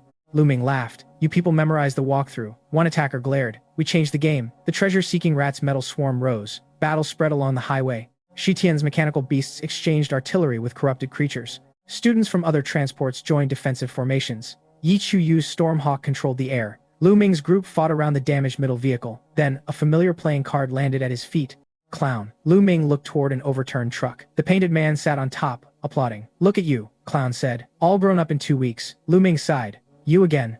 You sound disappointed. I was hoping terrorism had standards. Clown laughed. His pressure felt much stronger than during the school realm. The system classified current threat above student engagement capability. Shi Tian saw him and immediately redirected military units. Clown raised both hands. Relax, General. I only want the boy. Shi Tian fired a cannon. Clown disappeared before impact. Negotiations failed. Lu Yi observed. Clown reappeared behind Lu Ming. Xia Tian's lotus reacted first. A golden barrier blocked the knife. Clown's eyes lit with recognition. The healer again. Lu Ming's fused armor began forming instinctively. Doctor's restriction had expired. He smiled. Bad timing. Clown struck. Lu Ming blocked. The difference from their first fight shocked both of them. Lu Ming still lacked Clown's experience and raw level. But fusion, improved channels, 5-element Dharma form, and prisoner training made him difficult to dominate. Clown's grin widened. This is better. Lu Ming used an ugly shoulder strike learned from Black Hound. Clown dodged. The dragon python froze pavement beneath his landing foot. Clown slipped half an inch. Fang's hippo hit him from the side. He flew through a road barrier. Fang shouted, teamwork. Lu Ming laughed. Clown emerged from rubble looking delighted. Then his expression changed. A black-white fox stood on a distant roof. Chu Yunyan. Clown saw her too. Well, he said, the runaway bride arrived. Lu Ming's brain rejected the sentence. Fang's head turned toward him immediately. Xia Tian's expression became very calm. Qin raised one eyebrow. Lu Ye whispered, oh no. Lu Ming pointed at Clown. He is a terrorist. We do not accept his terminology. Clown laughed harder. Chu's fox opened its silver eye. Every Reversion Society fighter on the highway suddenly saw different terrain. Their formation collapsed. Military forces surged forward. Chu looked directly at Lu Ming from the rooftop. Then she vanished. Clown stopped laughing. Traitor. Lu Ming attacked while he was distracted. The treasure-seeking rat's 5-element Dharma form manifested. Metal and lightning compressed around one enormous fist. It struck Clown's shadow defense. The defense cracked. Shi Tian's artillery arrived. Clown escaped again, but this time blood marked the road where he had stood. The reversion assault collapsed within minutes. Surviving attackers withdrew. Military units captured 4. Students suffered injuries but no deaths. Lu Ming stood amid smoke, scanning rooftops. Chu Yanyan was gone. Then, spiritual call pulsed. Not toward an allied beast, toward the forest beyond the highway. Black-white fox resonance. An invitation. Lu Ming looked at Xia Tian. She already knew. She is calling you. Yes. Fang crossed her arms. Trap. Yes. Qin checked ammunition. We should follow. The resonance changed. Alone. Lu Ming sighed. She specifically wants me alone. Lu Ye said. Absolutely not. Xia Tian looked toward the forest. Then at Lu Ming. Go. Everyone turned toward her. She continued. If Chu wanted him dead, she had opportunities. Fang frowned. That does not mean safe. No. Xia Tian met Lu Ming's eyes.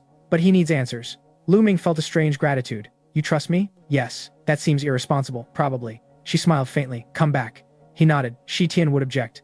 Lu Ming waited until the general became occupied with prisoners, then he slipped into the forest. Lu Ming followed the black-white fox resonance for nearly a mile, before realizing Chu Yunyan was deliberately leading him through terrain that blocked military surveillance. Dense pines covered the slope. Metallic minerals were scarce, limiting treasure-seeking rat sensing. Fog gathered naturally between trees and interfered with aerial observation. Subtle, Lu Ming muttered. The system offered no danger warning. That did not reassure him. Dynamic future modeling had become much less talkative since he revoked reference authority. Apparently, destiny without spoilers looked suspiciously like ordinary life. He kept one hand near his contract seal. The dragon python rested around his shoulders in reduced form, pretending to be a scarf with opinions. The treasure-seeking rat remained hidden underground. Shu would expect both. Lu Ming expected her to expect them. This was exhausting. The resonance led to an abandoned ranger cabin beyond a narrow creek. No lights, no visible guards. Lu Ming stopped 50 yards away. Come out. A voice answered from behind him. You really hate doors. He turned. Chu Yunyan sat on a fallen tree wearing the same gray coat from the mall. Her black-white fox rested beside her. She looked completely relaxed despite an active military manhunt. Lu Ming stared. How did you get behind me? Practice. That is not a technique. It becomes one eventually. She stood. For several seconds, neither moved. Lu Ming realized how different she looked outside school. At school, Chu softened every gesture and calibrated every smile to appear approachable. Here she carried herself like someone older than 18, not physically. In the eyes. Too much recognition lived there. You saved us on the highway, Lu Ming said. I saved myself. From hearing clown brag for another year. Generous. I have moments. Why call me? Chu looked toward the cabin. Because you finally stopped trusting one future. Lu Ming's expression changed. You knew about the archive trial. I knew it would happen eventually. How? I have failed it before. The answer landed quietly. Lu Ming stepped closer.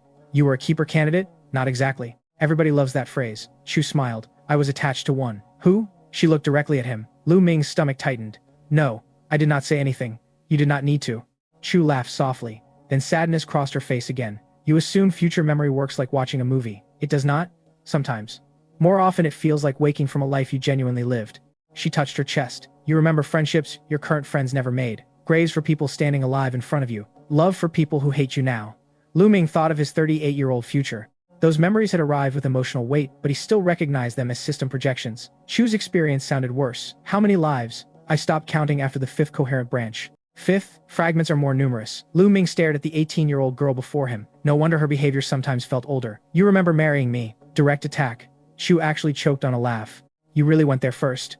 My system did. Your system has terrible manners. You started flirting with me while holding knives. That is unrelated. Completely related. She folded her arms. Fine. Yes. Lu Ming forgot every prepared question. The forest became very quiet. Chu watched his face with obvious amusement. You look terrified.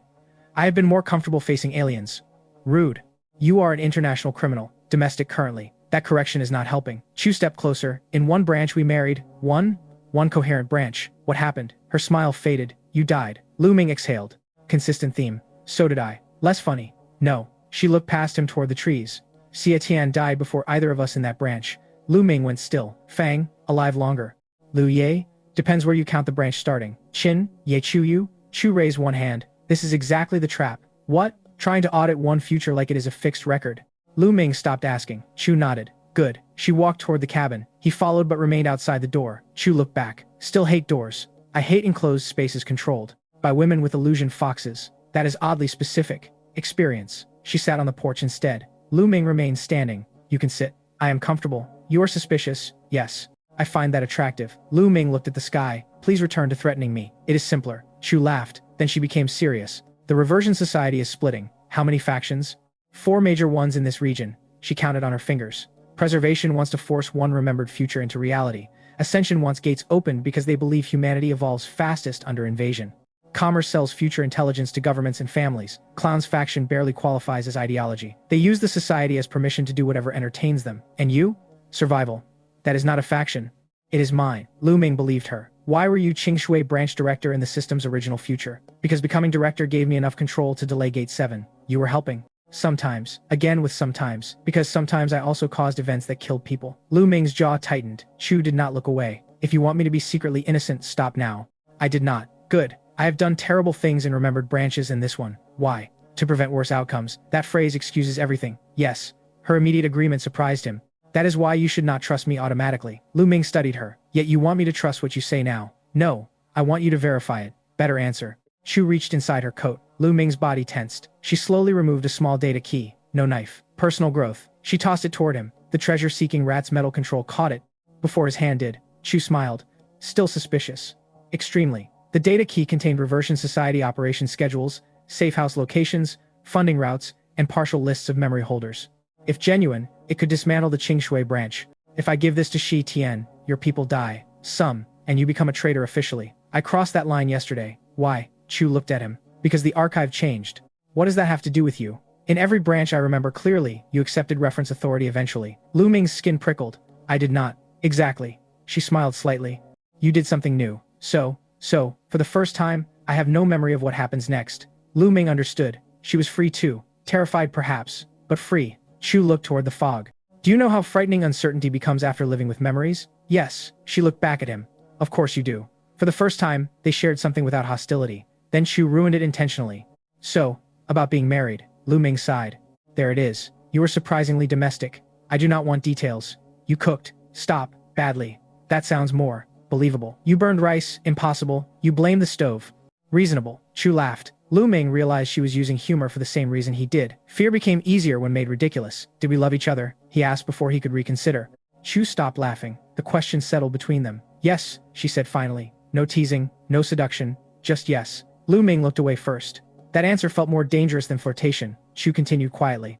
That does not mean we will again. I know. Good. And Sha Tian. Chu's expression softened unexpectedly. She mattered to you in almost every branch where you stayed human long enough. The wording caught him. Stayed human? Chu looked frustrated with herself. You heard that? Yes. Forget it. No. She stood. Keeper synchronization changes people. How? Depends on the gate network.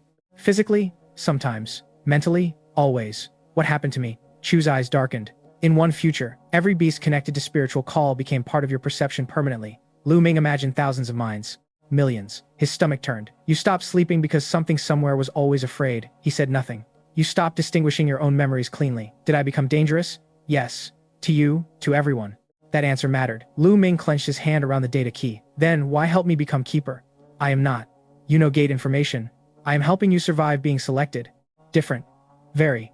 Chu stepped closer again, saying, if the archive cannot make you choose one future, it may increase pressure, until you accept authority voluntarily. By creating disasters?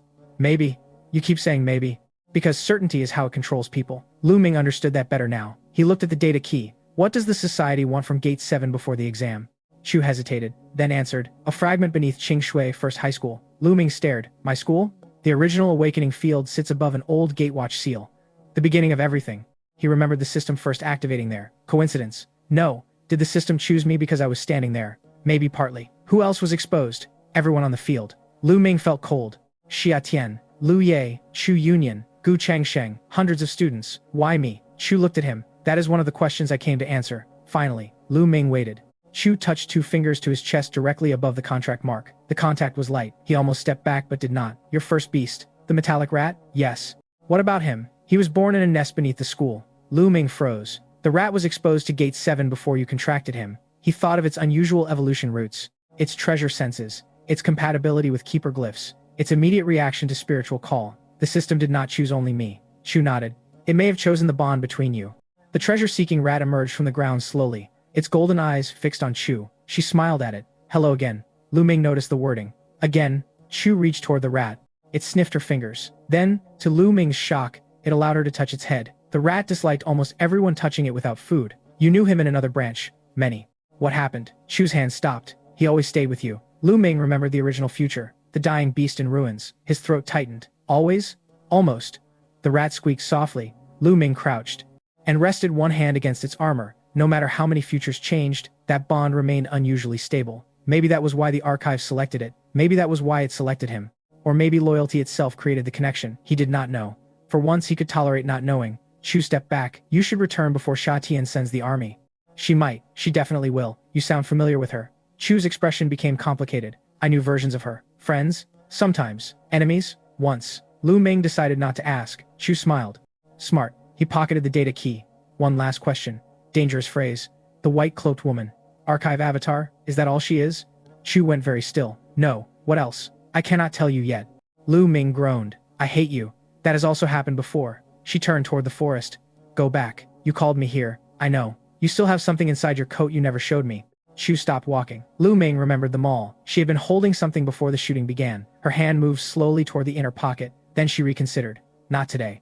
Why? Because once you see it, you cannot keep pretending the archive created every future relationship. Lu Ming's pulse changed. What is it? Chu smiled over her shoulder. Proof. She disappeared into fog before he could stop her. The black-white fox resonance vanished. Lu Ming stood alone with the treasure-seeking rat and a data key containing enough evidence to trigger a national counter-terrorism operation.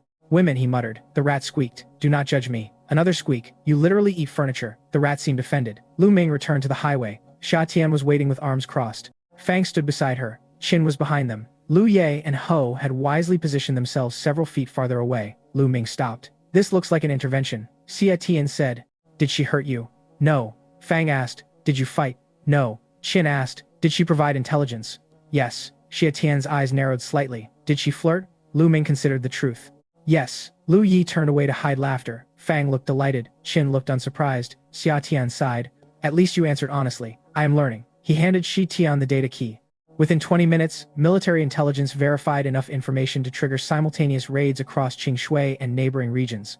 Several reversion safe houses fell before dawn. The society's local infrastructure fractured. Chu Union disappeared again. Officially, she became a priority fugitive and confidential intelligence source at the same time. Lu Ming found that description appropriate. The next 4 days passed under heavy security while students completed final entrance preparation. The national exam approached. Yet Lu Ming's mind kept returning to one word. Proof. What could Chu possess that proved their relationship had existed outside archive manipulation? A photograph? A letter? A physical object carried between timelines? That seemed impossible. Which meant, based on recent experience, it was probably sitting inside somebody's pocket waiting to ruin his week. Before the students returned to Qingshui, Shi Tian forced them through one final mock examination. He claimed the exercise would be academically normal, which immediately made everyone suspicious. The written section covered beast, physiology, spiritual mathematics, field law, contract ethics, and military history. Lu Ye reached the ethics questions and whispered that studying criminals had probably damaged his grading standards. Lu Ming ignored him and finished early. The practical section was stranger. Students received random injured beasts and limited resources. They had to diagnose problems, stabilize bloodlines, and design temporary combat plans without knowing which species they would receive. Qin Rushuang excelled immediately because she treated every resource tray like an inventory crisis. Xia Tian dominated medical stabilization. Fang, Xiao, received a nervous horned rabbit and looked personally betrayed by fate. The rabbit looked more frightened than she did. Do not punch it, Lu Ming said from the next station. I know how animals work. You learned from Huang Lei. That was people. Important distinction. Fang carefully treated the rabbit's injured leg and scored higher than expected. She looked annoyed by the praise. Why are you angry? Lu Ming asked. Because everybody expected me to be bad at this. You expected to be bad too. That is different. It is literally the same expectation. She threw a bandage roll at him. Lu Ming's own assigned beast was a mechanical beetle suffering repeated energy core shutdowns. The Eye of Judgment identified a microscopic fracture in one conductor, but he deliberately ignored the system and diagnosed it manually. He wanted to know what he could do without future assistance. 30 minutes later, he found the same flaw through temperature imbalance and magnetic feedback. The satisfaction surprised him. Shi Tian watched from the observation deck. You could have solved that faster, the general said afterward. I wanted to solve it myself. Why? Because one day, the system may stop helping. Shi Tian considered that answer seriously. Good. Lu Ming raised an eyebrow.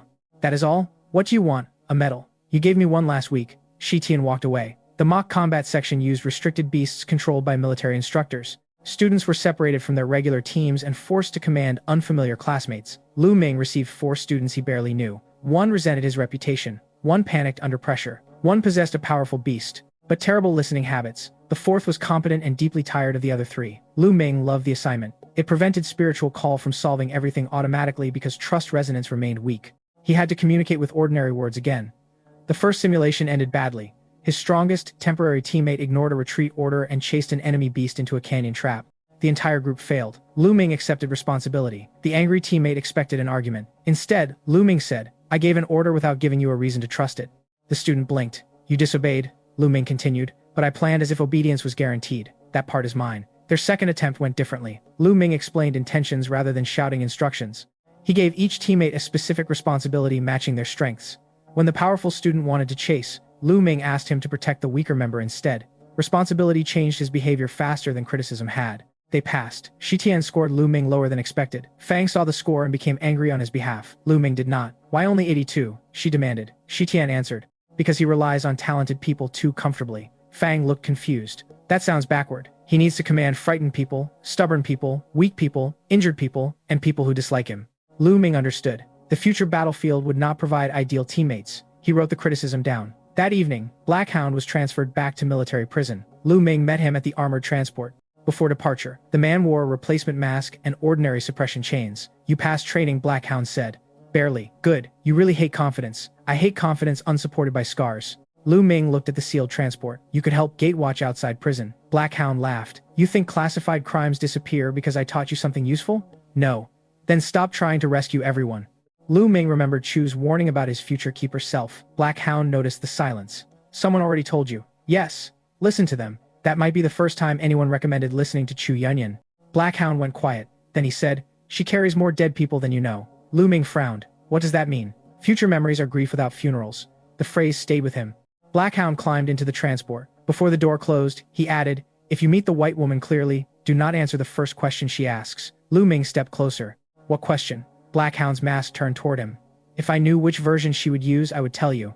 The door closed. Lu Ming stared at the armored vehicle until it left the camp. Naturally, his final useful warning arrived wrapped in another mystery. Later, the group held one last private training session. No instructors, no points, no military requirements. Just friends testing what they had become. Fang challenged Lu Ming to close combat. Qin built randomized supply restrictions. Xia Tian created injury simulations. Lu Ye contaminated routes with harmless dye instead of poison. Ho used his links to create false scouting reports. Yi Chu Yu observed and occasionally introduced unfair weather through her storm hawk. Why rain? Lu Ming shouted during one exercise. Enemies do not schedule sunshine. You sound like Shi Tian. He looked offended. Take that back. The session became increasingly chaotic. Lu Ming's team failed repeatedly when everyone tried to perform individual heroics. They succeeded whenever they trusted overlapping responsibilities. Spiritual call became smoother, but not stronger through force. It improved through familiarity. That distinction fascinated him. The archive rewarded optimization. Spiritual call rewarded relationship. Maybe keeper authority did not have to mean domination. Maybe the system had simply been offering the easiest version because people frequently confuse control with efficiency. Lu Ming did not know. He added the question to a growing notebook titled, Things Nobody Explains Properly. Lu Yi found the notebook. It already had 38 pages. You need a second volume. At this rate, I need a publisher. Qin looked over. I can arrange one. No. Revenue share negotiable. No. Fang grabbed the notebook and read several headings aloud. Why does Chu Yunyan know too much? Why is the snake running a tax economy? Why does the rat understand bribery? Lu Ming snatched it back. Private. Xia Tian smiled. You forgot one. What? Why does Lu Ming attract trouble? That has no scientific answer. Ye Chu Yu folded her arms. Genetic. Qin said, market demand. Fang said, bad judgment. Lu Yi said, main character syndrome. Everyone looked at him. What? Lu Yi asked. Lu Ming shook his head. Nothing. That was disturbingly accurate. The laughter that followed lasted longer than expected. Lu Ming stored the sound carefully in memory. If future echoes were grief without funerals, then present moments deserved to be remembered before they became anything else. The next morning, Shi Tian returned their personal belongings and official exam credentials. He looked at the remaining trainees one final time. You arrived here believing talent made you special, he said. Talent makes you useful. Character determines what happens after usefulness becomes dangerous. Nobody joked. Whatever academy you choose, remember, the world is larger than the rankings printed on recruitment posters. His gaze settled on Lu Ming. And some of you should remember that saving everyone is not the same as refusing every sacrifice. Lu Ming met his eyes. I know. Shi Tian nodded. Good. Learn the difference before somebody else chooses it for you. The camp gates opened. For the first time in weeks, Lu Ming traveled back toward Qingshui without entering a secret realm, fighting a terrorist, or crossing an alien battlefield. The peace lasted almost an entire day. For his life lately, that qualified as luxury. Lu Ming spent his final night before the exam at home, where his mother treated military commendations, extraterrestrial battles, and national genius rankings as less important than whether he had changed his bedsheets. She had kept his room almost untouched during training camp.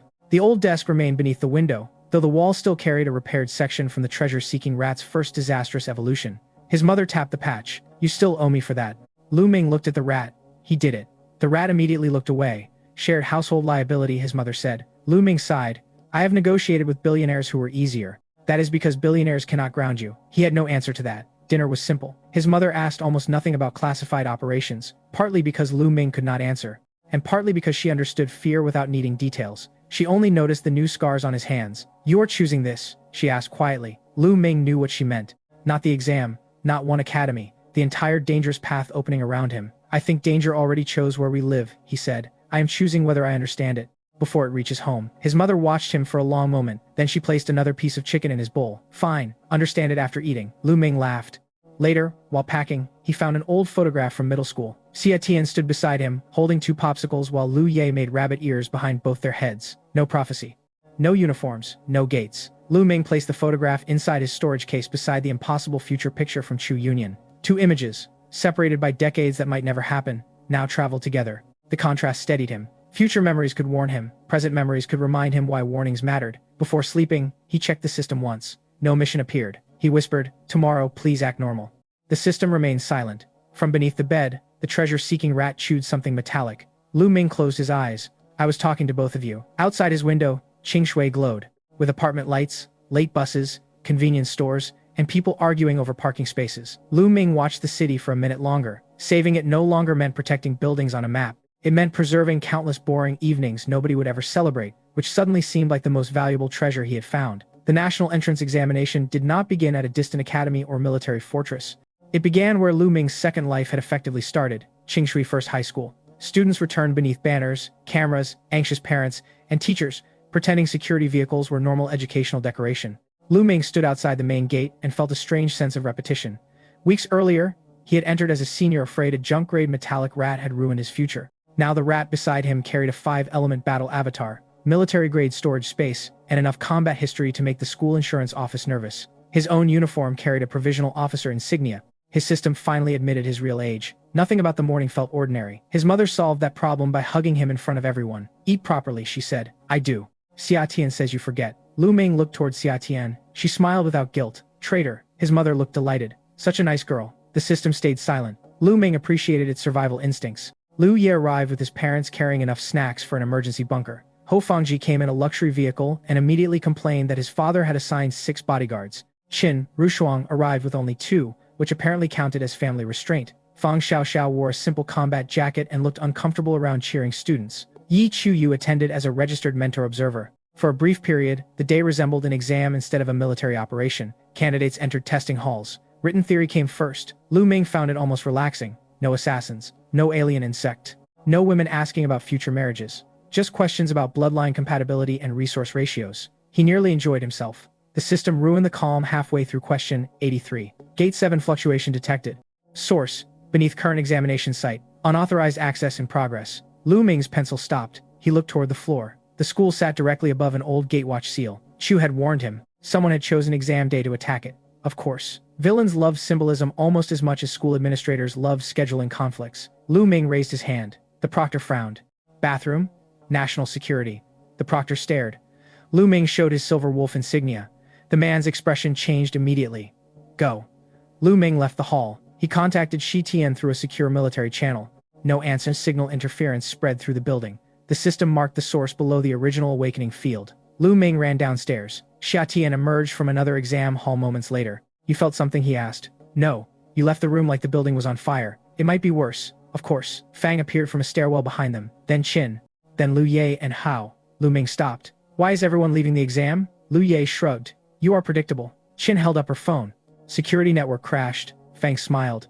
And I was bored. That is not a valid reason. It is mine. Yi Qiu dropped from an upper balcony with her Stormhawk already summoned. Military perimeter is down. Lu Ming's stomach tightened. This was coordinated. The system displayed multiple hostile signatures beneath the school. Reversion Society, Preservation Faction, Ascension Faction. 2 rival groups had entered simultaneously. They are fighting each other, Lu Ming said. Qin frowned. Why? Different futures. Lu Ye sighed. I miss villains with normal business plans. They reached the awakening field. Nothing looked wrong. Teachers continued directing confused students back toward buildings. Then the treasure-seeking rat pressed one paw against the ground. Metal sensing expanded. A hidden structure lay beneath the concrete. Circular. Ancient. The rat found a metal seam near the field's center.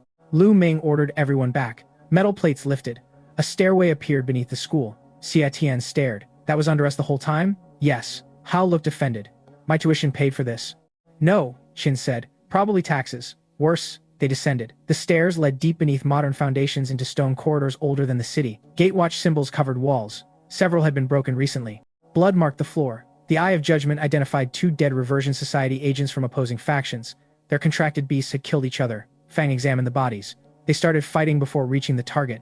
Good, Lu Ming said. Qin shook her head. Not necessarily. Chaos makes control harder. She was right. The corridor split into 3 routes. Spiritual call activated. Lu Ming felt distant contract signatures. Some human. Some beast. One familiar. Black-White Fox. Chu Union was underground too. Xia Tian sensed his reaction through the network. She is here. Yes. Fang cracked her knuckles. Great. Lu Ming looked at her. Please do not punch the only person who might know the building. No promises. They followed the Fox resonance. The route opened into a vast subterranean chamber. A circular seal dominated the floor. 7 metallic rings surrounded a black stone center. Gate 7. Not the gate itself. The lock. 2 reversion factions were already fighting around it. Preservation members wore white masks, marked with a closed eye. Ascension fighters carried red symbols resembling open gates. Between them stood Chu Union. She was fighting both sides. Lu Ming stared. Of course she is. Chu heard him over the battle and smiled. You are late. I was taking an exam. Education matters. A preservation beastmaster attacked her from behind. Fang's hippo smashed the attacker sideways before Chu needed to turn. Fang pointed at her. Temporary. Chu smiled. I missed you too. Fang looked offended. We have barely met. Different problem. Lu Ming did not ask. The system displayed the chamber objective. Gate fragment extraction in progress. If the central black stone was removed, Gate 7's long-term stability would decline dramatically. This might be the first domino leading to Qingshui's destruction. Protect the center. Lu Ming shouted. The team moved. Xia Tian established healing control near the entrance. Qin organized remaining school security officers as they arrived through reopened communications. Lu Ye poisoned side corridors to prevent reinforcements. Hao's Lynx hunted technicians carrying extraction tools. Yi Chuyu controlled the chamber airspace. Fang and Lu Ming entered the main fight. Chu fought beside them without invitation. For several seconds, Lu Ming experienced another eerie sense of familiarity. He and Chu moved around one another without collisions. She knew when he would retreat. He predicted when her fox would cast illusion. Their cooperation felt practiced. That unsettled him. Chu noticed. Told you. Not now. You asked for proof. Definitely not now. She laughed. An Ascension leader reached the central ring. His contracted beast resembled a red crystalline ram with gate energy embedded in its horns. The Eye of Judgment displayed severe temporal contamination. He shouted toward Lu Ming. Keeper, open it. No. You have seen what comes. I have seen options. The human world stagnates behind closed gates. The ram charged. Fang intercepted. The impact drove her hippo backward. Lu Ming activated the 5-element Dharma form. Earth energy reinforced the rat's stance. Metal energy formed armor. Water redirected force. The giant avatar caught the ram's horns. The chamber shook.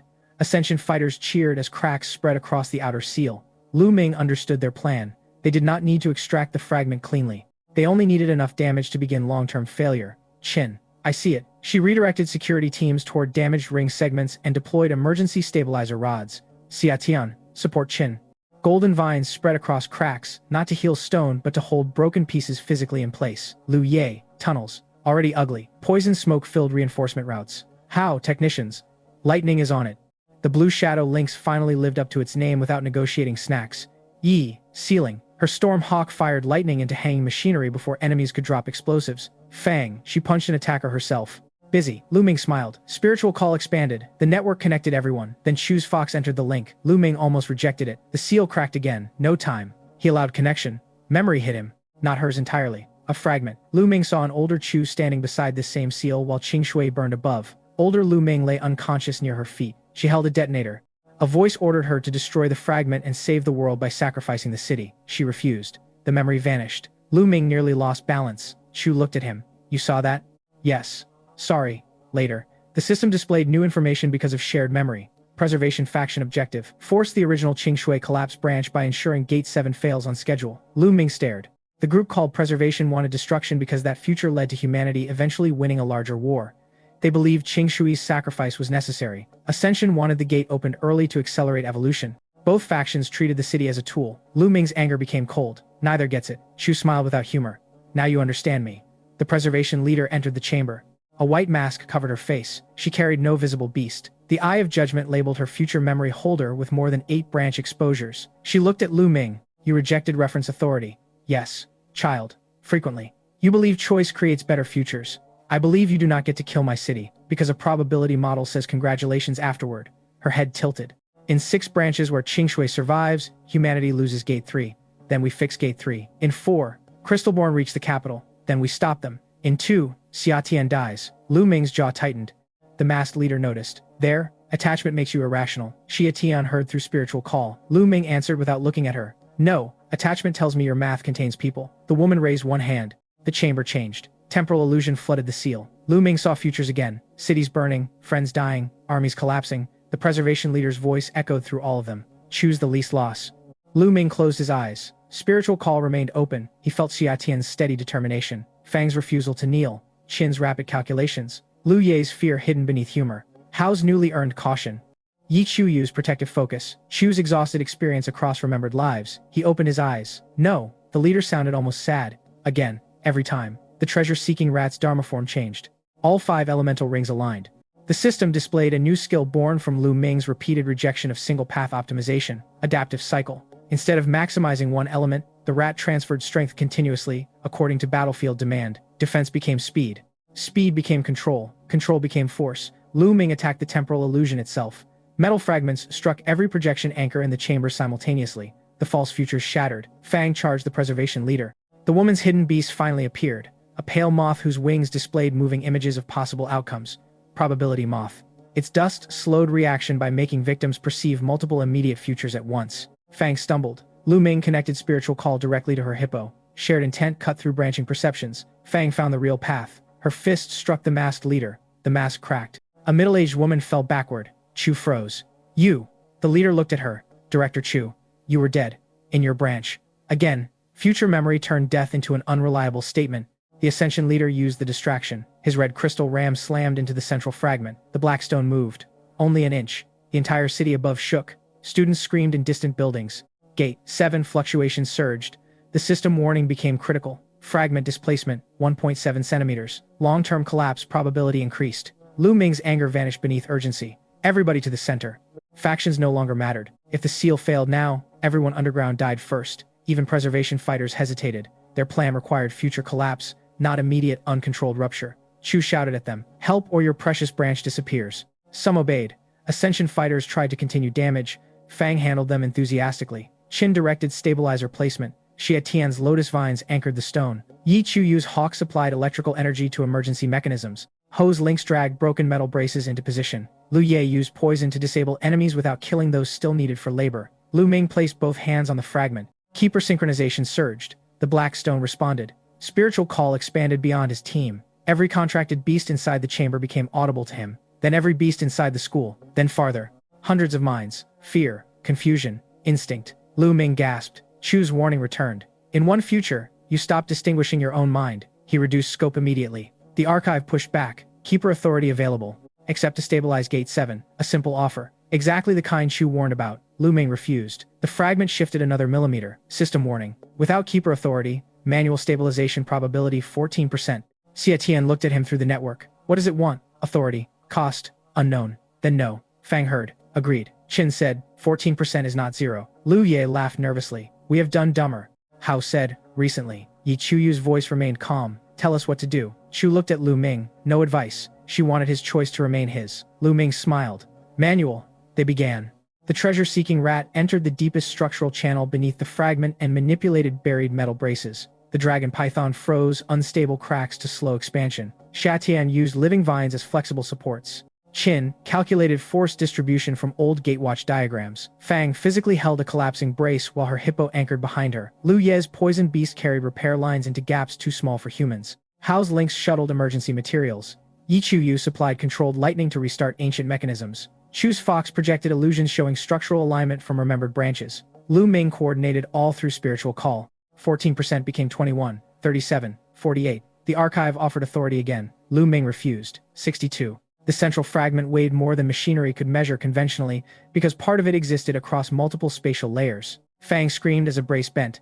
Lu Ming redirected earth reinforcement through the Dharma form. The brace held. 74. Xia Tian's lotus began losing petals from overuse. Lu Ming ordered her to stop. She ignored him. Not again, he said, then finish faster. He hated how effective that was. 81. An Ascension fighter broke free and rushed the fragment. Chu intercepted. The man's blade cut her shoulder. Lu Ming felt the injury through Fox resonance. Wife death warning flickered briefly, then vanished under dynamic modeling. He wanted to move. Chu shouted. Center. He stayed. She fought alone for 20 seconds. Fang finished securing her brace and joined her. 90%. The archive offered authority a third time. Accept and achieve 99.9% stabilization. Lu Ming laughed, despite sweat running down his face. Still no. Manual probability rose to 92. Qin shouted. 3 degrees clockwise. The treasure-seeking rat adjusted hidden supports. The black stone rotated. Ancient rings aligned. Gatewatch symbols lit one after another. 96. The dragon python screamed as ice channels cracked. Lu Ming reinforced her through the contract. 98. Xia Tian's final intact lotus petal touched the stone. Green-gold energy filled microscopic fractures. 99. Then the system stopped displaying probability. Everyone froze. The chamber became silent. The fragment settled into place. A deep sound moved through the earth like a heartbeat. Gate 7, stability restored. No, keeper authority accepted. Lu Ming dropped to his knees. The archive displayed a message. Alternative stabilization method recorded. Collective synchronization recognized. Keeper model updated. Lu Ming laughed breathlessly. Learned something. The system did not answer. He considered that a yes. Military forces reached the chamber soon afterward. Shi Tian arrived furious enough to make every surviving reversion member surrender preemptively. The preservation leader was arrested. Several Ascension fighters escaped through old tunnels. Chu Union disappeared during the confusion. Again. Nobody was surprised anymore. The examination was suspended for the day. Students were evacuated. The government announced a subsurface infrastructure incident, which Lu Ye declared the understatement of the century. Lu Ming's group received medical treatment inside the school gymnasium. Xia Tian sat beside him, with her shoulder against his. Fang had both hands bandaged. Qin was negotiating replacement costs for destroyed stabilizer devices. Hu slept with his lynx using his leg as a pillow. Lu Ye ate emergency crackers. Yi Chu Yu argued with the doctor about returning to military debriefing. Lu Ming looked around. The original future had shown Qing Shui destroyed when he was 38. Today, Gate 7 had nearly moved 20 years early. He understood now that preventing the catastrophe would not mean waiting 19 years for one final battle. The battle had already started. Maybe it always had. The system displayed updated catastrophe probability. Original Qing Shui collapse branch, 11%. Alternative gate conflict branches, 89% combined. Not safe, different. Lu Ming preferred honest uncertainty over fake certainty. That evening, after authorities cleared students to leave, his phone received a single location pin. No message, no sender. The point lay in a wooded park behind the school. He knew who sent it. Xia Tian saw the screen. Chu. Yes, she sighed. Again? Apparently she schedules follow-up appointments. Xia Tian studied him, then smiled faintly. Go get your proof. Lu Ming blinked. You heard that? Spiritual call carried more than you think in the chamber. He stared. Xia Tian's smile became dangerous. We will discuss your future marriage history another day. Lu Ming stood immediately. Excellent. I should leave now. Coward. Alive. She laughed. Lu Ming left the gym and walked toward the park. The park behind Qingshui First High School had been designed for parents waiting during exams. Benches followed a narrow lake, old trees blocked city noise, and small exercise stations stood unused beneath evening lamps. After the day Lu Ming had experienced, the place looked offensively peaceful. He followed the location pin beyond the public path toward an older wooded section closed for renovation. The treasure-seeking rat moved underground beside him. The dragon python remained wrapped around one forearm in reduced form. Lu Ming had stopped attending private meetings completely unarmed. Personal growth came in strange shapes. Chu Union waited beside an abandoned observation pavilion overlooking the lake. Her wounded shoulder had been bandaged badly. She had changed into ordinary black clothes and tied her hair back. Without school makeup or combat gear, she looked almost normal. Almost. Lu Ming stopped several yards away. You need a healer. Chu looked at the bandage. I know one. She currently dislikes your kidnapping methods. Understandable. She also knows about the wife mission now. Chu became very still. Then she laughed. You told her? Honesty experiment. How did that go? I am alive. Promising. Lu Ming crossed his arms. You said proof. Chu looked toward the lake. Straight to business. I have an exam whenever national security finishes interrupting education. That might take years. Then I am busy. Chu smiled. She sat on the pavilion railing and patted the space beside her. Lu Ming remained standing. Still suspicious. You escaped 3 military lockdowns this week. 4. Why correct me? Professional pride. Lu Ming sighed. Proof. Chu reached into her coat. This time she removed a small envelope wrapped in transparent seal material. No digital device. No crystal. Paper. Lu Ming stared. That is your universe-changing evidence? Sometimes old technology survives new problems. She held it out. Lu Ming let the treasure-seeking rat inspect it first. No explosives. No active spiritual energy. No poison detected. Chu looked wounded. You think I would poison a photograph? Yes. Fair. He accepted the envelope. The seal carried faded gatewatch markings. A date was printed along one edge. 20 years and 4 months from now. Lu Ming's hands stopped. That date is impossible. Open it. He did not. Where did you get this? Open it. Chu. Lu Ming. He hated when she mirrored him. Slowly, he broke the seal. Inside was a physical photograph, not a projection, not a system vision, not a digital image vulnerable to easy fabrication. A printed photograph carrying material aging, consistent with years of storage. The image showed 2 people standing on a rooftop at night. One was Chu Union, older. Her hair was shorter. A thin scar crossed one eyebrow. She wore a white shirt beneath a dark military coat. The other person was Lu Ming, 38. He recognized the face immediately because the system had shown it repeatedly in the original Ruined City future. Same jaw, same tired eyes, same small scar near the temple. But this man looked different. From the defeated soldier in the first vision, he was smiling, actually smiling. One arm rested around Chu's shoulders. Her hand rested against his chest. Both wore simple rings. Behind them, Qingshui City still stood. Lu Ming forgot to breathe. The city was alive in the photograph. No ruins, no beast tide, no collapsed towers. The timestamp contradicted the original system future. What branch is this? He asked quietly. Chu's voice became softer. One where Gate 7 did not destroy Qingshui at 38. You said we both died. Later. How much later? Enough. That is not an answer. No. Lu Ming stared at the photograph again. His older self wore the silver wolf insignia, though the design had changed into a higher military emblem. A second badge displayed a 7-ring symbol. Keeper. Chu watched him carefully. This photograph should not exist here, Lu Ming said. Correct. Physical matter cannot travel backward through a memory. Also correct. So where did it come from? Chu looked toward the darkening lake. Gate 7. Lu Ming waited. In one branch, we learned that gate echoes can preserve matter inside collapsed temporal pockets. Like the Violet Sky City? Yes. When branches converge, small objects sometimes cross between echo spaces. Sometimes. There is your favorite word. She smiled faintly. How did you find it? Blackhound gave it to me when I was 14. Lu Ming's head snapped up. 14? He found it during a Gate 7 disturbance, before your school infiltration. Yes. So you knew my face before we met. I knew an older version. And you still approached Gu Changsheng. That mission had nothing to do with romance. It looked convincing. Jealous? No. Fast answer. I am holding evidence that reality has a filing problem. Reasonable distraction. Lu Ming looked back at the image. His older self's expression disturbed him more than the rings. He looked happy. Not perfectly. There was exhaustion in his posture and scars on his hand. But he looked like someone surrounded by people rather than abandoned by life. That future appealed to Lu Ming emotionally, which made it dangerous. He remembered the archive trial. Every future image could become bait. Why show me this? Chu's expression changed. Because you started assuming every relationship prediction came from archive manipulation. Maybe this does too. Good. Lu Ming frowned. Good. I want you skeptical. Then why provide evidence? To prove the problem is larger than the system. She pointed toward the photograph. That object physically crossed from a future echo before your system activated. Lu Ming understood. If true, the middle-aged comeback system did not create the future branches. It accessed something already existing in the gate network. Then the archive is reading timelines stored by gates. Probably. Keeper candidates can interact with those timelines. Yes.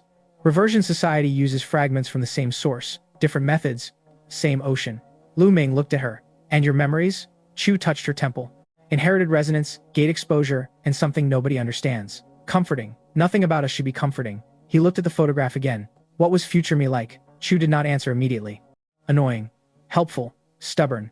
Expected. Terrible at asking for help. Lu Ming smiled slightly. Also expected. Better at cooking eventually. I reject that criticism. You burn noodles. That requires effort. You had talent. He laughed despite himself. Chu watched him. Then her voice softened. You tried to save everyone. The humor faded. That sounds bad. It became bad. Keeper? Yes. Lu Ming folded the photograph carefully, but did not return it to the envelope yet. Did you hate him? At the end? Yes. Chu considered. No, that is not reassuring. I hated what he was doing to himself. Different. Yes.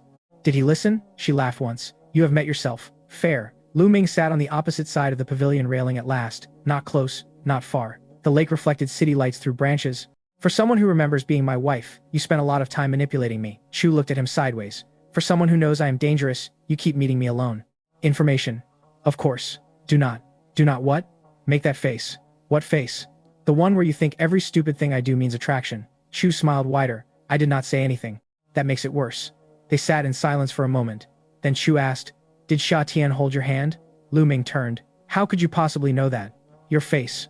What about my face? It gets softer when you think about her. He looked away. Chu's expression carried no obvious jealousy, only something more complicated. You love her in many futures, she said. That is not relevant. It should be. Why? Because you keep trying to treat future emotion like evidence. It is not. Lu Ming frowned. Then what is? What you choose now.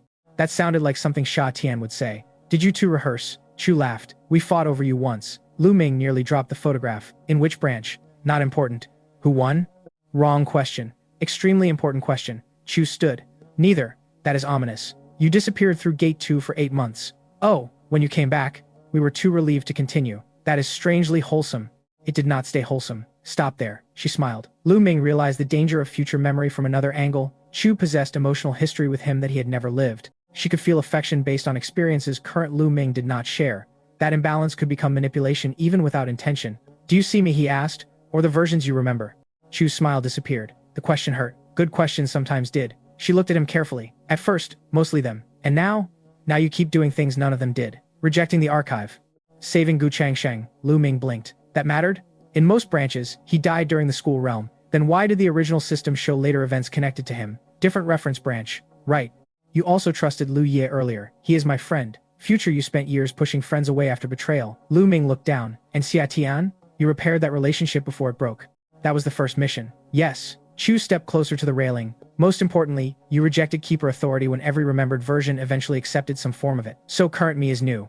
Yes. She looked at him. That is why I'm helping you now. Not because future us married. No. A small smile returned. That makes it more entertaining though. Lu Ming sighed. Of course. He examined the photograph under pavilion light. A small handwritten note existed on the back. He had not noticed. 2 words. Still choosing. The handwriting resembled his own. Lu Ming's chest tightened. Did I write this? Chu looked. Her eyes softened. Yes. What did it mean? You wrote it after refusing a military order to collapse Gate 4. Why refuse? Civilians were trapped on the other side. Did we save them? Some. How many died? Chu looked away. Enough. Lu Ming did not ask for the number. Future branches were not moral scorecards. Every choice could still hurt.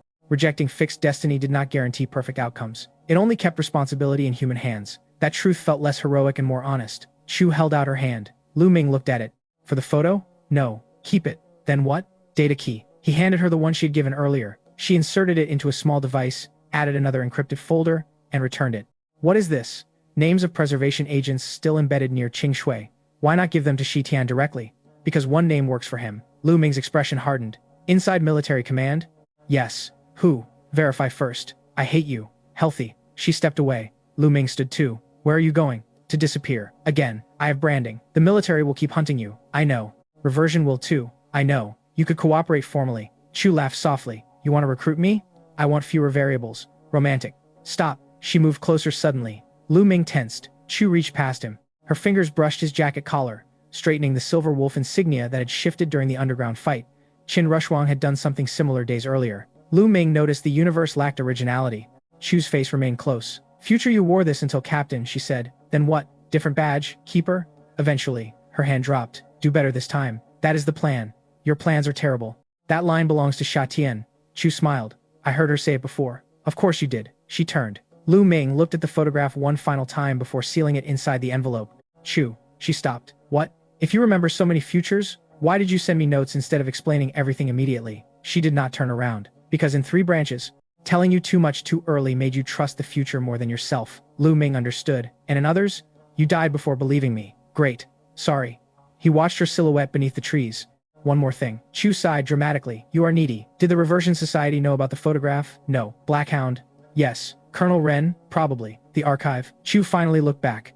Her expression turned serious. I do not know. That answer mattered. If the archive did not know about physical cross-branch artifacts, then its model remained incomplete. If it did know, the photograph might still be part of a larger manipulation. Either way, Lu Ming had learned the correct response. Verify. Choose. Do not worship certainty. He nodded. Chu began walking again. Then she paused beneath the final street lamp before the forest swallowed her. You know, she said, when we first met at school, you looked at me like I was a bomb. You were.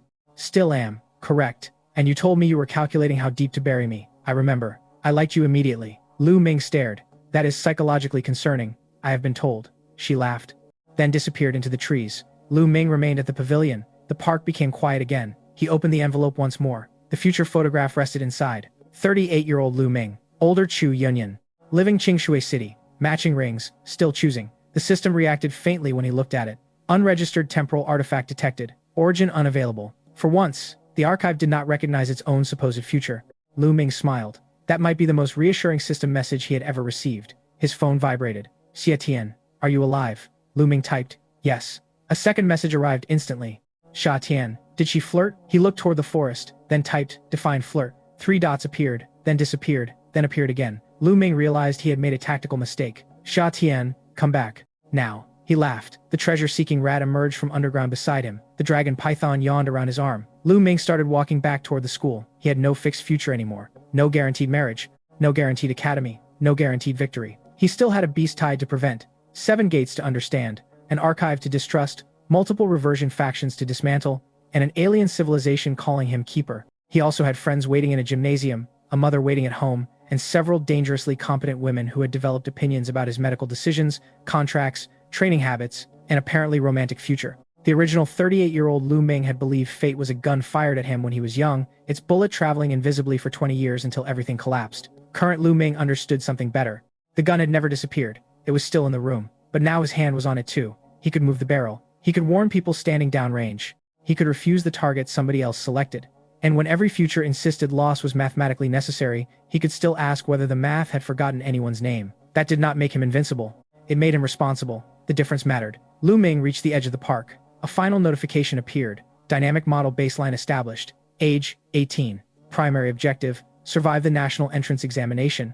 Lu Ming stopped walking. Then he laughed so loudly the rat looked concerned. Finally, he said, a normal problem. A distant explosion sounded from somewhere near the school parking lot.